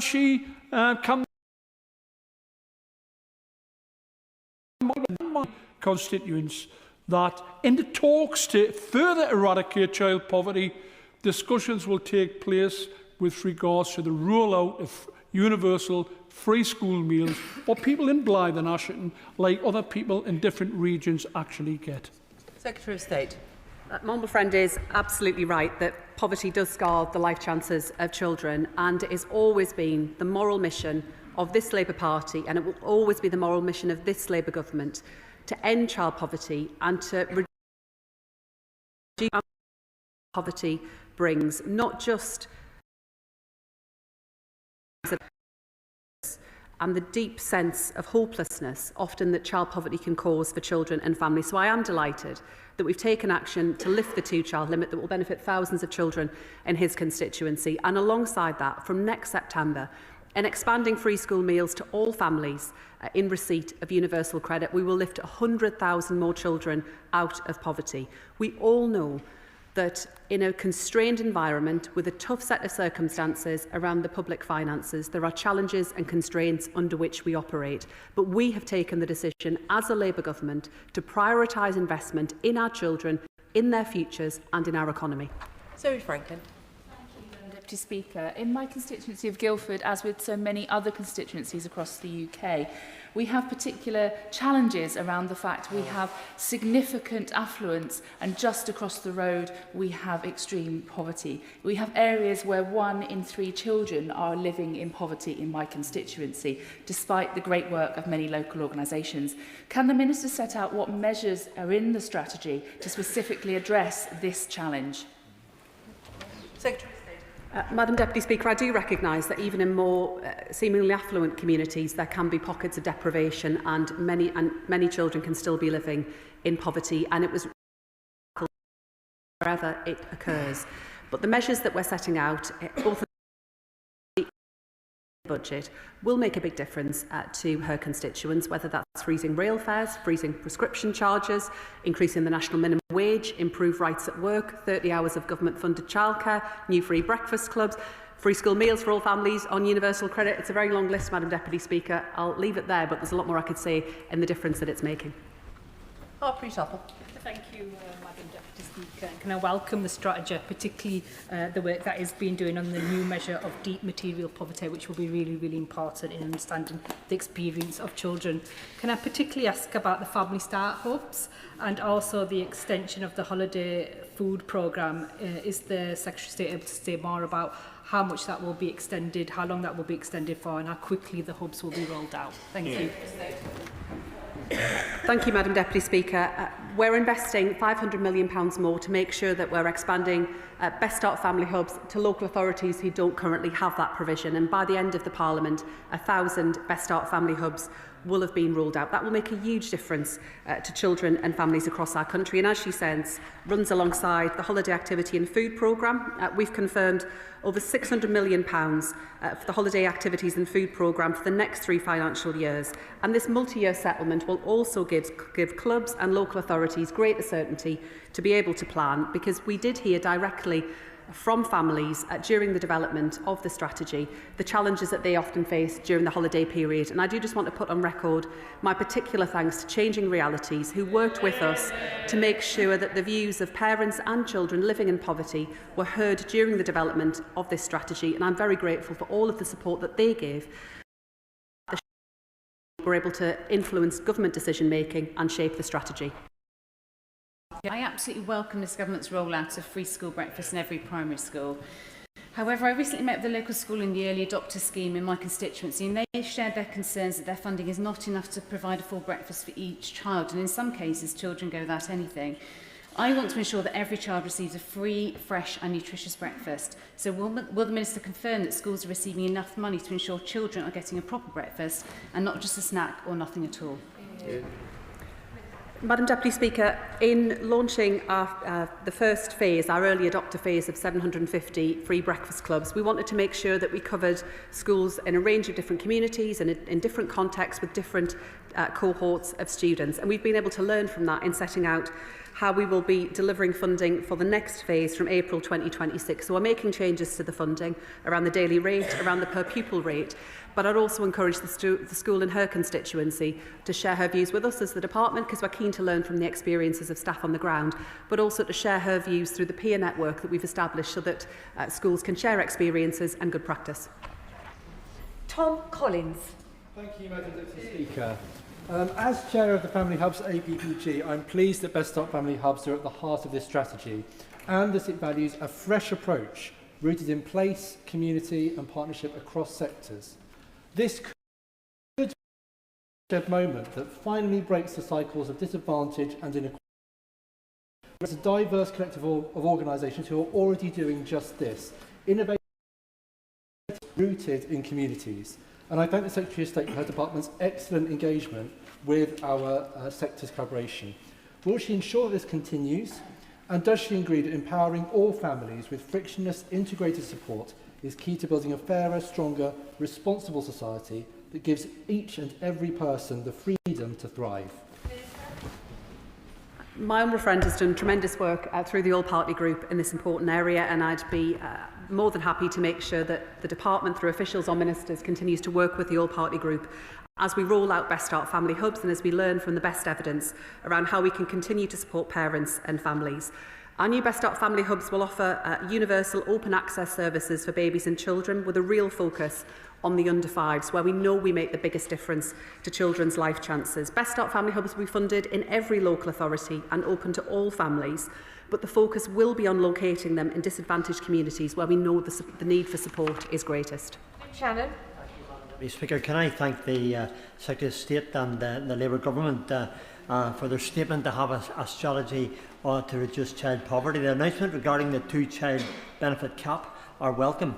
It will take potentially 103,000 children out of poverty in Northern Ireland, but it is important to remember, as the Prime Minister said himself, that 3/4 of children in poverty are in working families. So can, again, ask this very respectively, Secretary of State, advise within the child poverty strategy what specific is in place to protect children with working parents who will have the rising cost of living, freezing of tax thresholds and childcare, but will still struggle to pay the means?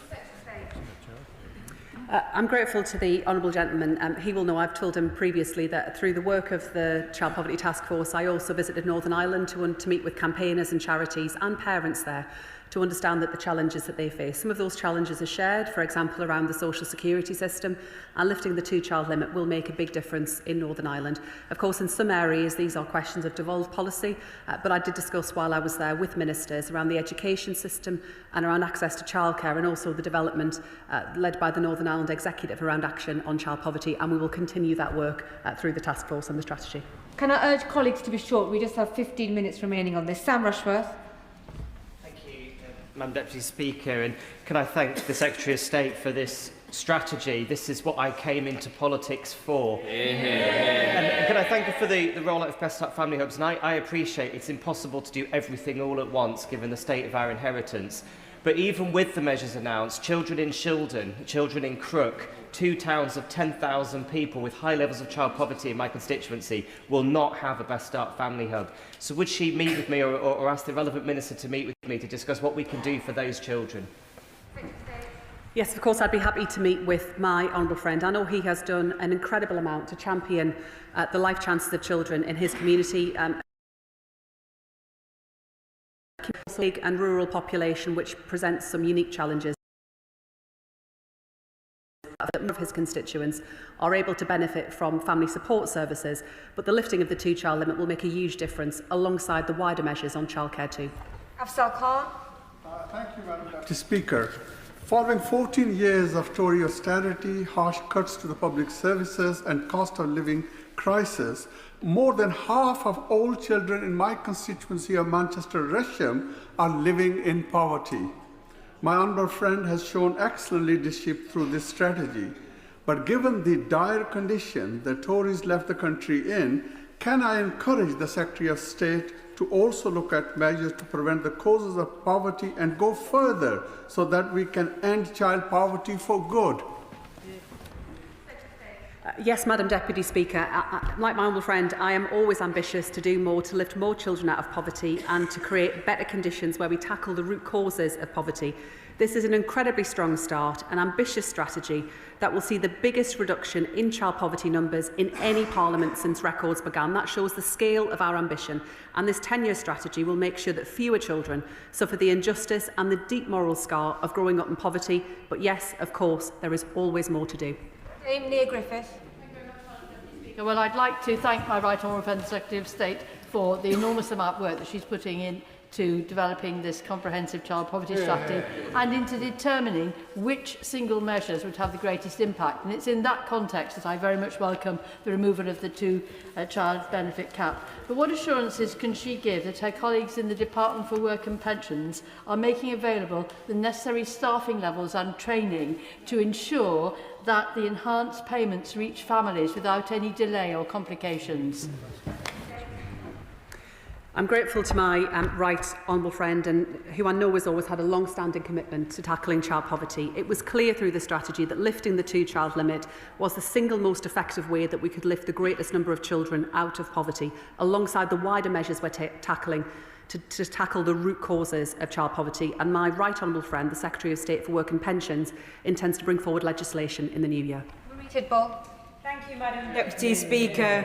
Over 23% of children in my Penistone and Stocksbridge constituency are living in poverty. This is unacceptable. We know that children growing up in poverty are less likely to be in work and will earn 25% less than their peers by the time they are 30. Scrapping the evil two-child benefit 140 children in my constituency. Contrary to what the Shadow Secretary of State says, this is an investment in their future. Given that it is the moral mission of this government to break the devastating cycle of child poverty, will the Secretary of State work with me to look at opportunities for a family hub in Chapeltown in my constituency to also serve Burncross and Ecclesfield areas too? Yes, of course, Madam Deputy Speaker. I'd be happy to discuss it further with my honourable friend. She is absolutely right that child poverty doesn't just have a deep and lasting impact on the individual children and families concerned. There is a clear link to worklessness, to poorer health outcomes and to attainment at school, and to the flow through into the very, very high levels of young people who are not in education, employment or training. That's why the measures we're taking are the right thing to do, both for children and our society. Mohammed Hussain. Deputy Speaker, the child poverty strategy includes welcome measures for families in Bedford and Kempston, from removing the two-child limit to expanding free school meals, childcare support and family hubs. These are all fantastic. But one of the most urgent issues affecting children's well-being is the families living in temporary accommodations. That is anything but temporary. Set clear targets to ensure measurable progress is reducing such suitable conditions. Yes, Madam Deputy Speaker, through the strategy we are taking action around the unacceptably high levels of those living in temporary accommodation that we inherited from the party opposite. We are making progress.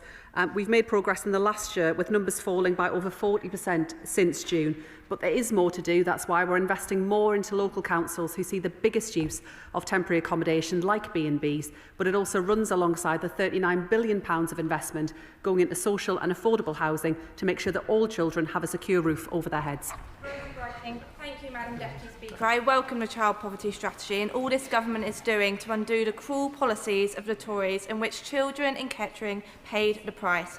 Investing in a child early on in life is key to success in adulthood. So can the Secretary of State explain how this strategy will help mean that young adults who break the cycle of poverty are the norm, not the exception?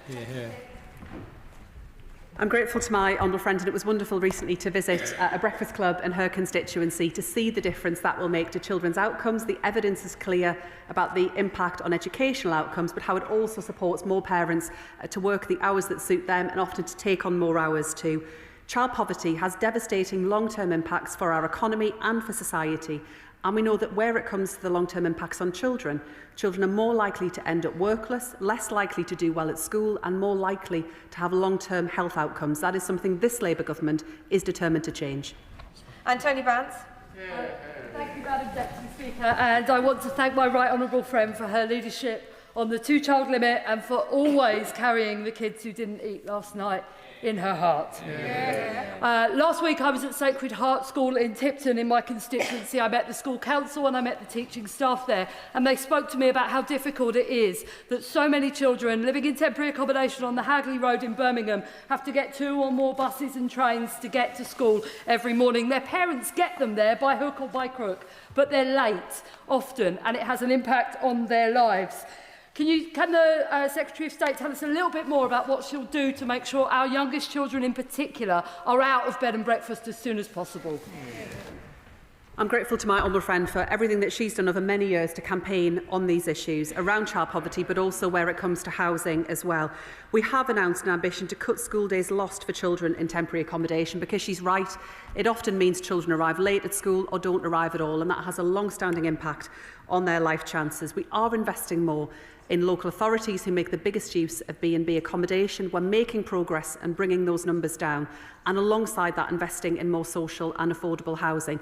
And I do also, Madam Deputy Speaker, want to thank many of the campaigners and charities and others who shaped this strategy, worked with us to develop the best case for how we lift children out of poverty, paying tribute in particular to the Child Poverty Action Group and Save the Children, who have provided enormous support in making the case for why this is not just necessary for children's life chances, but essential for our society. Alex Sobel. Thank you, Madam Deputy Speaker. I'm sure my right honourable friend has heard of the Leeds charity Zarak, which was formed by teachers because children were too tired at school because they had no beds. What is my right honourable friend going to do about poverty-proofing schools, whether that's beds, or today I was at Holy Name School where children were in the Rocksteady band, but some parents couldn't afford for their children to do that, or digital equipment, or any other thing which creates the inequality in schools and which we need to eradicate.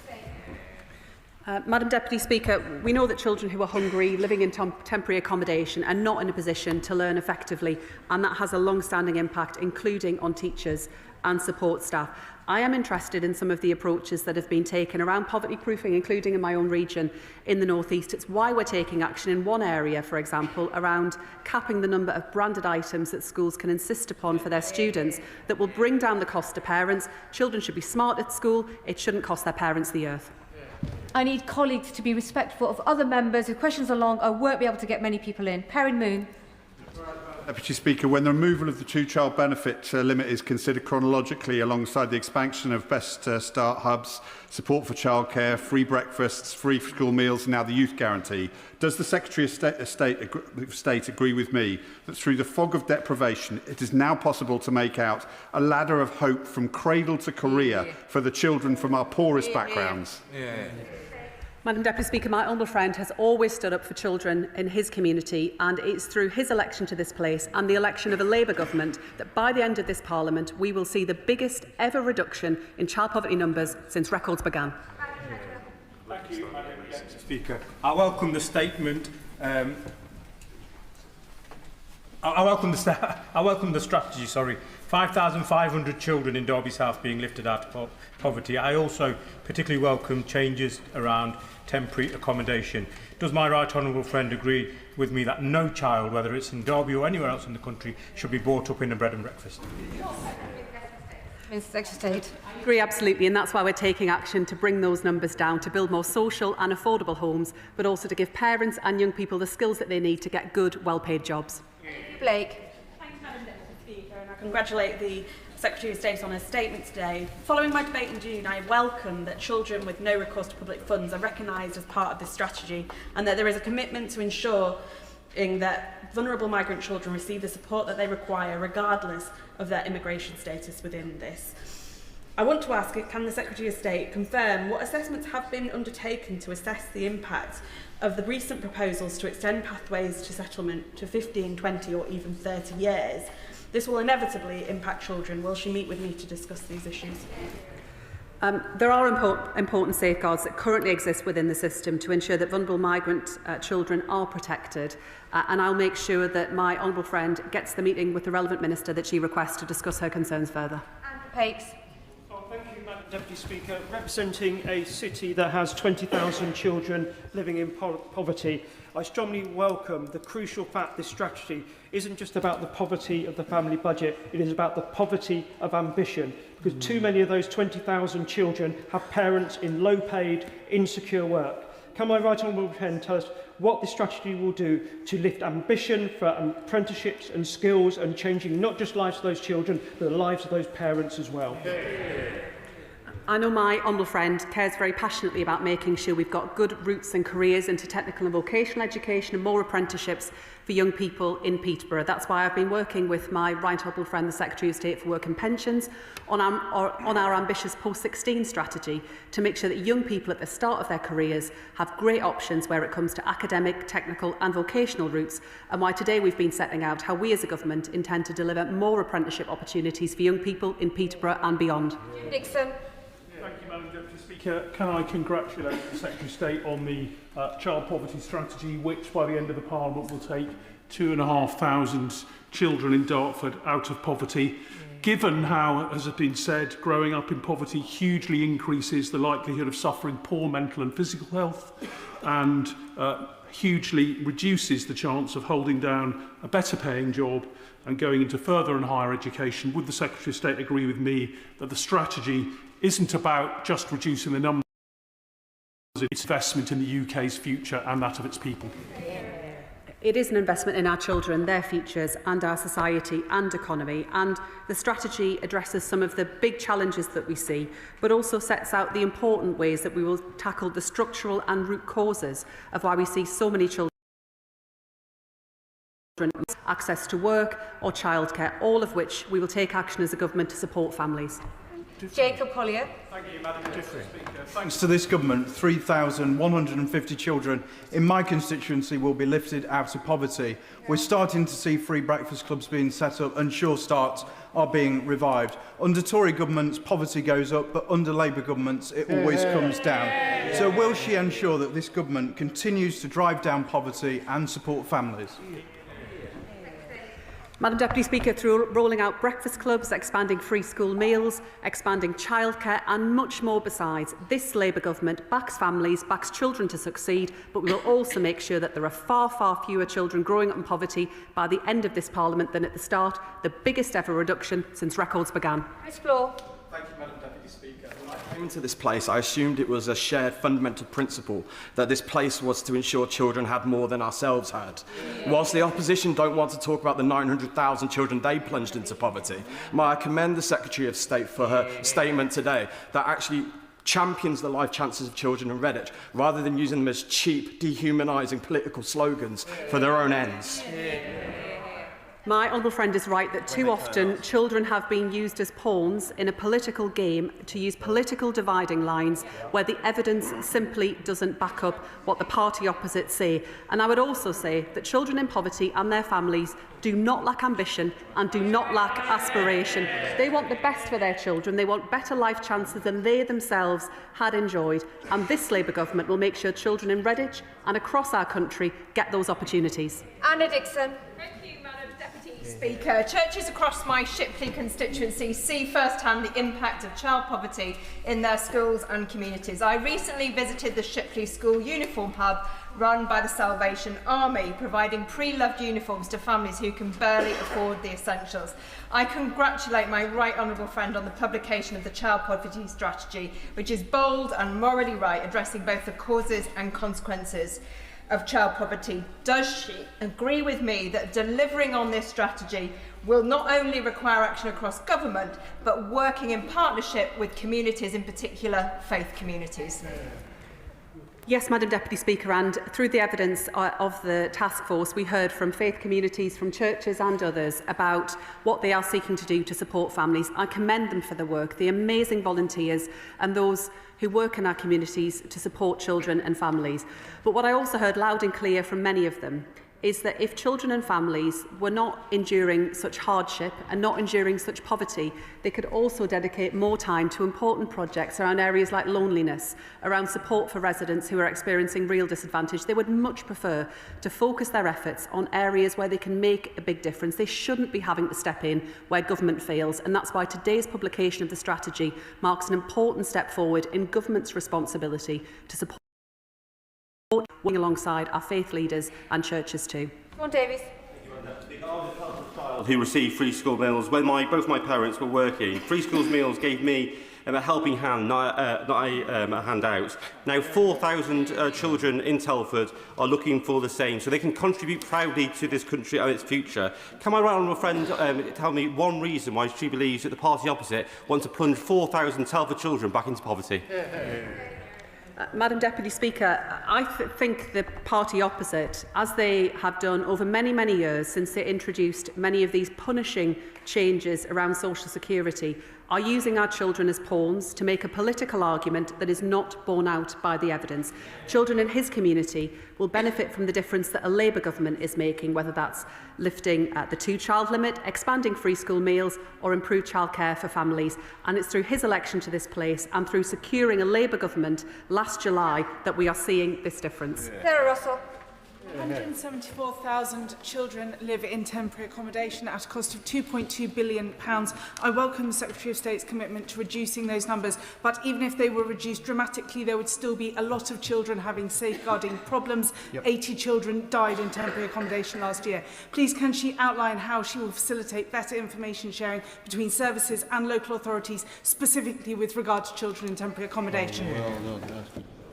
Yes, Madam Deputy Speaker, this is an enormous challenge, as my honourable friend identifies. We announced a clear pledge to prevent deaths caused by gaps in healthcare. We know some of the terrible outcomes that we see for children through poor quality accommodation. We are investing more. We're determined to bring that down. It will require a lot of us right across government to work on this, and the department, the MHCLG, will shortly be setting out their homelessness strategy with further measures to bring down the use of temporary accommodation and to support families. Frank McNally.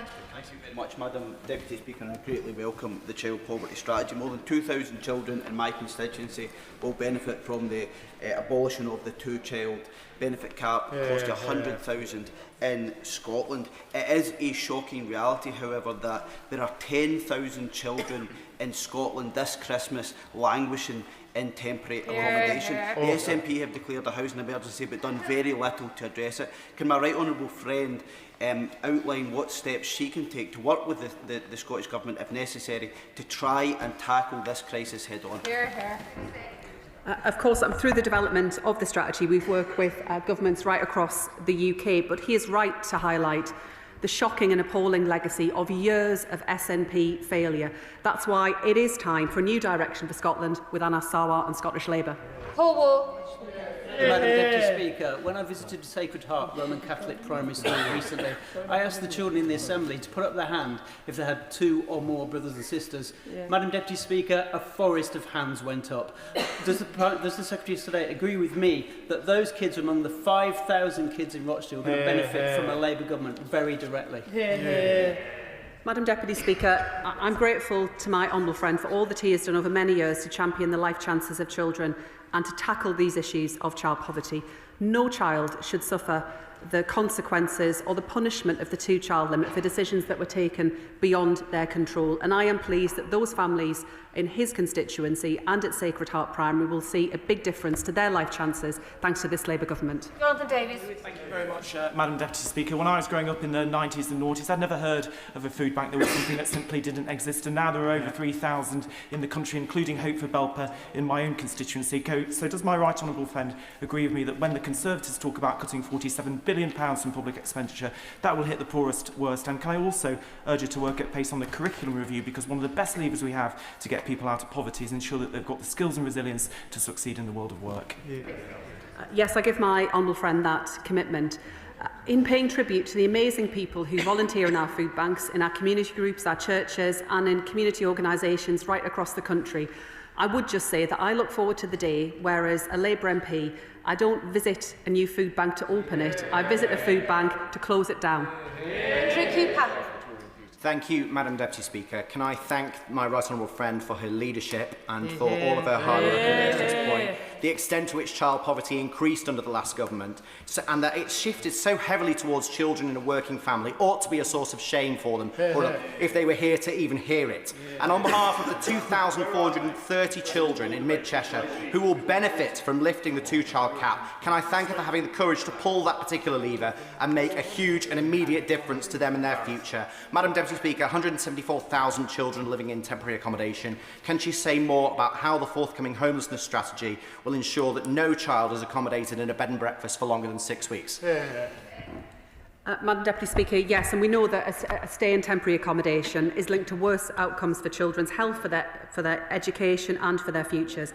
We will introduce a temporary accommodation notification system requiring local housing authorities to notify educational institutions, health visitors and GPs when a child is placed in temporary accommodation to make sure families are getting the support that they need. But of course we need to go further in bringing down the numbers of people living in temporary accommodation. We've made progress, there is more to do, and the homelessness strategy will follow shortly. Saving the best till last, Josh Fenton. Thank you, Madam Deputy Speaker. From loss of earnings to poor health outcomes, in 2023, Child Poverty Action Group estimated that had child poverty continued to rise as it was, it would have cost the economy £40 billion by 2027. I'm proud that not only have we stopped that rise, but we will see 550,000 fewer children in poverty by 2030, giving young people better futures. Can the Minister assure me that we will continue to invest in wiping out the root causes of poverty, not just invest in cleaning up the mess that it leaves? Thank you. Yes, Madam Deputy Speaker, we will address the short-term challenges that we face, but we will also address the long-term structural challenges that have led us into the situation where so many children see their life chances blighted by avoidable poverty. We are investing in the future of our children. Now, some people say, and the party opposite say, that we can't afford to act, but we must act now. The consequences, the cost to our society are just too great. That is the end of the statement on child poverty strategy. Point of order, Cassidy. Thank you, Madam Deputy Speaker. During the statement, I asked about the evaluation measures that would be used. The Secretary of State responded and said I hadn't welcomed the removal of the two-child cap. In fact, I did explicitly and at length during my speech on the 27th of November in response to the budget. Madam Deputy Speaker, can you advise which ways I can get my question answered on how the child poverty strategy will be evaluated, rather than statements being made about stuff that I didn't say that I did actually say? As an experienced Member of Parliament, the Honourable Member will know that she can seek advice from the Speaker's and the Clerk's office. She's no doubt got her point on the record, but that is not a point of order, but she's got her point most definitely on the record. I will allow the front benches a few moments to shuffle over.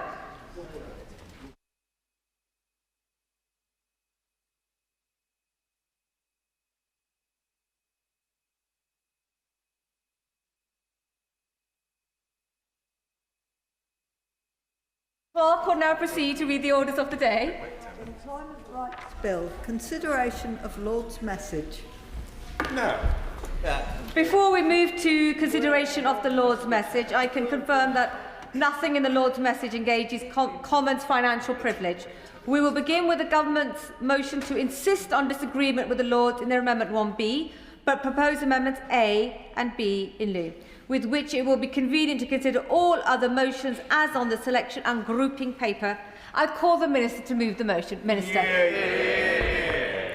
Thank you, Madam Deputy Speaker. I am pleased to return the Employment Rights Bill for the consideration of Lord's amendments for the third time. The Government's plan to make work pay, on which we were elected, and in which we commit to deliver the Employment Rights Bill, will bring employment rights legislation into the 21st century, extending the protections many British companies already offer their staff to all. By doing so, we will endeavour to end the unfair market competition where some firms seek to beat their competitors, not by better quality or increased value, but by cutting the pay and conditions of their workforce.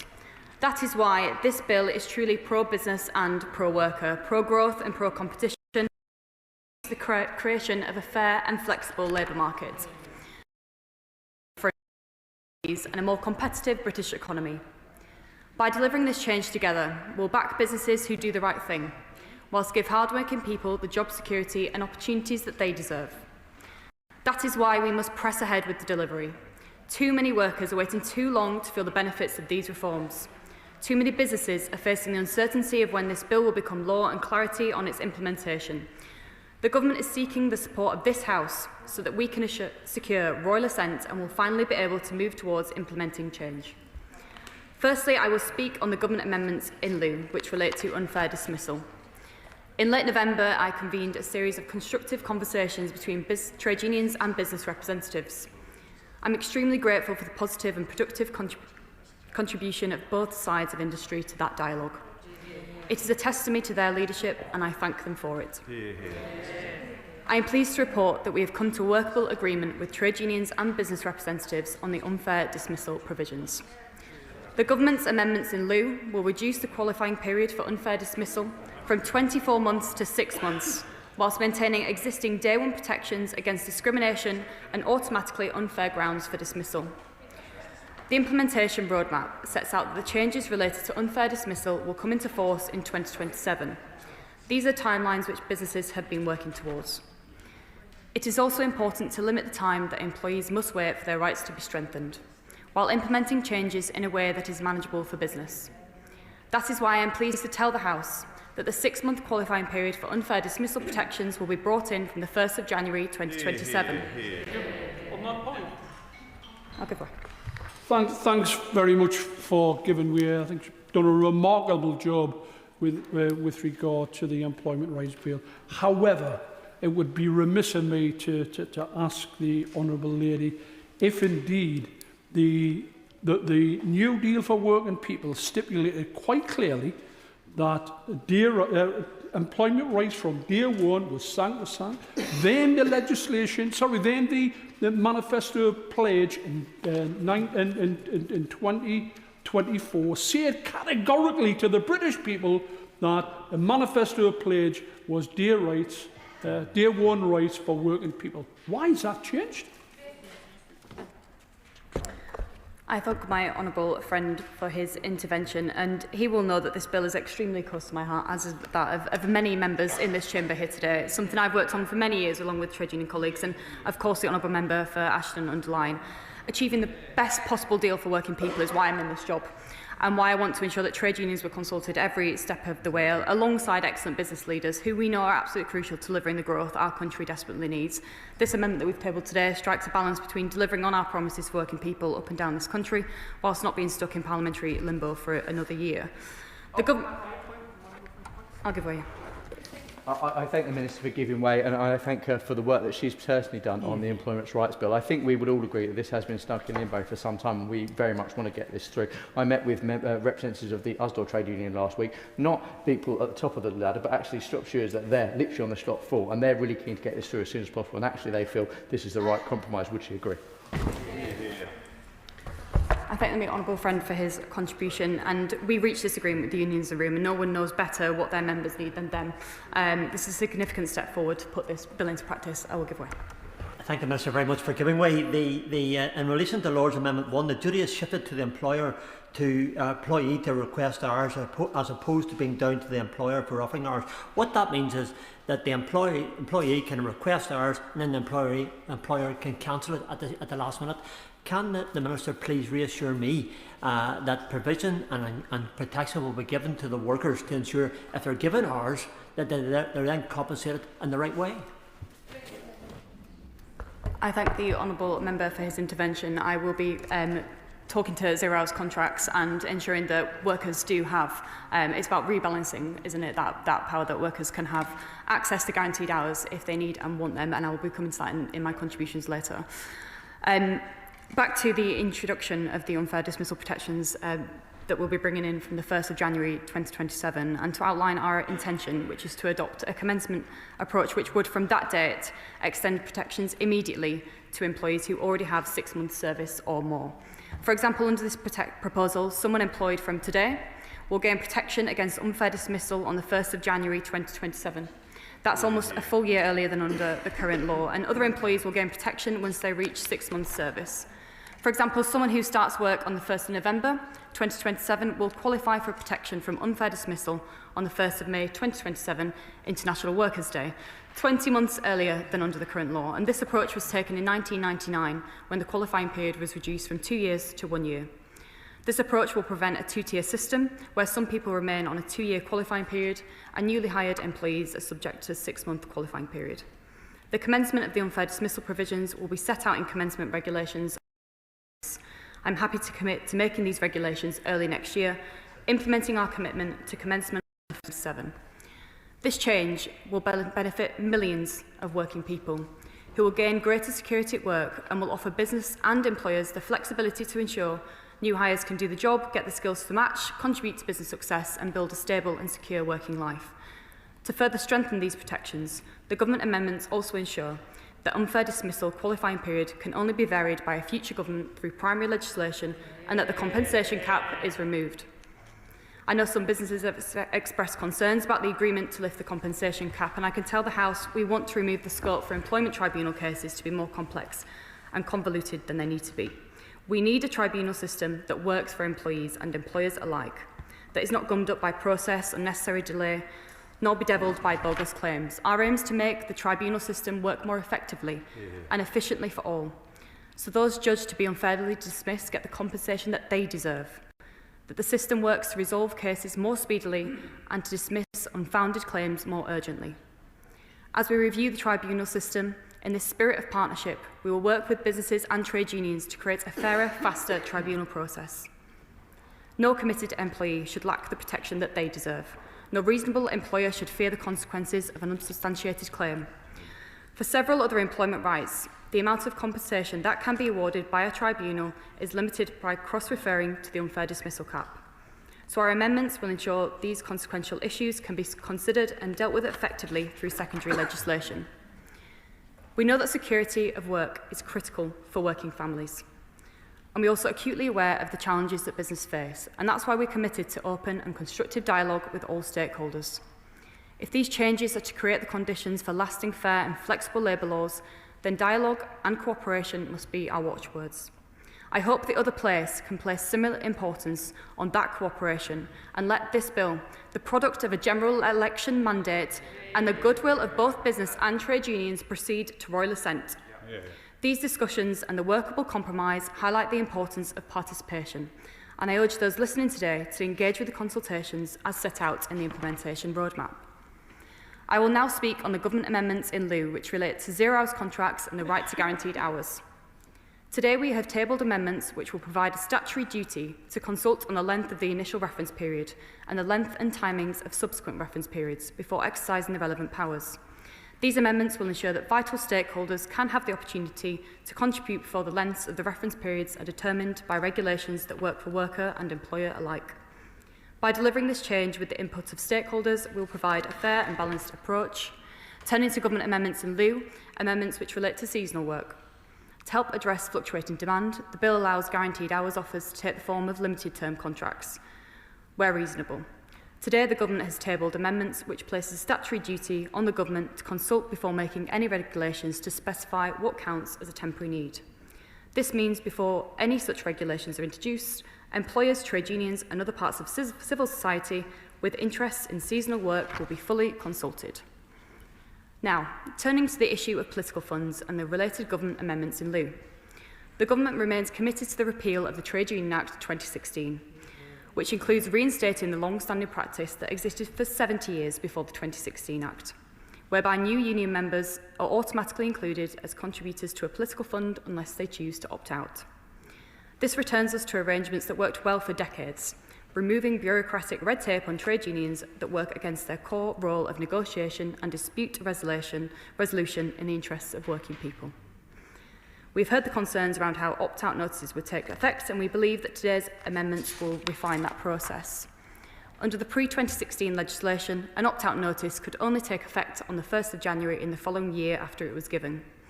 Under the Government's amendment, opt-out notices will now have effect on either the 1st of January of the following year or on a day specified or determined in the rules of the Union, whichever of those dates come first. We are aware that in practice, prior to 2016, unions generally gave effect to opt-out notice before the subsequent 1st of January date anyway. This amendment affirms this flexibility under the legislation. We have also tabled an amendment which places a statutory duty on the Government to issue guidance within 3 months of this clause coming into effect. That will set out the kind of provision that unions should include in their rules about the timing of giving effect to opt-out notices. And finally, Madam Deputy Speaker, turning to the issue of industrial action ballot thresholds and related government amendments in lieu. As I have said, this Government wants to end dispute and conflict in the labour market. We want more trade union members to have a say in decisions about escalating disputes where they arise. We will repeal the 50% threshold, and as we have previously stated, align this with the establishment of non-postal balloting, including e-balloting, so that decisions about industrial action keep pace with the communication channels of modern life. Our amendments in lieu cements that intention by requiring the Secretary of State to have regard to any effects of the introduction of non-postal balloting, including e-balloting, on the proportion of those entitled to vote in industrial action ballots who actually do so. In having regard to the effects of e-balloting, the Government will monitor and assess the practical impact of non-postal balloting on participation rates in industrial action ballots, so that we'll be confident that modernising the means of balloting increases member participation. And in addition to this, we have tabled an amendment which will place a statutory duty on the Secretary of State to lay a statement before Parliament which demonstrates how the Government has had regard to non-postal balloting before making regulations to repeal the 50% threshold. Madam Deputy Speaker, to conclude, I urge honourable members to support the government motions before the House today, including a form a package that strengthens workplace rights, reflects the value we place on fair and flexible labour markets and demonstrates the government's willingness to listen to concerns and act upon them. We place a premium on dialogue and compromise as key components in modern labour relations. We want to consign the narrow partisan, party political prejudice of previous decades to the dustbin of history and build instead a modern industrial relations framework that values partnership, dialogue, flexibility and fairness for all sides. Our amendments in lieu today fully reflect that approach, and in that light, I beg to move. The question is that this House insists on its disagreement with the Lords in their Amendment 1B, but proposes Amendments A and B in lieu. And before I call the Shadow Secretary of State, colleagues should note that this debate has to conclude within the hour, which means it will finish at 7:55, so only a couple of backbenchers will get in. So speaking limits will be automatic at 8 minutes for backbenchers. I call the Shadow Secretary of State, Andrew Griffiths. Thank you, Madam Deputy Speaker. 2 weeks ago, the Chancellor stood at that dispatch box and delivered a budget which contained not a single measure to support growth. Today, in proposing the motion to disagree, the Minister has signed the warrant for a war on jobs.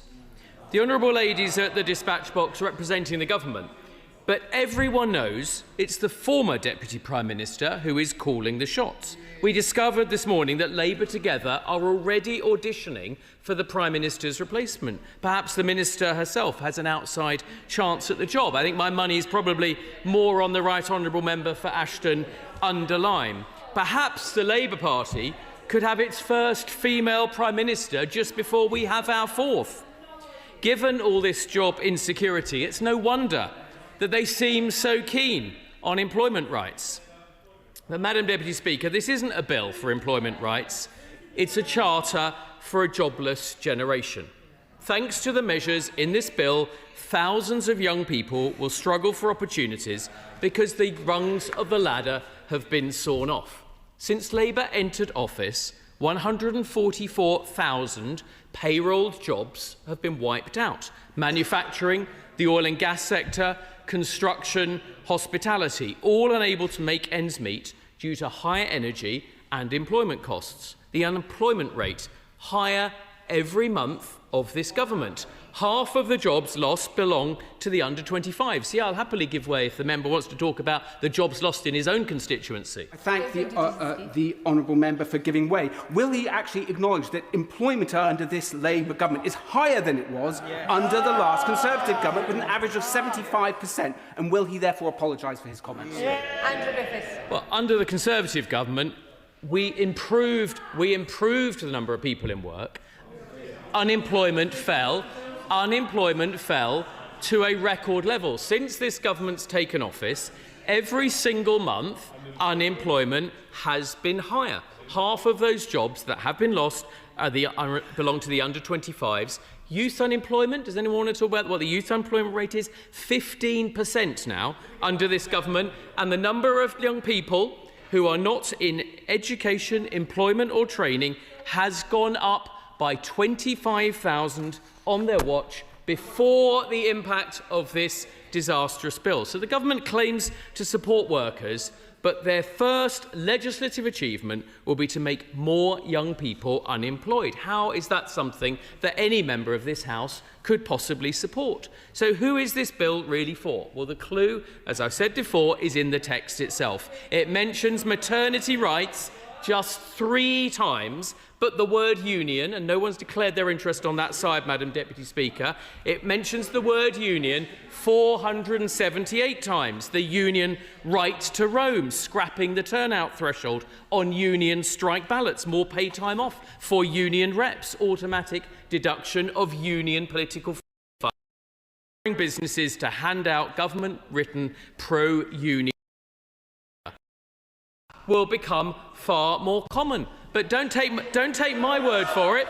Don't take my word for it. Well, the Secretary of State is chuntering from a sedentary position, but perhaps he'd like to listen to his colleague, the Health Secretary, who just last week said he'd had it with the unions. The last thing that patients need this winter is strike action. Back in July, the Health Secretary was citing the silent majority of doctors who didn't vote for strike action. My colleagues in the other place merely request that a strike ballot requires the turnout of 50% of the workforce. By rejecting this amendment, the Minister is allowing minorities to shut down hospitals, education establishments and public transport whilst the silent majority of members are ignored.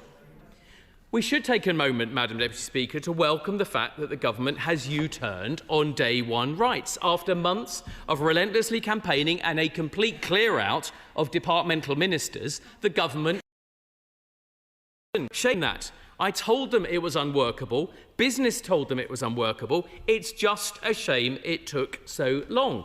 Just hours before the U-turn, the Prime Minister's official spokesman was telling journalists that they would overturn all attempts to water down day one rights. A Prime Minister without a backbone who doesn't know his own mind, causing a year of uncertainty for employers and workers alike. But let's keep that. I'll happily talk about the Prime Minister's lack of backbone. For workers. I just gently point out to him that Conservative ministers promised more than 20 times to deliver an employment bill, and having broken their promise to working people in this country, maybe he wants to talk a bit more about that and talk about the constituents that he speaks to who are in insecure work that his government did nothing about while this government acts. Well, if acting, I just say respectfully to the honourable member, if acting is to raise unemployment, to cost young people their jobs and make sure that employers are not hiring and that we've got the worst graduate market for a generation, then bring that on. If that's what he came here to do, then I'm surprised at that. But let's keep this U-turn in perspective. It removes just one paragraph on just one page. Madam Deputy Speaker, instead of a 330-page bad bill, it's now a 329-page bad bill. Instead of the chainsaw that was needed, the government has wielded a pair of toddler safety scissors. And there's more.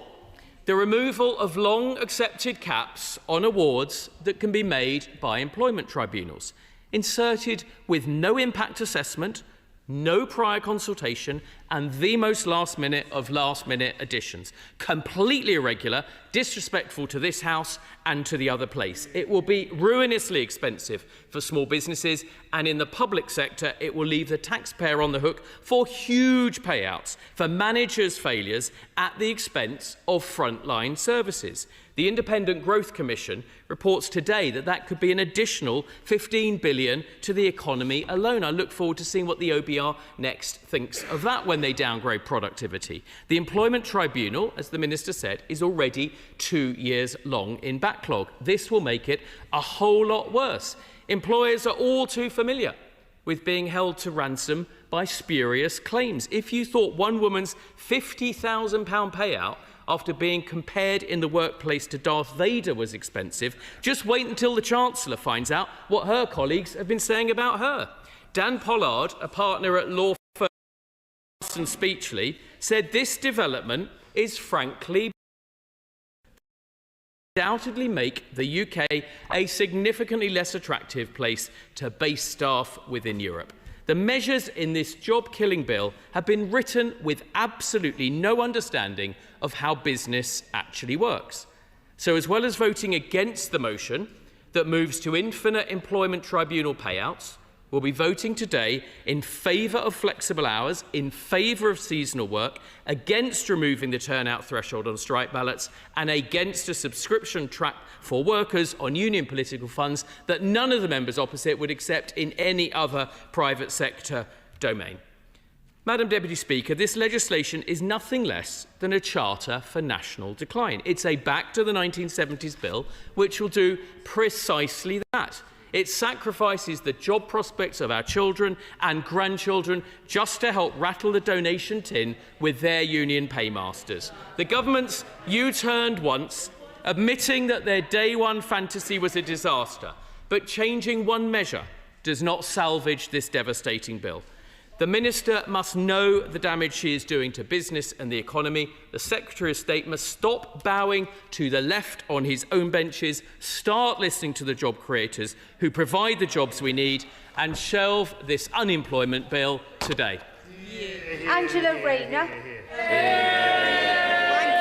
Thank you, Madam Deputy Speaker. And the Shadow Secretary of State, of course, I declare an interest as a trade union member. And like millions of people who have been wanting this bill for many years, and as my honourable friend said, the Conservatives failed to deliver after promise after promise, I'm really pleased that we've got to this point now. I'm frustrated by the delay that we've had. So I welcome what my honourable friend, the Minister, and her contribution, and the Secretary of State for getting us this far, and hopefully those on the opposite benches will no longer frustrate what was a key manifesto pledge from us. And we've seen the decline, and you can tell which side the Shadow Secretary of State is on. It's very clear. We've been really clear. We're pro-business and pro-worker, and there's many good businesses here in the UK who welcome this bill and recognise the importance of giving people job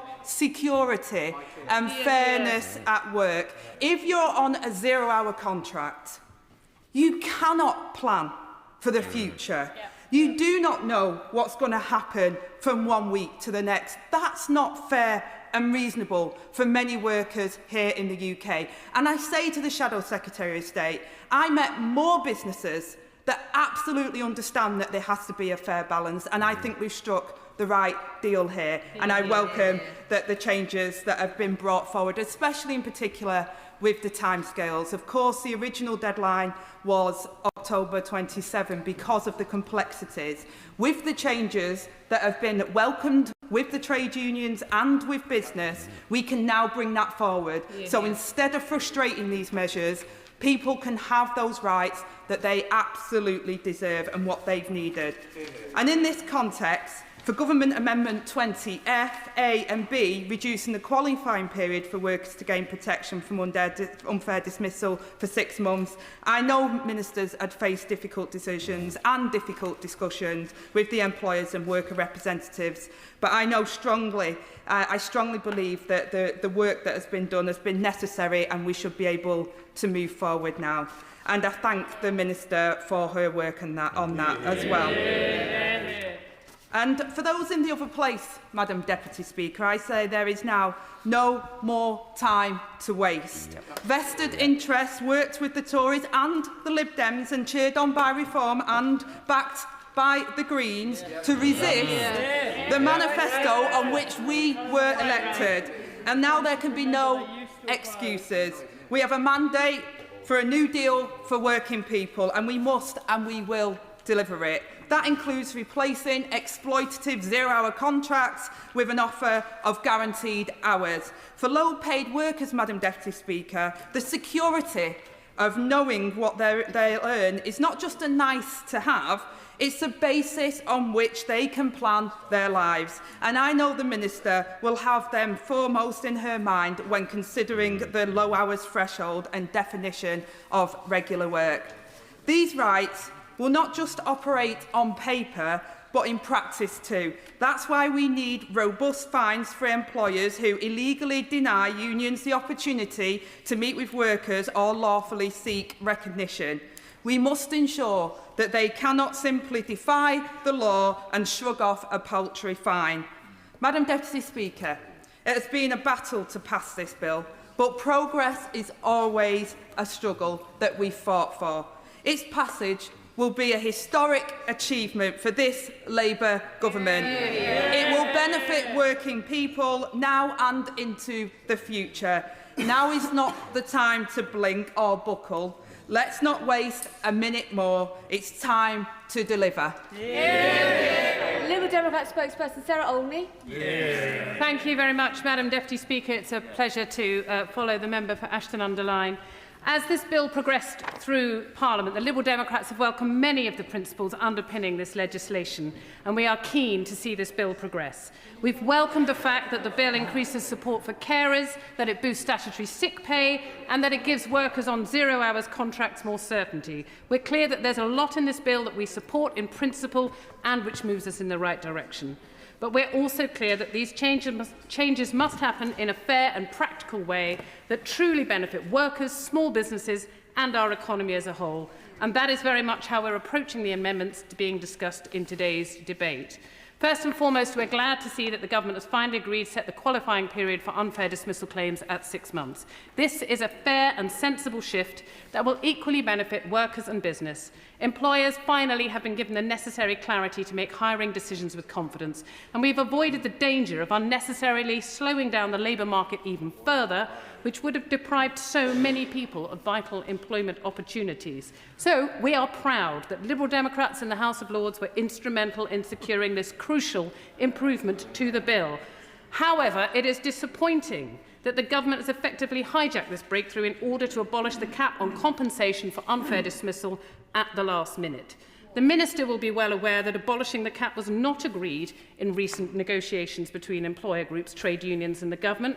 I believe that most businesses would have been happy for the cap to have been increased, but completely scrapping it without any form of consultation or negotiation has understandably left employers feeling deeply worried and facing yet another nasty surprise. There is real worry among businesses that doing away with the cap, which currently stands at £118,000, risks undoing much of the progress achieved by the 6-month compromise, creating open-ended liabilities and encouraging litigious behaviour.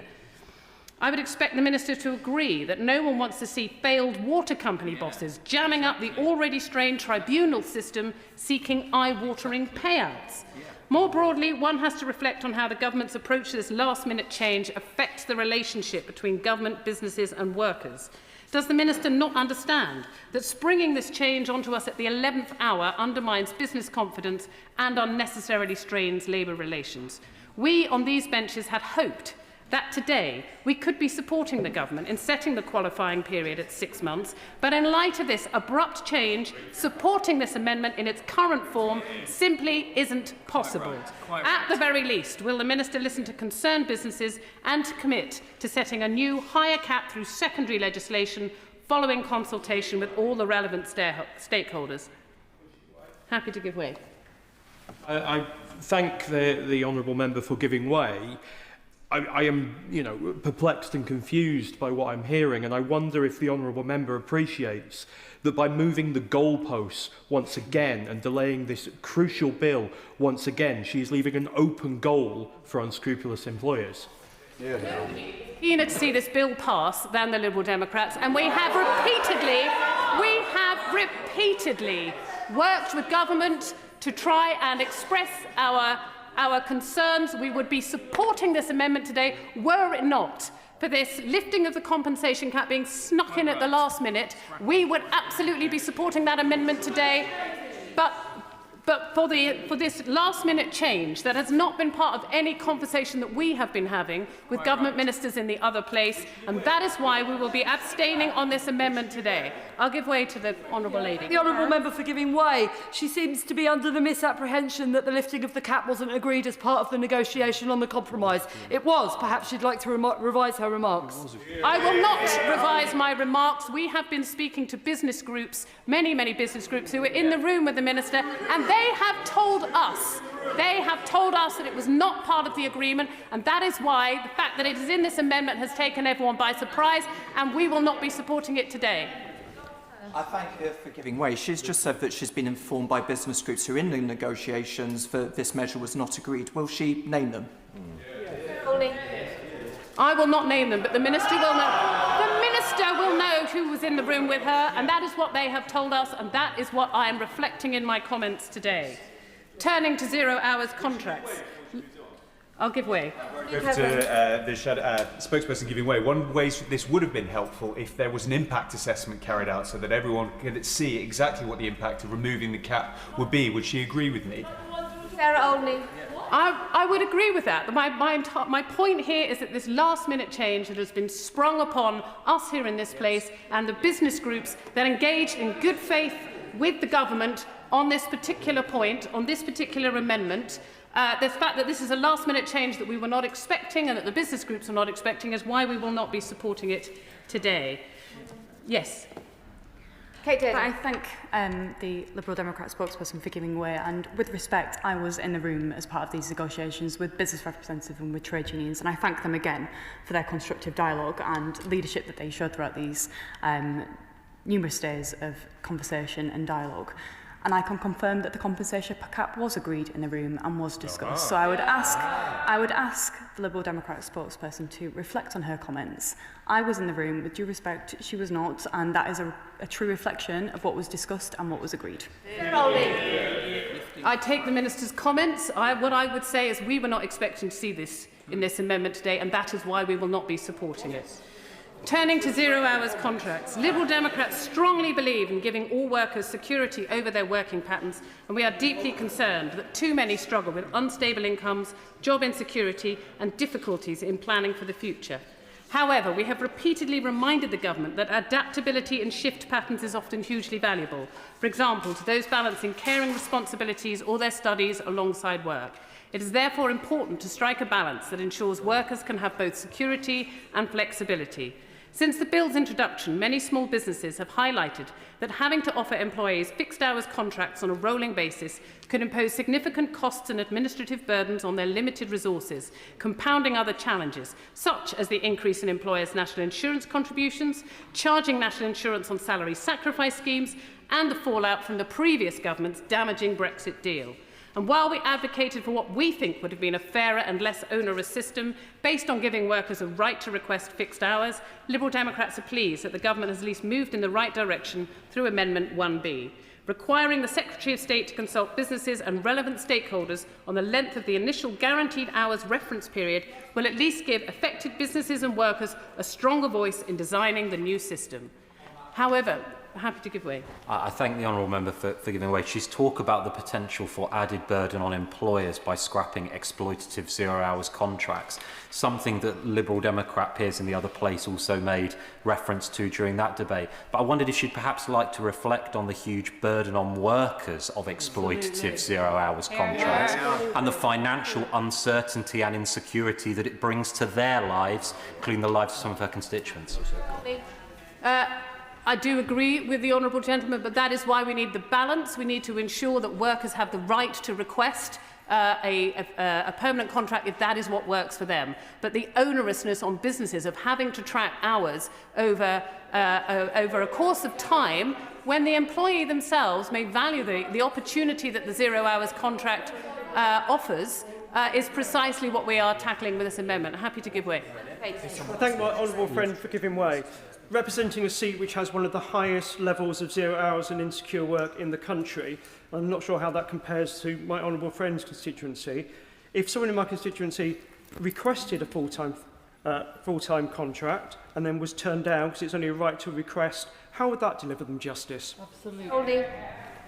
I thank the honourable member for his point. I think what we're trying to effect the balance here is to ensure that the burdens on employers for having to create jobs is managed at the level whereby I entirely accept the honourable gentleman's point, but it's about ensuring that there is employment in the first place before we can ensure people's rights. But I do entirely accept the point that he's making. But if we are to place these burdens on employers to be having to track the hours that numerous employees are working, will add to the costs that employers incur in order to take them on, and that is precisely the sort of thing that then discourages employers from creating jobs. Yeah. The intervention is made. I assume the intervention will be short, and I say to Ms Olney we only got 30 minutes left in the debate, so I assume she's coming to a conclusion soon. Chris Bloor. Thank you, Madam Deputy Speaker. I thank you, the Honourable Lady, for letting me intervene. She must realise, though, it's macroeconomic conditions, not improving employment rights, that affect a company. what is certain is that when people have zero-hour contracts, when things like the downturn happen in the recession, they can't pay their mortgages because they can't get the money that they need in. She talks about the burdens on businesses. What about the people who can't even pay their basic bills because of the exploitative contracts that they're on? The goal, I believe, of the Employment Rights Bill should be to strengthen the economy for all so that we can get better employment conditions for everybody. And I strongly believe that we need to strike the right balance here so we can support the economy as a whole. I'm going to make some progress, bearing in mind what the Deputy Speaker has just said to me. Zero hours workers and businesses need far more clarity. So can the Minister at least clarify on the floor of the House what is the government's intended duration of subsequent reference periods? And I hope that after scrapping compensation caps, the government will be a bit more transparent with stakeholders when it comes to flexible work. One amendment which I'm happy to welcome is that on seasonal work. Many businesses, such as in the farming and agricultural sector, depend on recruiting the right people at the right time. Any obstacles to hiring seasonal workers could have a significant impact, exacerbating the long list of challenges they already face. Hospitality firms such as pubs, cafes and restaurants also often rely on seasonal workers and are particularly vulnerable to any regulatory changes that make it harder or more expensive to access the talent they need. And of course, all those employed as seasonal workers, whether in farming, hospitality or elsewhere, deserve reassurance that their work won't dry up. Last time the bill was debated in the Commons, I spoke in favour of measures that would improve the clarity of the legislation with regard to seasonal work, and I'm glad that the government has made progress. Therefore, we're glad to support Amendment 48B, which will ensure that businesses relying on seasonal work and bodies representing seasonal workers will be properly consulted when secondary legislation is drawn up.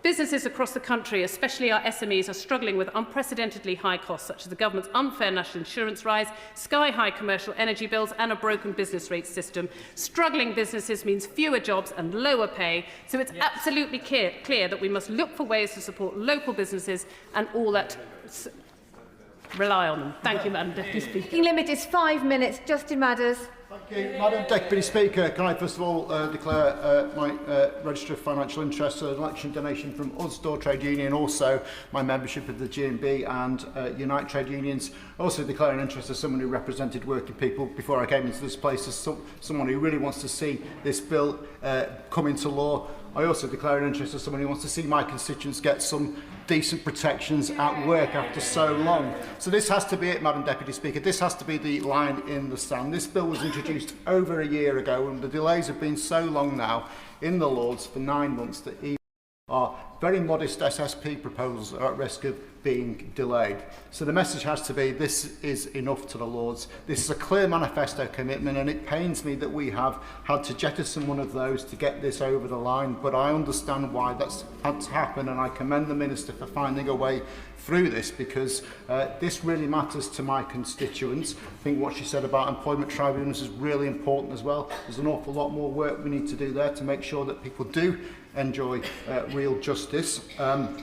But the Lords cannot keep coming back because they don't like what is in this bill, because this is a promise that we made to the British people and we have to deliver on it. We have to let democracy win. If the Lords block it again, let them explain to the 7 million people who will benefit from day one SSP rights that they still have to go into work when they're ill because they can't get them because the bill's been delayed. Let them explain to the father denied day one rights to paternity leave if he has a child after April that he can't do that because the Lords have blocked it again, and let them explain why we can't have a Fair Work Agency, which is something even the Tories used to promise was something that they needed to deliver as well. So let's meet every day until Christmas, Madam Deputy Speaker. The Lords block this again. Let's keep going back. Let's show some steel. Let's show that we're not going to let this bill lie in the sand for too much longer. And the Lords complained about having to work extra hours. Let's advise them to join a trade union if they want better conditions. I will, yeah. I thank the honourable member for giving way. Does he agree with me that this bill is the foundation for good industrial relations in this country? The best uplift to workers' rights in a generation. And therefore, does he agree with me that it's surprising that not a single member of the Scottish Nationalist Party are in this chamber to debate workers' rights in this country? Well, we can always have a dig at the SNP, but I think the real enemies here have been the Greens, the Liberal Democrats, the Tories, the Reform members who voted against this consistently. They're the ones who made us get to this point. And I just have to pick up. I'm not going to give way anymore because we haven't got much time. But I want to pick up on what the Liberal Democrat spokesperson said about the compensation. I accept what the minister said at the dispatch box, and I hope that when she checks back, she will be able to instruct her lords that this was actually part of the deal, and the lords should not block this any longer. I think it's also telling that she's only spoken to businesses, not trade unions, about what was agreed. I think that shows which side they are on. And it has to be pointed out that unfair dismissal compensation limits are not actually operated that often. Most people's claims are much lower than that, and it is about people who've been unfairly dismissed. Most people who would benefit from this tend to be people who are much older workers who haven't got any employability in the job market, sadly. That's who the people are really going to benefit from a uplift in the compensation, not bad water bosses, because you still have to be unfairly dismissed, and I suspect many of them would struggle to show that they had been treated unfairly. So let's make sure that we do get this delivered now. Let's make sure that we maintain vigilance across the whole agenda, and that means on access, proper meaningful access, not stuck in a shed somewhere far away from where workers are, with serious fines linked to turnover for those who don't play by the rules. It means on fire and rehire, no loopholes, proper deterrents. The companies think it's just not worth even going there. We don't want to see those P&O scenes repeated anywhere.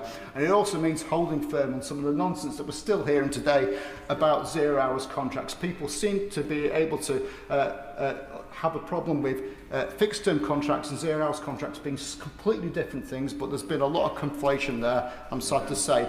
But also, this is important to note, it's about what comes next, because the Make Work Pay agenda isn't just this bill. Let's get this bill over the line, let's get it delivered, let's get all the important regulations implemented, but there are so many other important things that we need to tackle in our workplace in this country, in particular bogus self-employment. That is going well beyond the gig economy. It is in fact an epidemic, Madam Deputy Speaker.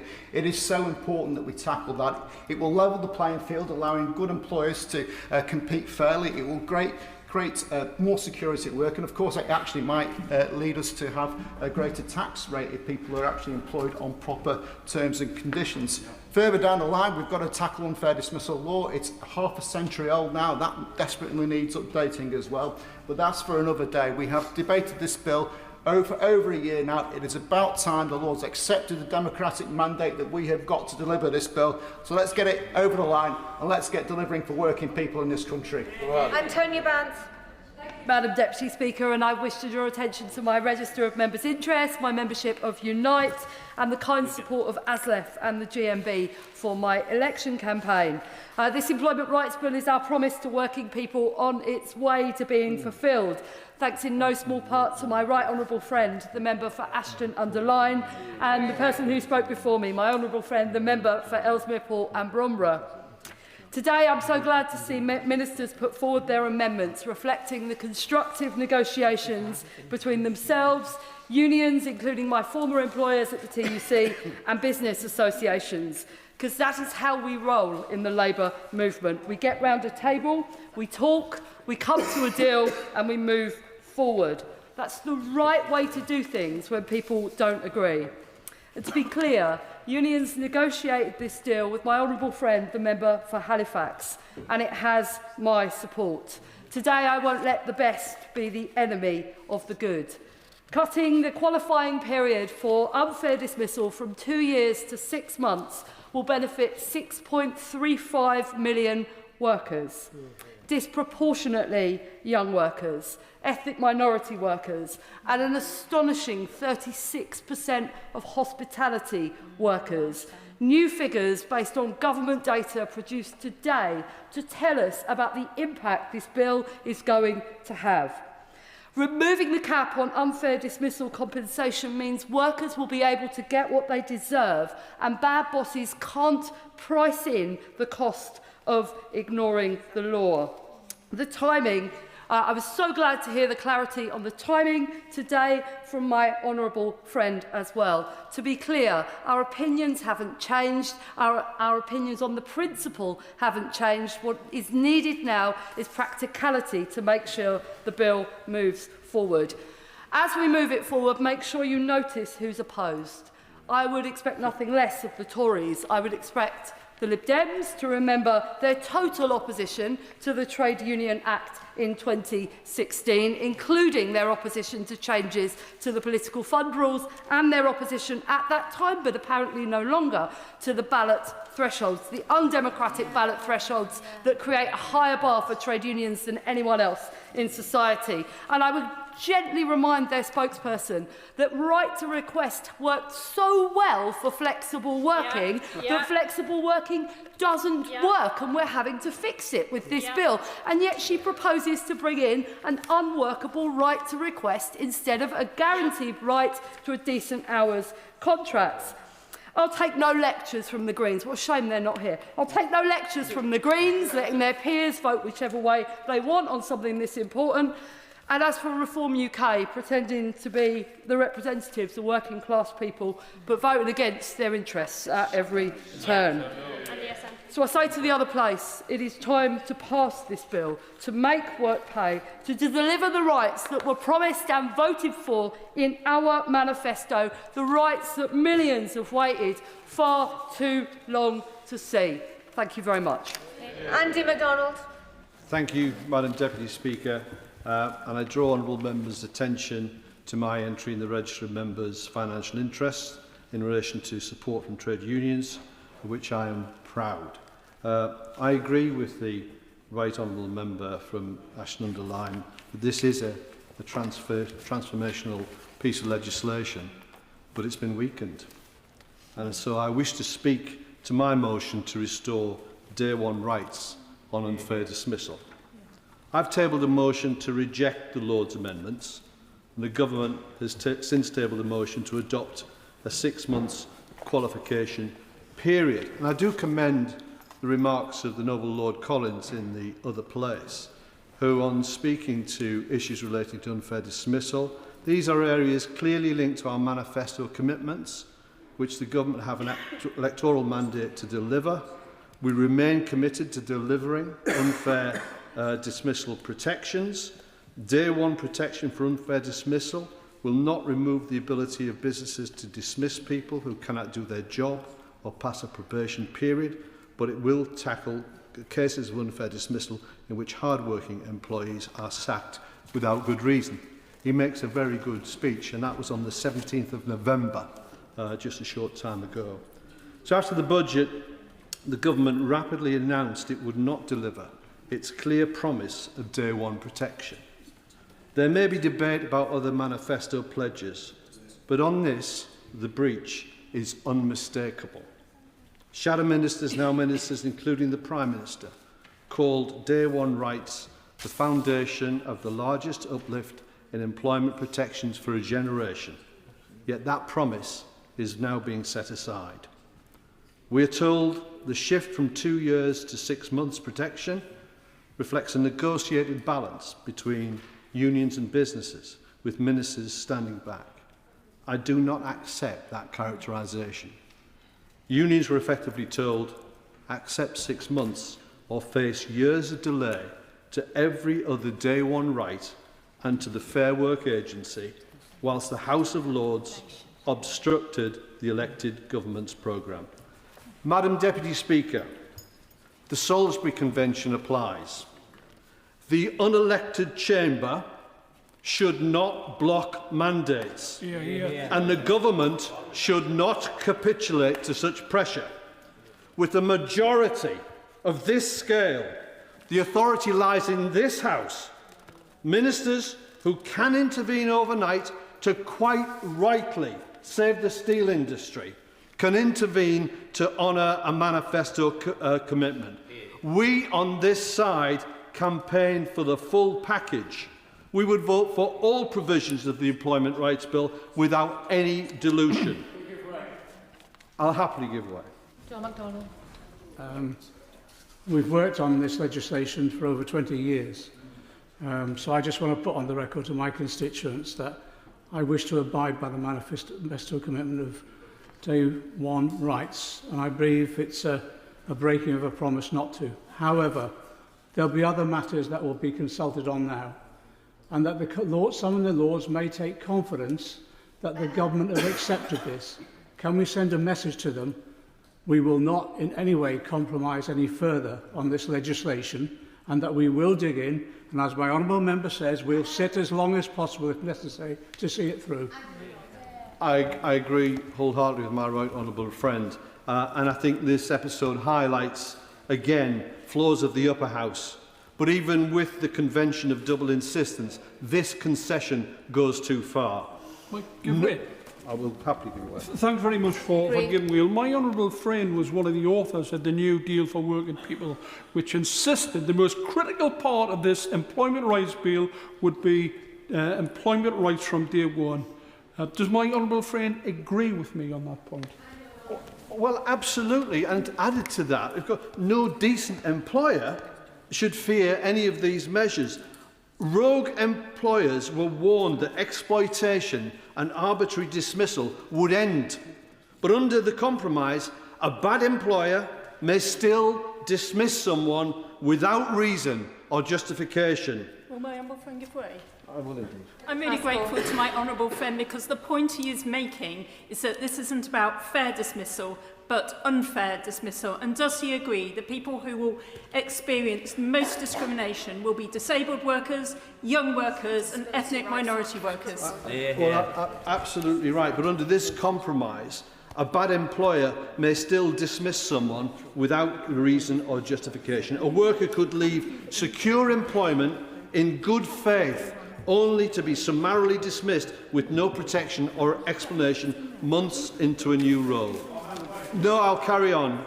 This debate has been muddied by talk of probation. We never proposed abolishing probation periods. They are proper and necessary. But no system should allow dismissal without cause for blatantly unfair reasons.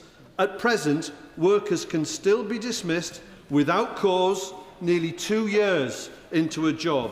And under this compromise, almost half a year in, with a mortgage to pay and family to support. This climb down casts doubt on the government's resolve and determination to deliver all of the elements of the New Deal for Working People in full.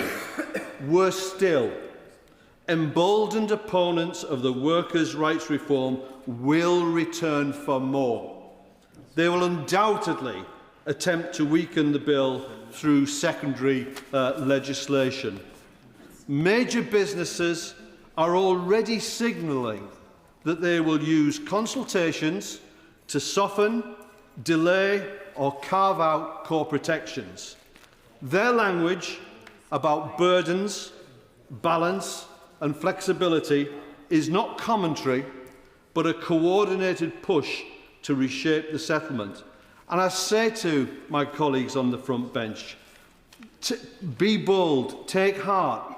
The thing that was missing from this bill was the single status of workers reform. If we were to take courage in our hands and deal with that issue, we would resolve matters to the tune of collecting uncollected tax and national insurance to the tune of £10 billion per annum, as well as giving people security of employment. And think about the lack of pull factor going into the black economy.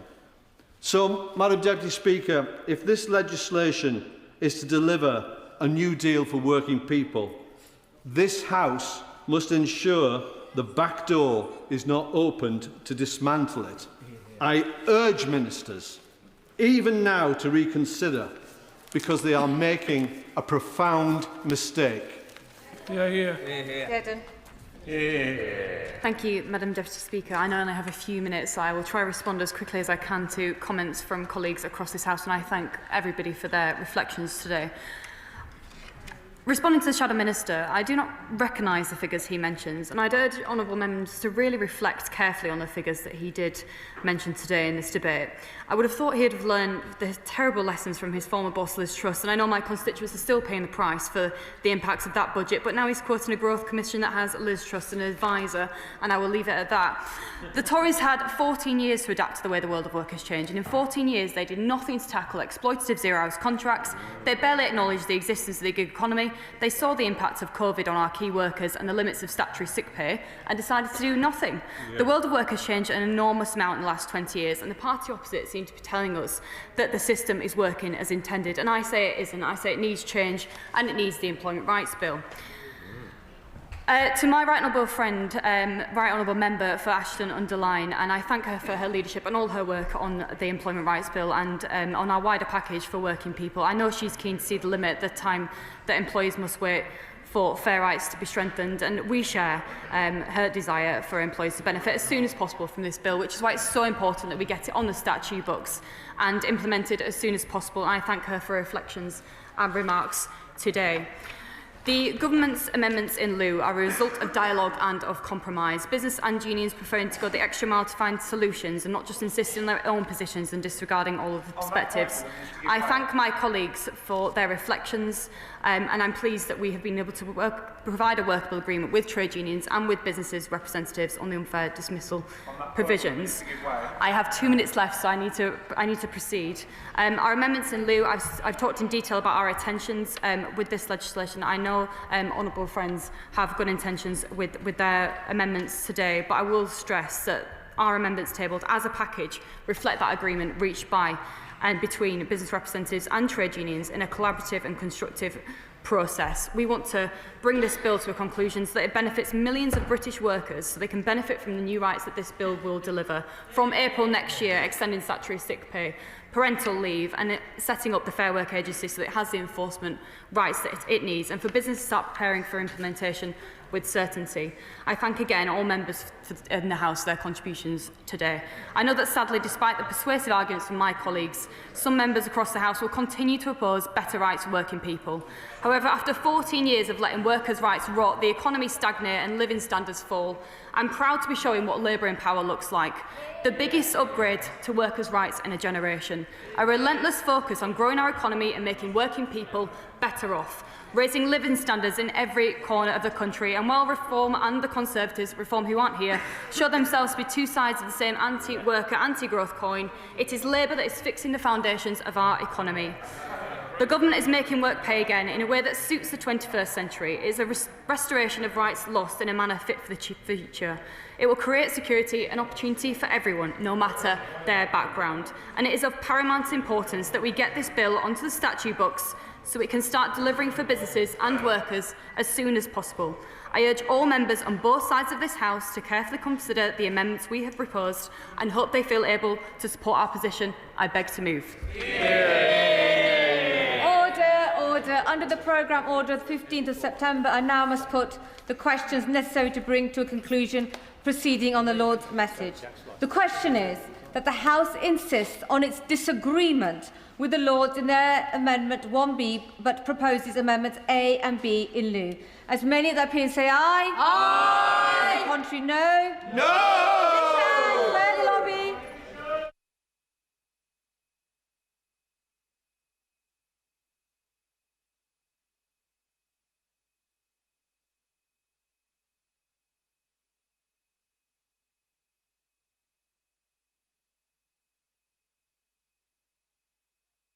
Colleagues should be seated. Mr. Lavery.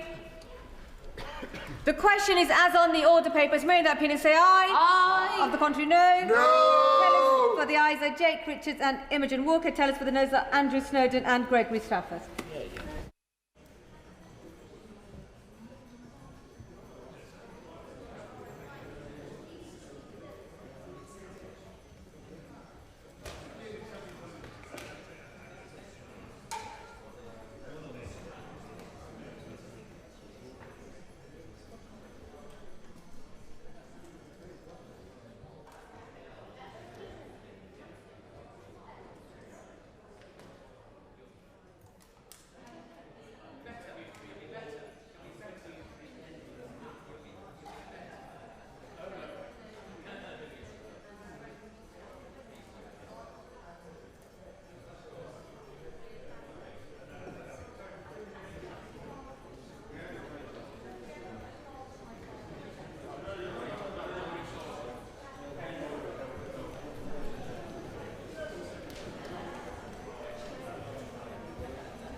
Order, order.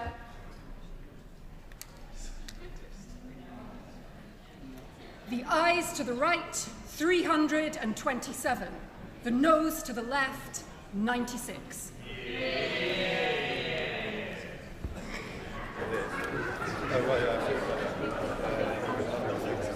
The ayes to the right, 327.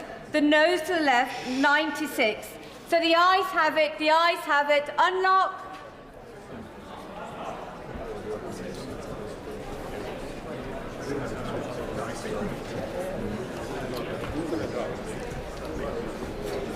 We now come to the government motion relating to the Lord's reason 120F as set out on the notice paper. I call the Minister to move the motion. The question is that this House insists on its disagreement with the Lords in their amendments 23 and 106 to 120, but does not insist on its amendments 120C, 120D and 120E, and proposes amendments A to F to the bill in lieu of Lords' amendments 23 and 106 to 120. As many as that opinion say aye. Aye. Of the contrary, no. No. Petition, clear the lobby.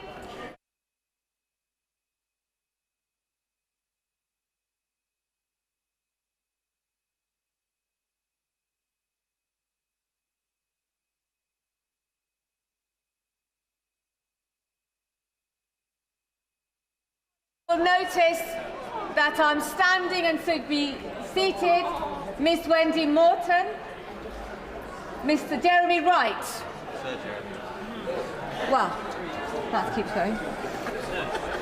The question is, as on the order paper, as many of the opinion say aye. Aye. Of the contrary, no. No. Tellers for the ayes are Jake Richards and Imogen Walker, and tellers for the noes are Andrew Snowden and Gregory Stafford.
Order.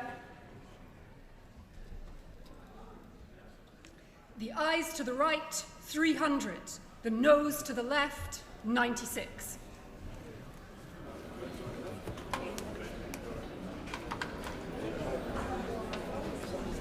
The ayes to the right, 300.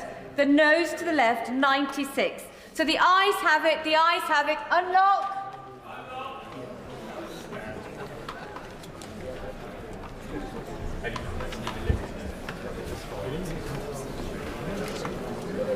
We now come to the motion relating to Lord's Amendment 48B, as set out on the notice paper. I'll call the Minister to move the motion. The question is that this House insists on its disagreement with the Lords in their Amendment 48B, but proposes Amendments A and B in lieu of Lord's Amendment 48B.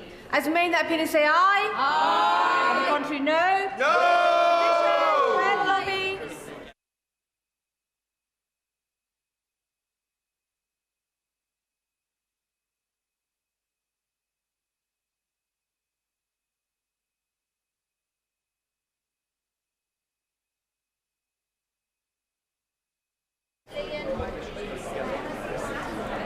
Colleagues near the green benches should be seated.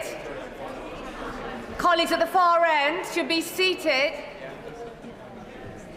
The question is as on the order paper. As made in that opinion, say aye. Aye. Of the contrary, no. No. Tellers for the ayes are Jake Richards and Imogen Walker. Tellers for the noes are Andrew Snowden and Gregory Stafford.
Order, order. The ayes to the right, 395. The noes to the left, 98. It's closing. The gap's closing. We had them in hiding. The ayes to the right, 395. The noes to the left, 98. So the ayes have it, the ayes have it. Unlock.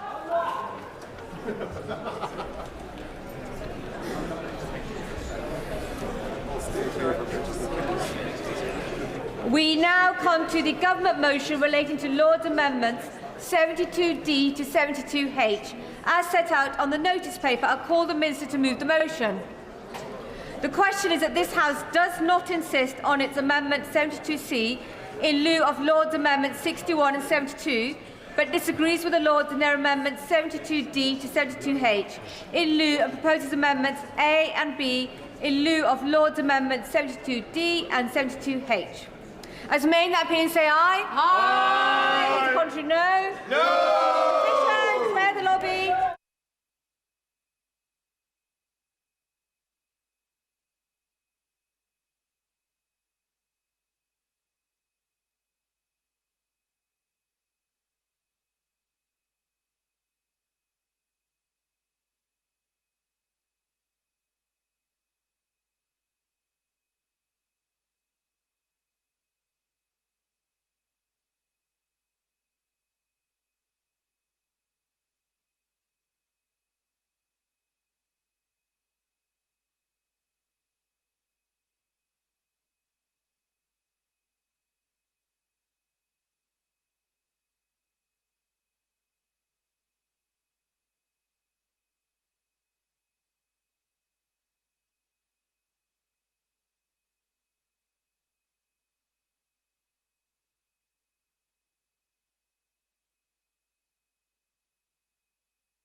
Is that this House does not insist on its Amendment 72C in lieu of Lord's Amendments 61 and 72, but disagrees with the Lords in their Amendments 72D to 72H in lieu and proposes Amendments A and B in lieu of Lords Amendments 72D to 72H.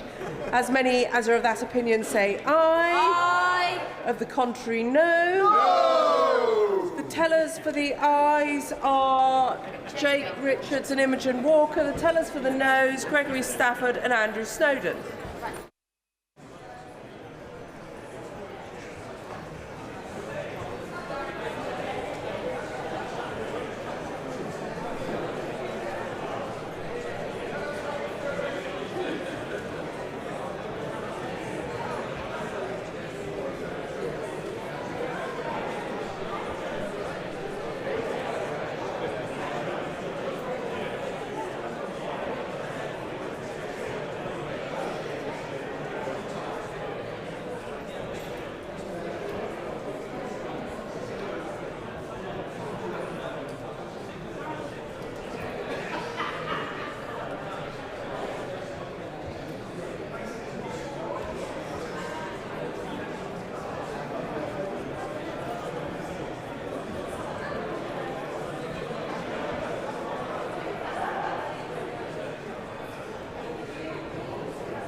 ayes to the right, 326.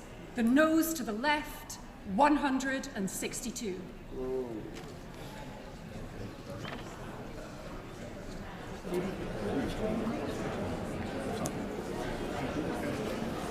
The ayes to the right were 326. The noes to the left, 162. So the ayes have it. The ayes have it. Unlock.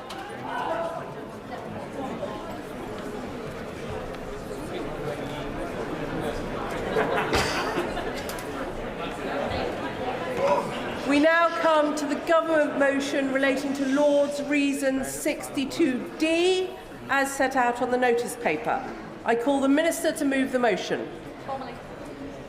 The question is that this House insists on its disagreement with the Lords in their Amendment 62, but does not insist on its Amendment 62C in lieu, and proposes Amendment A in lieu of Lord's Amendment 62. Aye. Of the contrary, no. No. Division.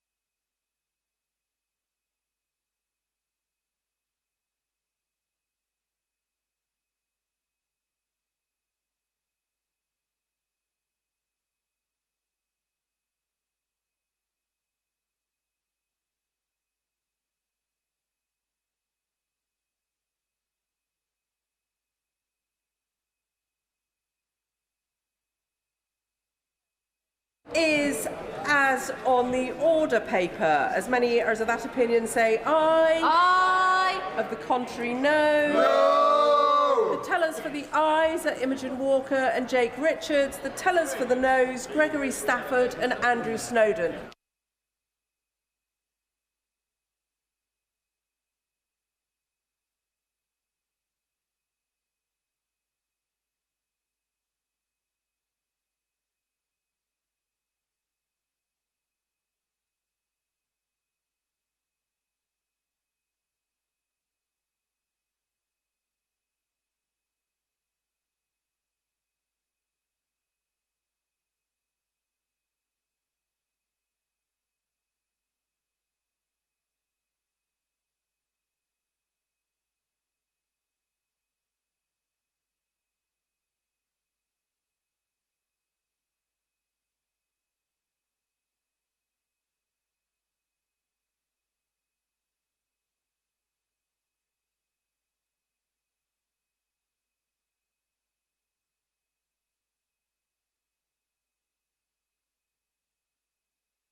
Order, order.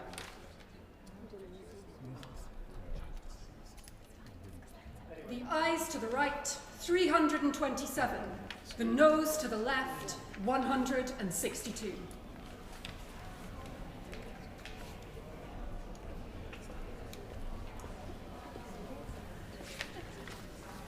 The ayes to the right were 327, the noes to the left 162, so the ayes have it, the ayes have it. Unlock.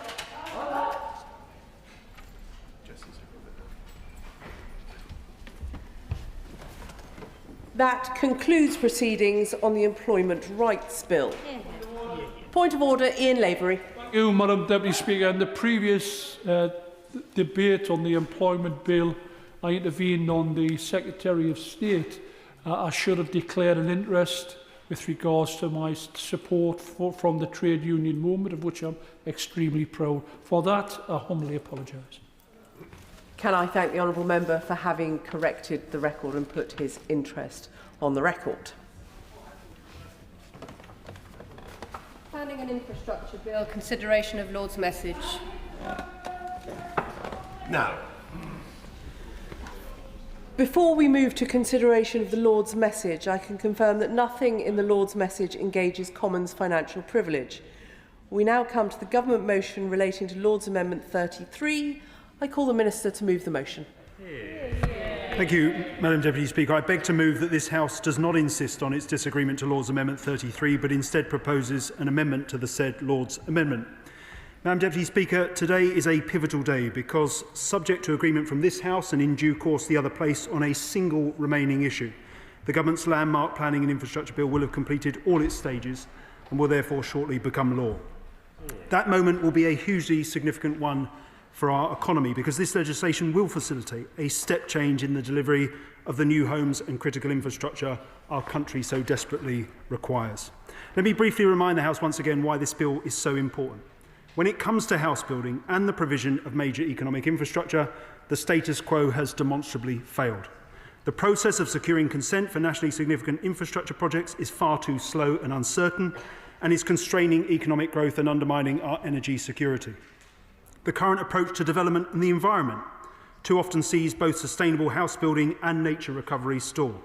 In exercising essential local democratic oversight, planning committees clearly don't operate as effectively as they could, and local planning authorities do not have adequate funding to deliver their services. The compulsory purchase order process is patently too slow and cumbersome, and development corporations are not equipped to operate in the way we will need them to in the years ahead. And it's abundantly clear to Madam Deputy Speaker that the lack of effective mechanisms for cross-boundary strategic planning mean that we cannot address development and infrastructure needs across sub-regions as well as we otherwise might. We can and we must do things differently, and this bill will enable us to do so. That is why we have been so determined to ensure we can make use of its provisions as soon as possible, and why I am delighted that following today's debate, it is expected to return for a final time to the other place before becoming law. To that end, I hope honourable and right honourable members will now lend their support to Amendment 33A. Before I turn to the detail of that amendment, I'd like to put on record once again my profound thanks to Baroness Taylor for so ably guiding the bill through its House of Lords stages and for undertaking such broad and extensive engagement with peers throughout its passage. Madam Deputy Speaker, Lord's Amendment 33 seeks to make the first set of regulations for the national scheme of delegation subject to the affirmative procedure. The Government's Amendment 33A seeks to give effect to this change. As you know, Madam Deputy Speaker, in the debate on consideration of Lord's amendments on the 13th of November, I argued that the affirmative procedure in this instance was unnecessary in light of the multiple rounds of consultation that would take place before the relevant regulations were laid.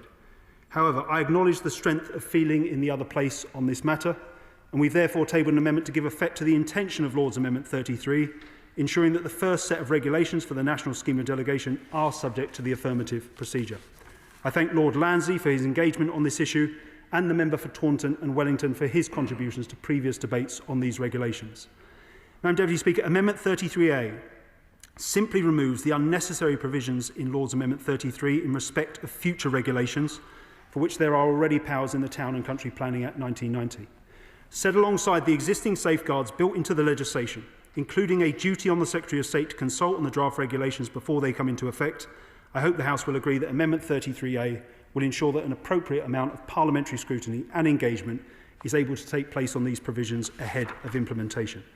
Madam Deputy Speaker, I therefore urge the House to support Government Amendment 33A, and I look forward to receiving the support of members. I beg to move. The question is that this House does not insist on its disagreement to Lord's Amendment 33, but proposes Amendment A to the Lord's Amendment. Gareth Bacon.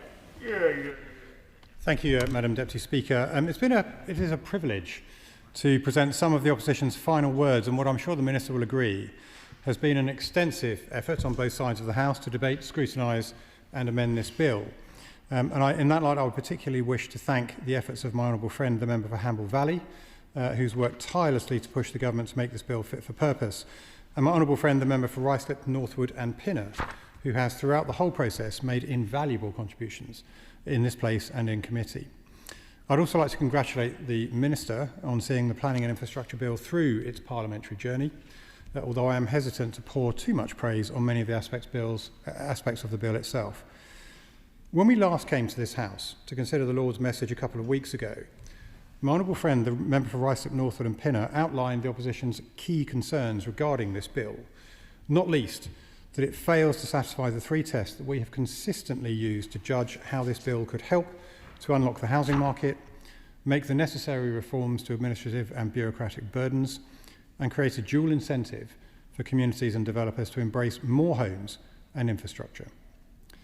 As it will now be abundantly clear to the Minister, it is the continued position of His Majesty's opposition that the bill fails on all three counts.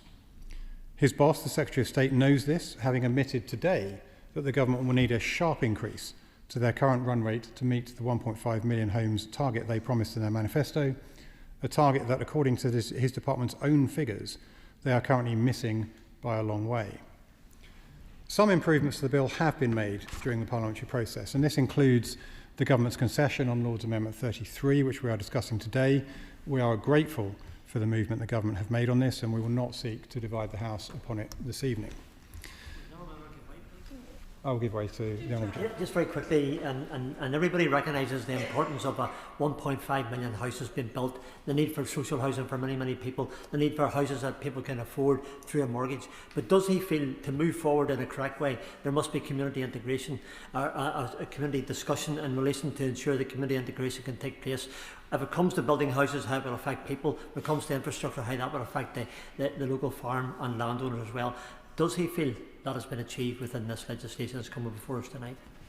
Gareth Bacon. I thank the honourable gentleman for his intervention. No, I don't. Not fully would be my answer. I'm going to come on to that in more detail in a couple of moments. Now, a prime example of what more could have been done during this bill is to address the democratic deficit this bill creates, which strips powers away from elected councillors and gifts them to unelected planning officers, as well as more powers to the Secretary of State. Now, this, of course, is just the tip of the iceberg when we consider the clear contempt shown for local democracy as the government prepares to cancel yet another round of local elections. The bill also fails to support both those building and buying homes. No amount of centralisation in the bill will counter the Chancellor's failure to meaningfully support growth and cut costs. This is despite clear warnings from the Home Builders Federation that the government must provide help for first-time buyers and reduce taxes on new homes in order to achieve anything close to the tally predicted in March of this year by the OBR of 1.3 million homes by the end of the decade. And on nature, something that I know many MPs have received emails about, the bill still lacks the clarity and the answers that nature lovers seek to legitimate questions about reconciling the delivery of new homes and infrastructure with the needs of protecting our natural environment. Madam Deputy Speaker, this is most evident when we consider the government's focus on removing legal protections on Greenbelt land. Ripping up the Greenbelt is not the answer, which is why my colleagues and I have called for swifter redevelopment on brownfield sites. This is not least because, according to the CPRE, in a substantial number of local authorities, there is enough brownfield land with planning permission to meet the targets set by the government's standard method for calculating housing need for at least the next 5 years. Something the bill and this government have failed to explore. Across 2 Secretaries of State, several junior ministers, and almost a year of parliamentary time, the government have pushed these measures through using their majority but without using their common sense. Many of the provisions in this bill still leave the market, home buyers, developers and local communities all wanting. The triple blow of a Chancellor running our economy into the ground, hiking taxes, and a government cutting demand-side policies to support first-time buyers has left the country without a clear pathway to the lofty promise of 1.5 million homes. And don't just take my word for it. Throughout this process, the OBR, the House Builders Federation, the National Federation of Builders, Britain Remade, the Countryside Alliance, Professor Paul Cheshire, the RSPB, and many more industry experts and organisations have all raised concerns, either about this bill or about the government's ability to meet its housing target more widely. The government had the chance to fix this bill, to support infrastructure projects, back community voices and deliver the homes that British people need, but it hasn't done so. The Housing Minister recently declined to rule out a further planning legislation in this Parliament. Madam Deputy Speaker, if that comes to pass, let's hope that next time he and his colleagues listen to industry, the voices in this House and to our local communities and do what he knows to be right. Chris Hinchcliffe. Madam Deputy Speaker, I'm not certain whether I or the Minister will be more relieved at the conclusion of debates on this legislation. I want to welcome the fact the Minister is bringing forward an amendment to the remaining proposal from the other place. I support the Government on Amendment 33A and welcome the additional parliamentary scrutiny that it brings. This legislation is once again in a better place than the last time it came in front of us, and I welcome the fact that ministers have committed to environmental delivery plans being initially focused on nutrient neutrality, and that further EDPs will be preceded by a statement in this House presenting the evidence for them. And I just want to reflect briefly, Madam Deputy Speaker, on some further evidence that has come before us since the last debate we had on this piece of legislation. DEFRA has published evidence of an assessment of England's biodiversity which found substantially more indicators of our nature in decline than are going in the right direction. My select committee, the Environmental Audit Committee, published its inquiry into planning and housing, which called for an end to lazy narratives and scapegoating of nature, and new polling has found that more than 2/3 of voters think politicians are out of touch with the public's values on nature. We are still a long way from a planning system that delivers genuinely affordable homes, social justice, values democracy, and reverses the decline of England's nature. I hope with the conclusion of this bill we can move forward to some more positive progress. Gideon Amos. Thank you, Madam Deputy Speaker. When the bill was presented to the House, we outlined three main concerns, which were the accountability to Parliament, the accountability to communities, and the accountability for our environment. This Amendment 33 addresses, to an extent, the issue of accountability to local communities and the importance of their role in planning. But it doesn't go as far as we would like, and we are disappointed with the thrust of the legislation, which is to take powers away from planning committees to the Secretary of State. And we continue to oppose that measure, but welcome the measure of compromise that the government has brought forward in Amendment 33, which gives Parliament some say over those regulations. So we'll not be opposing that. Planning committees, Madam Deputy Speaker, are important to all the key aspects of planning. They're important to national policy statements, the biggest projects in the country, and I recognise the Minister has reached agreement with the chairs of the select committees on how national policy statements will be drafted. Planning committees are important to also to nature. It is local people who know their natural environment, their local environment best, and are best placed to understand it and to make decisions on it. So Amendment 33 is particularly important because of that. An example is, of course, our chalk streams. And we are bitterly disappointed that the Conservative benches didn't support our efforts and amendments to get statutory protection for chalk streams into this bill.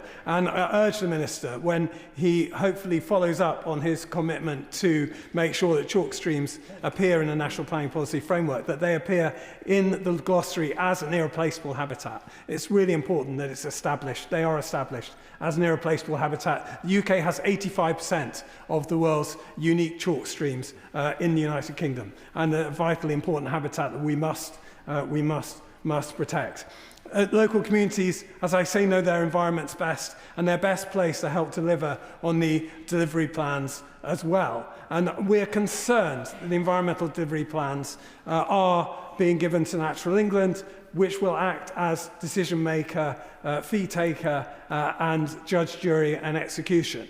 And without a role necessarily for some of the small companies like the ones in my constituency who have been delivering phosphate credits successfully and enabling development to go forward. And I hope the Minister and the Government will enable a continuing role for small and medium-sized enterprises in this field. It's vitally important. It is not left to the monolith of Natural England just to deal with this. Partly because, Madam Deputy Speaker, they're not very good at it. In 2022, they committed to releasing 40,000 homes with phosphate credits in the first year of their activity. So far, they only delivered 4,000 homes under that programme. So it is not the most practical solution necessarily to assume Natural England will dig us out of this crisis. Having said that, we want to work constructively with the government. We want environmental delivery plans to succeed, to deal with nutrient neutrality and phosphate pollution robustly. We want to see the pollution in the Somerset Levels and Moors, a special protection area pollution dealt with. We want to see an EDP successfully tackle that, but it must be involving local communities. It must be involving local companies and businesses across the country, which are already doing really strong work in this field. Finally, Madam Deputy Speaker, this bill is not the bill we would have brought forward. We believe what's needed to build the homes the country needs is a massive public council and social home building programme. We propose 150,000 homes per year, and that should be the focus of delivery without watering down the planning process or the planning system or removing the rights of communities, which this bill sadly does. But we will work constructively with the government on its implementation. We're pleased to have won through my friend, the noble lady Baroness Parminter in the other place, who secured an amendment from the government on the mitigation hierarchy so that nature is placed at the top of the tree in these decisions. We welcome the changes to the bill so far, and we will not be seeking to divide the House on this amendment. Minister. Thank you, Madam Deputy Speaker. With the leave of the House, I'll close what has been an extremely brief but nevertheless necessary and important debate that has moved us another step closer to the bill becoming law. Can I thank all honourable members who've spoken for their contributions, and I'll seek to, in the time I have available to me, respond to the points that are made. In general terms, the concerns that have been expressed by the opposition Liberal Democrat spokesman throughout the passage of the bill are well rehearsed. I don't expect that I will convince them of the merits of the main principles of the bill. There's still time for them to change their minds and recognise the benefits this bill will bring in terms of productivity, prosperity and economic growth across the country. But I think this bill has been debated at length. And so on those general points, Madam Deputy Speaker, I don't intend to comment too widely. And there is, of course, only a single amendment in front of us. But I will make just a couple of comments on a couple of points that were raised.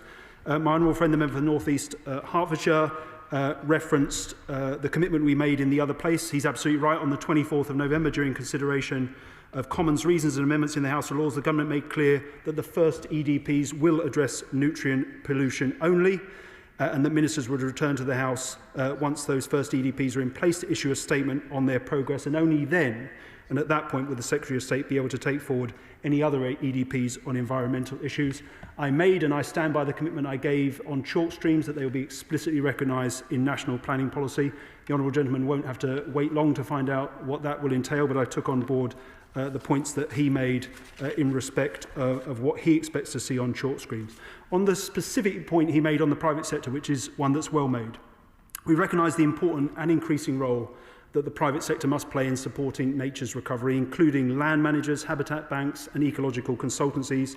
These businesses also play a crucial role in the planning system more generally. The bill has been drafted to enable delegation and partnership working with third parties. This may apply both to the development of EDPs, including ecological surveys and impact assessments, and in the undertaking and monitoring of conservation measures.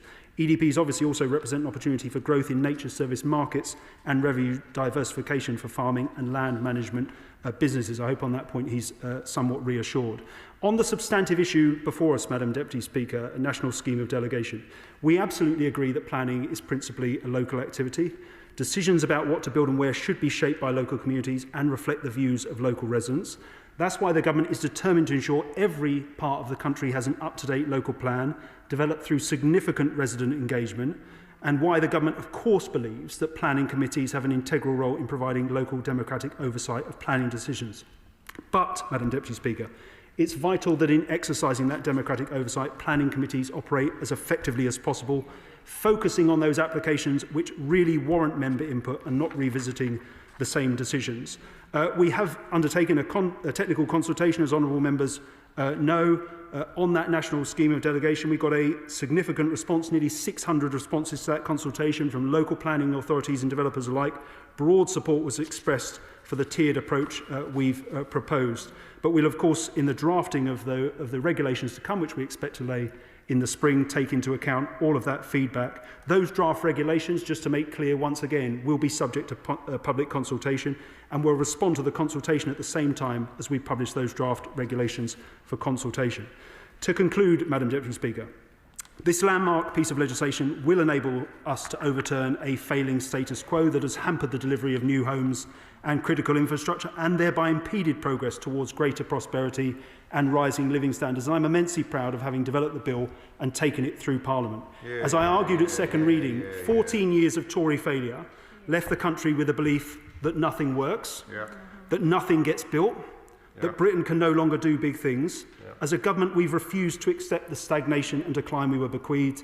We were elected on a promise of change, and we're determined to deliver it. And through the measures introduced by this bill, we will get Britain building again, we will unleash economic growth, and we will deliver on the promise of national renewal. Madam Deputy Speaker, it would be remiss of me to conclude my remarks without thanking those who have made a vital contribution to this bill. I'd firstly like to express my gratitude to all honourable and right honourable members and peers in the other place who engaged with the bill throughout its passage.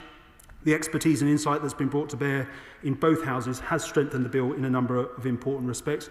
I also thank the shadow frontbenchers for the constructive way they approached the scrutiny in Bill Committee and throughout all stages.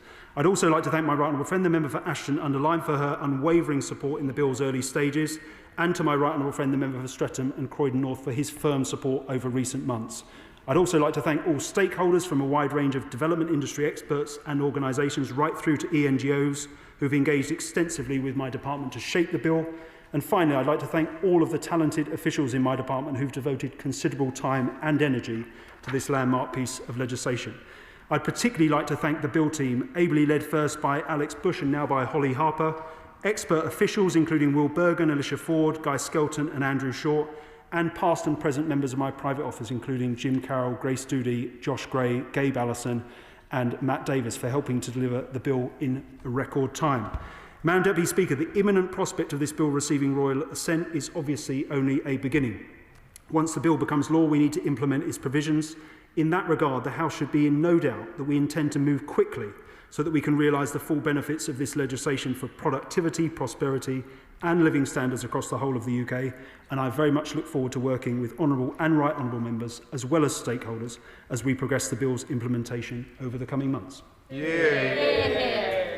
The question is that this House does not insist on its disagreement to Lord's Amendment 33, but proposes Amendment A to the Lord's Amendment. As many as are of that opinion say aye. Aye. Of the contrary, no. I think the ayes have it. The ayes have it. That concludes proceedings on the Planning and Infrastructure Bill. Programme motion to be moved formally. Formally. The question is, as on the order paper, as many as are of that opinion say aye. Aye. Of the contrary, no. I think the ayes have it. The ayes have it. It's you, Eve. Eve. Have it. Oh, thank you. Sorry. Mental Health Bill Lords, consideration of Lord's message. Now. Before we move to consideration of the Lord's message, I can confirm that nothing in the Lord's message engages Commons financial privilege. We now come to the government motion to agree with the Lords in their amendments 19B and 19C. Minister. Thank you very much, Madam Deputy Speaker, and I beg to move that this House do now agree with the Lords in their amendments 19B and 19C. Madam Deputy Speaker, it is a privilege to return the Mental Health Bill to this House for what I hope will be the final time in its passage.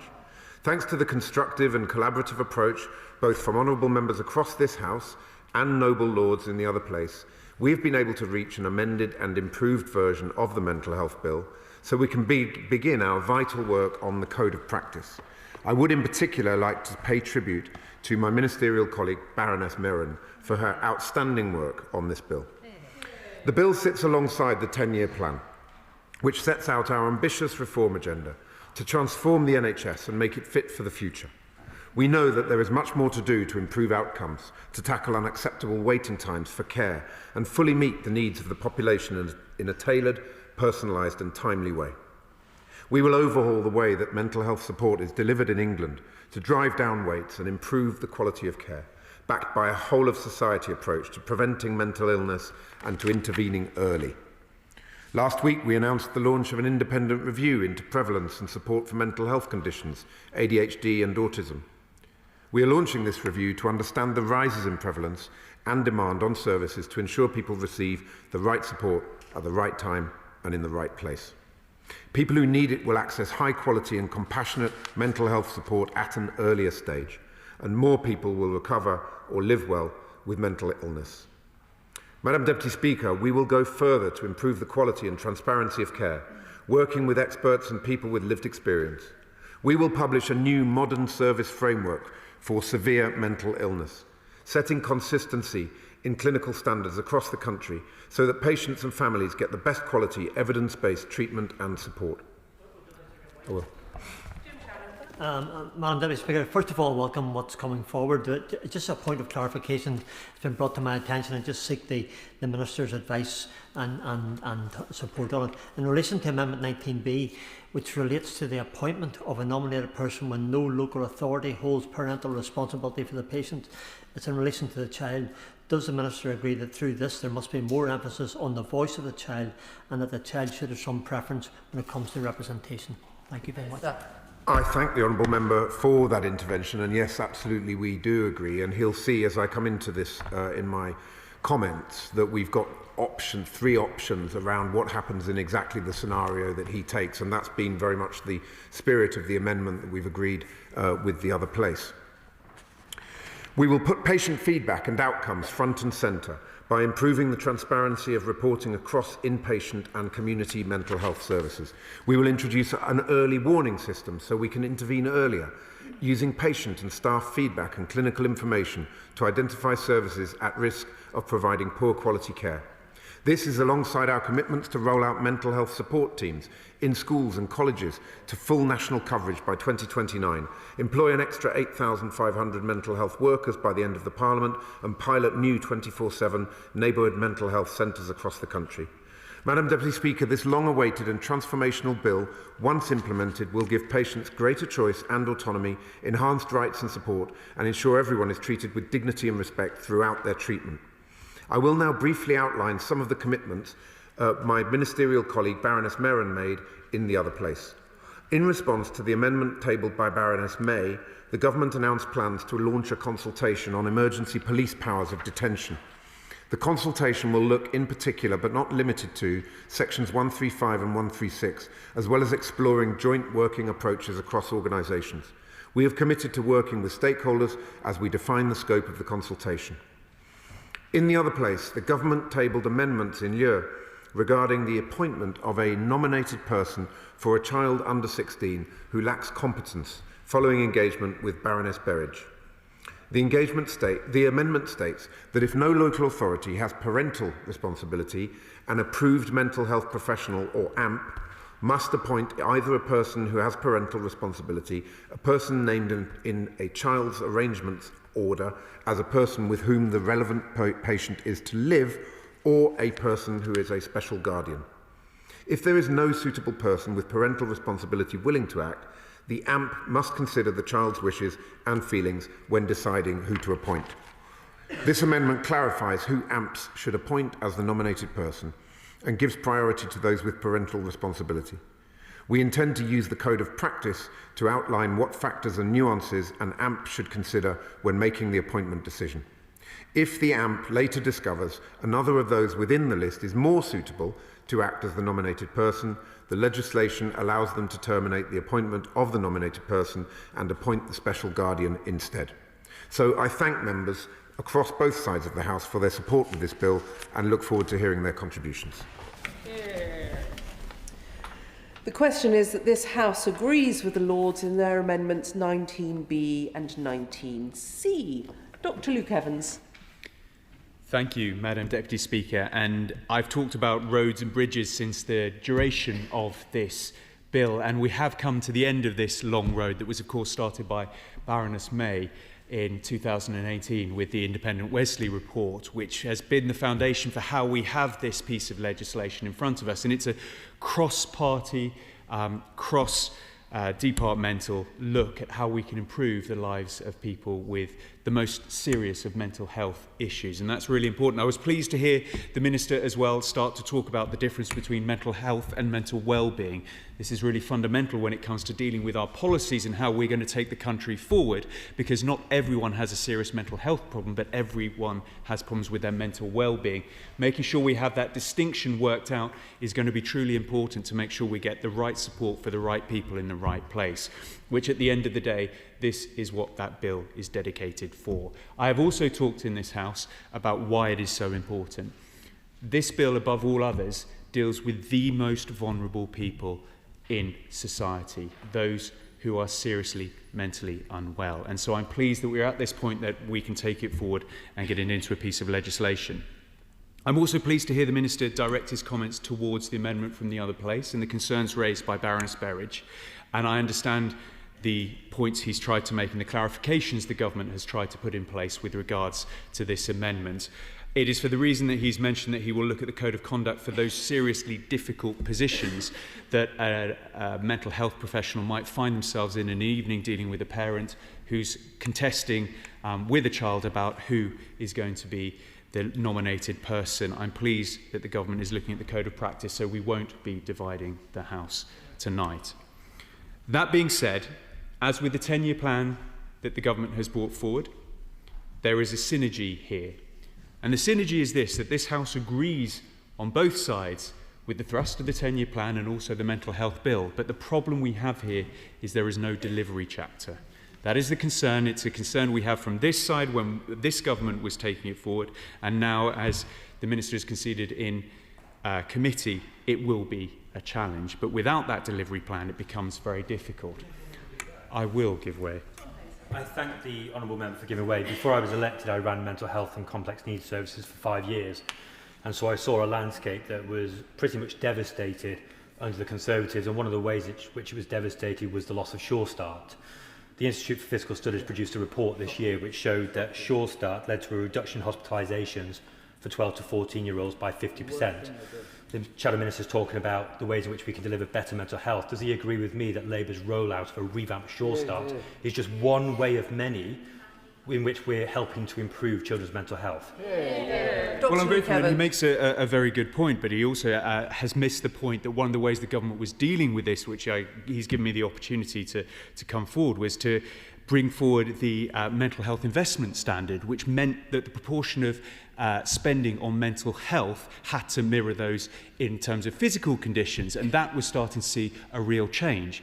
Alas, under this government, that has not been met, or that is at least the concern. And we know that the proportion of mental health spending has fallen under this government by its own written ministerial statement that it put out. And it actually leads me nicely on to the point that I wanted to raise today, because this is the crux of the matter that people outside of this House will be looking at to say, how are we going to fund the models that are coming forward? So it is a question directly, and it's only one that I have in this debate, because we have raised this on this side of the House, both in the debates we have had on mental health, palliative care and mental health. I have raised it with the Minister only last week. We had the chair of this Health Select Committee raise this question again and again. Is the government committed to the investment standard or not? Is this something they have dropped? I think the House and the wider public need to know this so we can plan for service provision. If they are dropping it, that is on them, and they need to be able to explain the reasons of why they're doing so, and maybe there's alternative investment. But as a starting point, as a starting point, that is going to be crucial to the delivery in terms of getting this mental health challenge dealt with that is growing despite the pandemic, despite all the investment that has already gone in. I will give way. Thank the Honourable Member for giving way. I've written more mental health investment standard funding applications than I care to remember. And while investment is obviously important, one of the major challenges with that stream of funding was that it meant you had to do just that. You had to apply on an annual basis. There weren't certainty around multi-year settlements, which meant that I was repeatedly setting up projects for which I couldn't find the funding to keep them going, which actually created more disruptions in mental health support. What we need is to have stable, continuous funding settlements which actually meet the need as being identified by the data and patient experience. And actually, I think that's what the government's doing, and to latch on to one particular funding stream and to claim that somehow this isn't being provided support for when actually there's a wider goal here of tackling mental health through different methods. Order. The honourable gentleman will know there's ample opportunity for him to contribute in the debate if he wishes, but that was a very, very long intervention. Dr Luke Evans. I'm grateful for the Deputy Speaker for stepping in on that basis, because we have had plenty of chance to debate this both at committee and many times in many of the health debates that I'm partial to.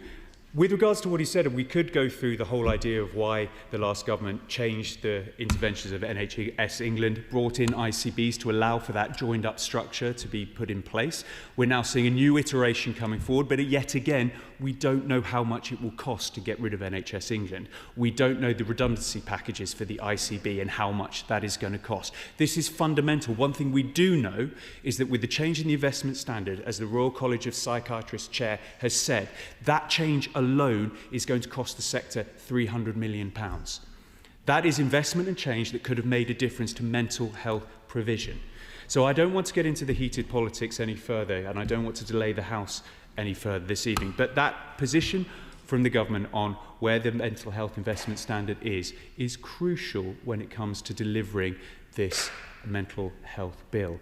So I'd like to thank, in closing, the Minister for his constructive approach in the way in which he's taken ideas forward, the way he's looked through this in fine detail. I know he cares deeply about getting this right, as do many people in this House. And that is the imperative, to make sure we have compassionate modern care delivered to those who need it most when it comes to dealing with those with mental health, serious mental health conditions. Liberal Democrat spokesperson Danny Chambers. Thank you, Madam Deputy Speaker. And I want to begin by thanking colleagues across this House for the constructive way in which we've all contributed towards this long-awaited bill. And in the 40 years since this first came to the House, both attitudes to mental health and the treatments available have changed significantly. So these reforms and updates are very much needed and very much supported by everyone here. Turning specifically to Clause 19B, we welcome this important addition. All children and young people deserve appropriate care and support when undergoing treatment for mental health problems, and that includes the safeguarding of a nominated person. Each and every child going through the system deserves to be properly represented by a responsible adult. So we're grateful for this amendment, and we're pleased to lend it our support. And while we understand that the remit of this bill is very much focused on inpatient mental health care, we cannot ignore the wider context in which this bill needs to operate in. And even the best inpatient system is going to struggle if we fail to invest in the preventative and early intervention services that keep people well in the first place. And the Honourable Member opposite mentioned the difference between mental well-being and mental health issues, and ensuring that we can protect people's mental well-being before they possibly go on to develop actual mental health issues. And if we're serious about preventing people from reaching crisis point, we need to ensure that the many community-based initiatives that have been spoken about by the Minister and others in this House, they need to be strengthened. And that's why we're going to continue to champion walking mental health hubs, having a mental health professional in every school, and MOT sort of mental health checkups at key points in individuals' lives. Madam Deputy Speaker, it's been an honour to contribute to this bill. I want to thank the Minister for his meaningful engagement with all colleagues across this House for what's been the best part of a year now. And And the one ask I'd make of him just tonight is to once again reconsider, restoring the VSSC suicide prevention grant, because I keep meeting charities and organisations that have benefited from this. And it's really important that we're supporting community organisations that can help identify when someone is reaching crisis point, because so many people who take their own lives are not in contact with NHS services. Finally, Madam Deputy Speaker, I'll just pay tribute to all the frontline workers in mental health. That's clinical and community settings. We've got nurses, counsellors, psychiatrists, doctors, therapists, support staff, carers and charities, and they prop up a system which is complicated, it's underfunded, it's challenging to work within, and we want them to know that we do appreciate all their efforts that they make continually. And the Liberal Democrats, we're going to keep pushing until mental health is given the same urgency and care and attention as physical health. So thank you. Minister. Thank you very much, Madam Deputy Speaker. And with the leave of the House, I will make some brief concluding remarks. I am very grateful to members of this House for their contributions both today and throughout the passage of this bill. I believe that by drawing on the lived experience of both members of this House and our constituents, we will be able to strengthen the intended impact of this legislation for people with serious mental illness and their loved ones. The passage of this bill has seen the best of parliamentary commitment and cooperation, and the conduct of members and peers has been collaborative and well-intentioned throughout. For too long, mental health reform legislation has sat on the shelf.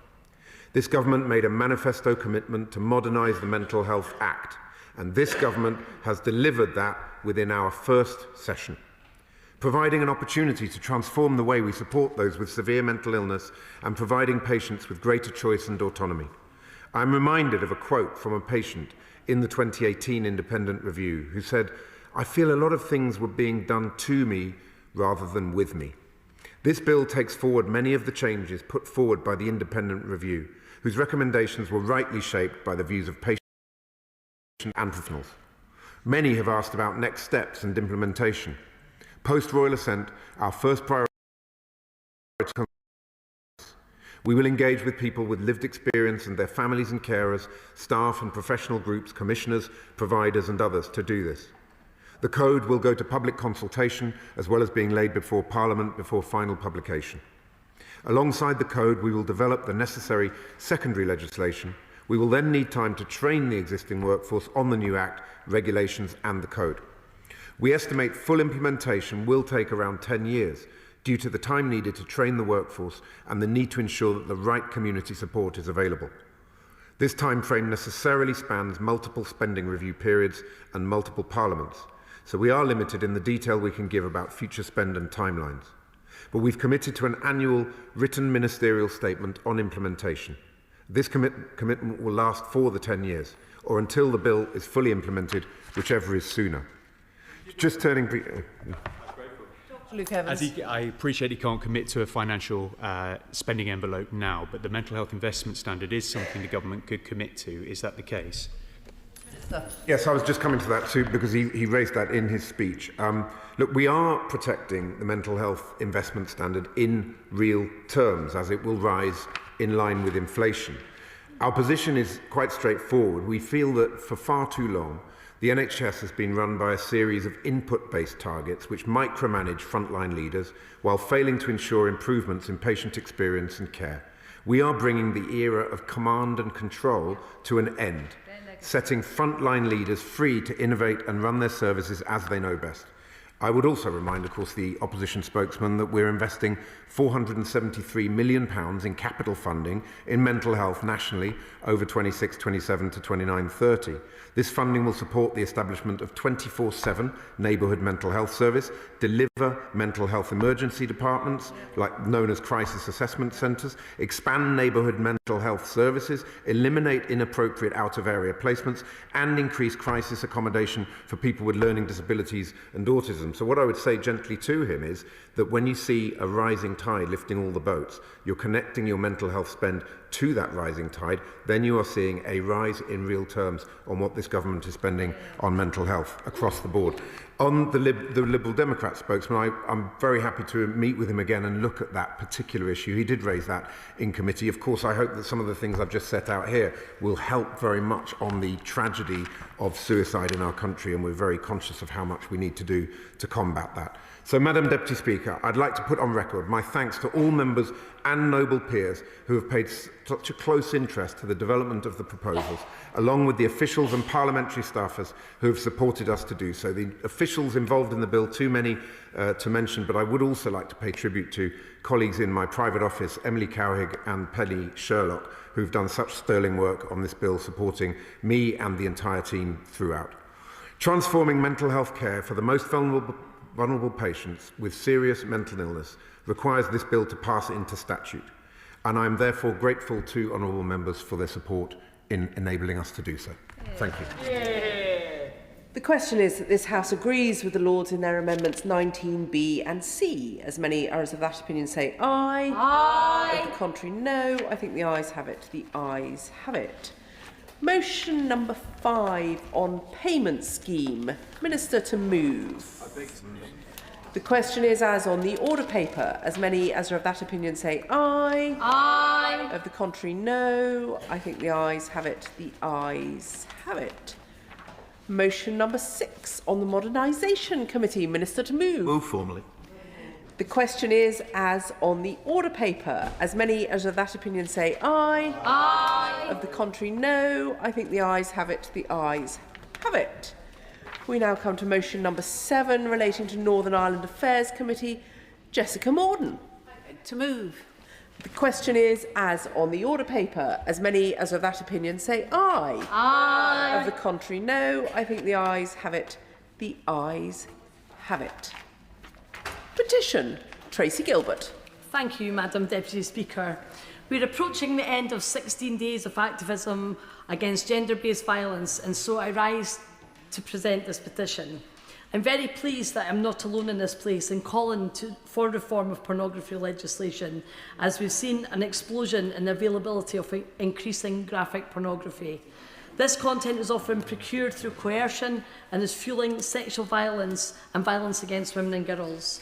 The petitioners from my Edinburgh North and Leith constituency therefore request that the House of Commons urge the Government to extend safeguarding applied to pornography offline to pornography online, and to legally require all pornography websites access from the UK to verify the age and permission of every individual featured on platforms, and give performers the right to withdraw their consent at any time to the continued publication of pornography in which they appear.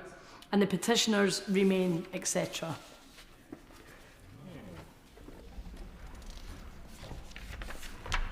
Yeah.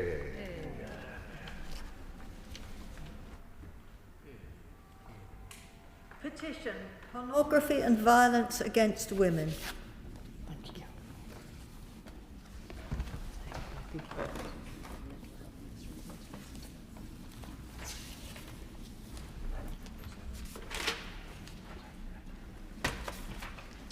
I beg to move this House to now adjourn. The question is that this House do now adjourn. Rebecca Smith. Thank you, Madam Deputy Speaker. I am pleased to have secured this adjournment debate on statutory support for self-employed adoptive parents. Self-employed adopters are currently excluded from any statutory parental pay. For far too long, this exclusion has been overlooked as too niche a problem.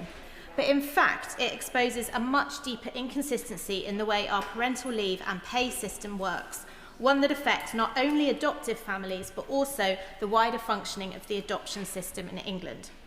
This debate comes at an especially challenging time for adopted children and adoptive families. Demand for post-adoption support is rising, including mental health services, therapeutic help and emotional support, while the availability of these services has become more uncertain, uneven and under-resourced. A recent investigation by the BBC uncovered systemic issues within post-adoption support, highlighting challenges I will cover later in my speech, and no doubt we will hear from other members. But first, I would like to address the issue which has led to this debate. There is currently a deep inconsistency in the way our parental leave and pay system works for adoptive families. At present, employed birth parents can access statutory maternity leave and pay. Self-employed birth parents can access maternity allowance, which is equivalent to maternity pay. Employed adopters can access statutory adoption leave and pay, but self-employed adopters cannot access any form of statutory adoption leave or pay. The consequence is that adoptive parents who are self-employed face a uniquely disadvantaged position, with no statutory mechanism enabling them to take time away from work to support a child entering their family, a child who we know is more than likely going to have experienced trauma, loss or disruption. We know that self-employment now makes up a large part of the workforce, with around 4.4 million people working for themselves across the UK. It is estimated that self-employed adopters make up 10% of adopters annually. Given that just over 3,000 adoptions took place last year, that means hundreds of families a year are left with no statutory financial support at the moment they take legal and parental responsibility for a child. It is important, though, to be clear about what adoption pay is actually for and why it exists. Unlike maternity provision, which has historically been justified by the government on health and recovery grounds, statutory adoption pay exists for a different purpose altogether.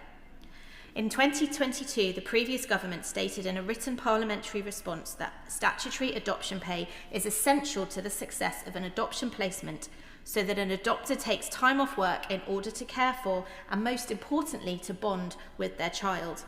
This I will give way. And can I first of all commend the Honourable Lady for South West Devon for bringing this forward? I spoke to her beforehand. They asked for her permission to intervene, and I give her very quickly a Northern Ireland perspective. In Northern Ireland, shared parental leave and pay, SPL, SHPP, are entitlements as financial support for adoptive parents. If one adopter qualifies for SAP, couples may share leave pay under SPL, but this presumes that employment under a qualifying employer. So does the Honourable Lady, and I think this is the objective she's trying to achieve, does the Honourable Lady agree that in terms of all legally binding work contracts, all employers should be incentivised to ensure employees can qualify for shared adoption leave, and in fact there should be an onus for them to do just that? Smith. I thank the honourable gentleman for that contribution, and particularly for highlighting the case in Northern Ireland. And I know that ensuring that parental leave for adopters and shared parental leave was something that the last government fought hard to bring in. So of course that is something that I'm sure I'd agree with him, should be across the entire aisles that we live in. But ultimately that will be for the Minister to talk about as well. Although I'm guessing it's probably a devolved issue as well, but no doubt that will come up in his remarks a bit later. So I thank you for that. So as I was saying, in 2022, the previous government had that response which says that they take the time off to care for and bond with their child, and that principle must be fairly applied regardless of whether a parent is employed or self-employed. Now, for self-employed adoptive families, the negative consequences of this disparity are clear. Evidence gathered by Home for Good and Adoption UK through the all-party parliamentary group on adoption and permanence found that 60% of self-employed adopters report the absence of financial support directly limited the amount of leave they could take at the start of adoption, and in some cases prevented them from taking leave altogether following that adoption. In practical terms, this means returning to work within days or weeks of placement.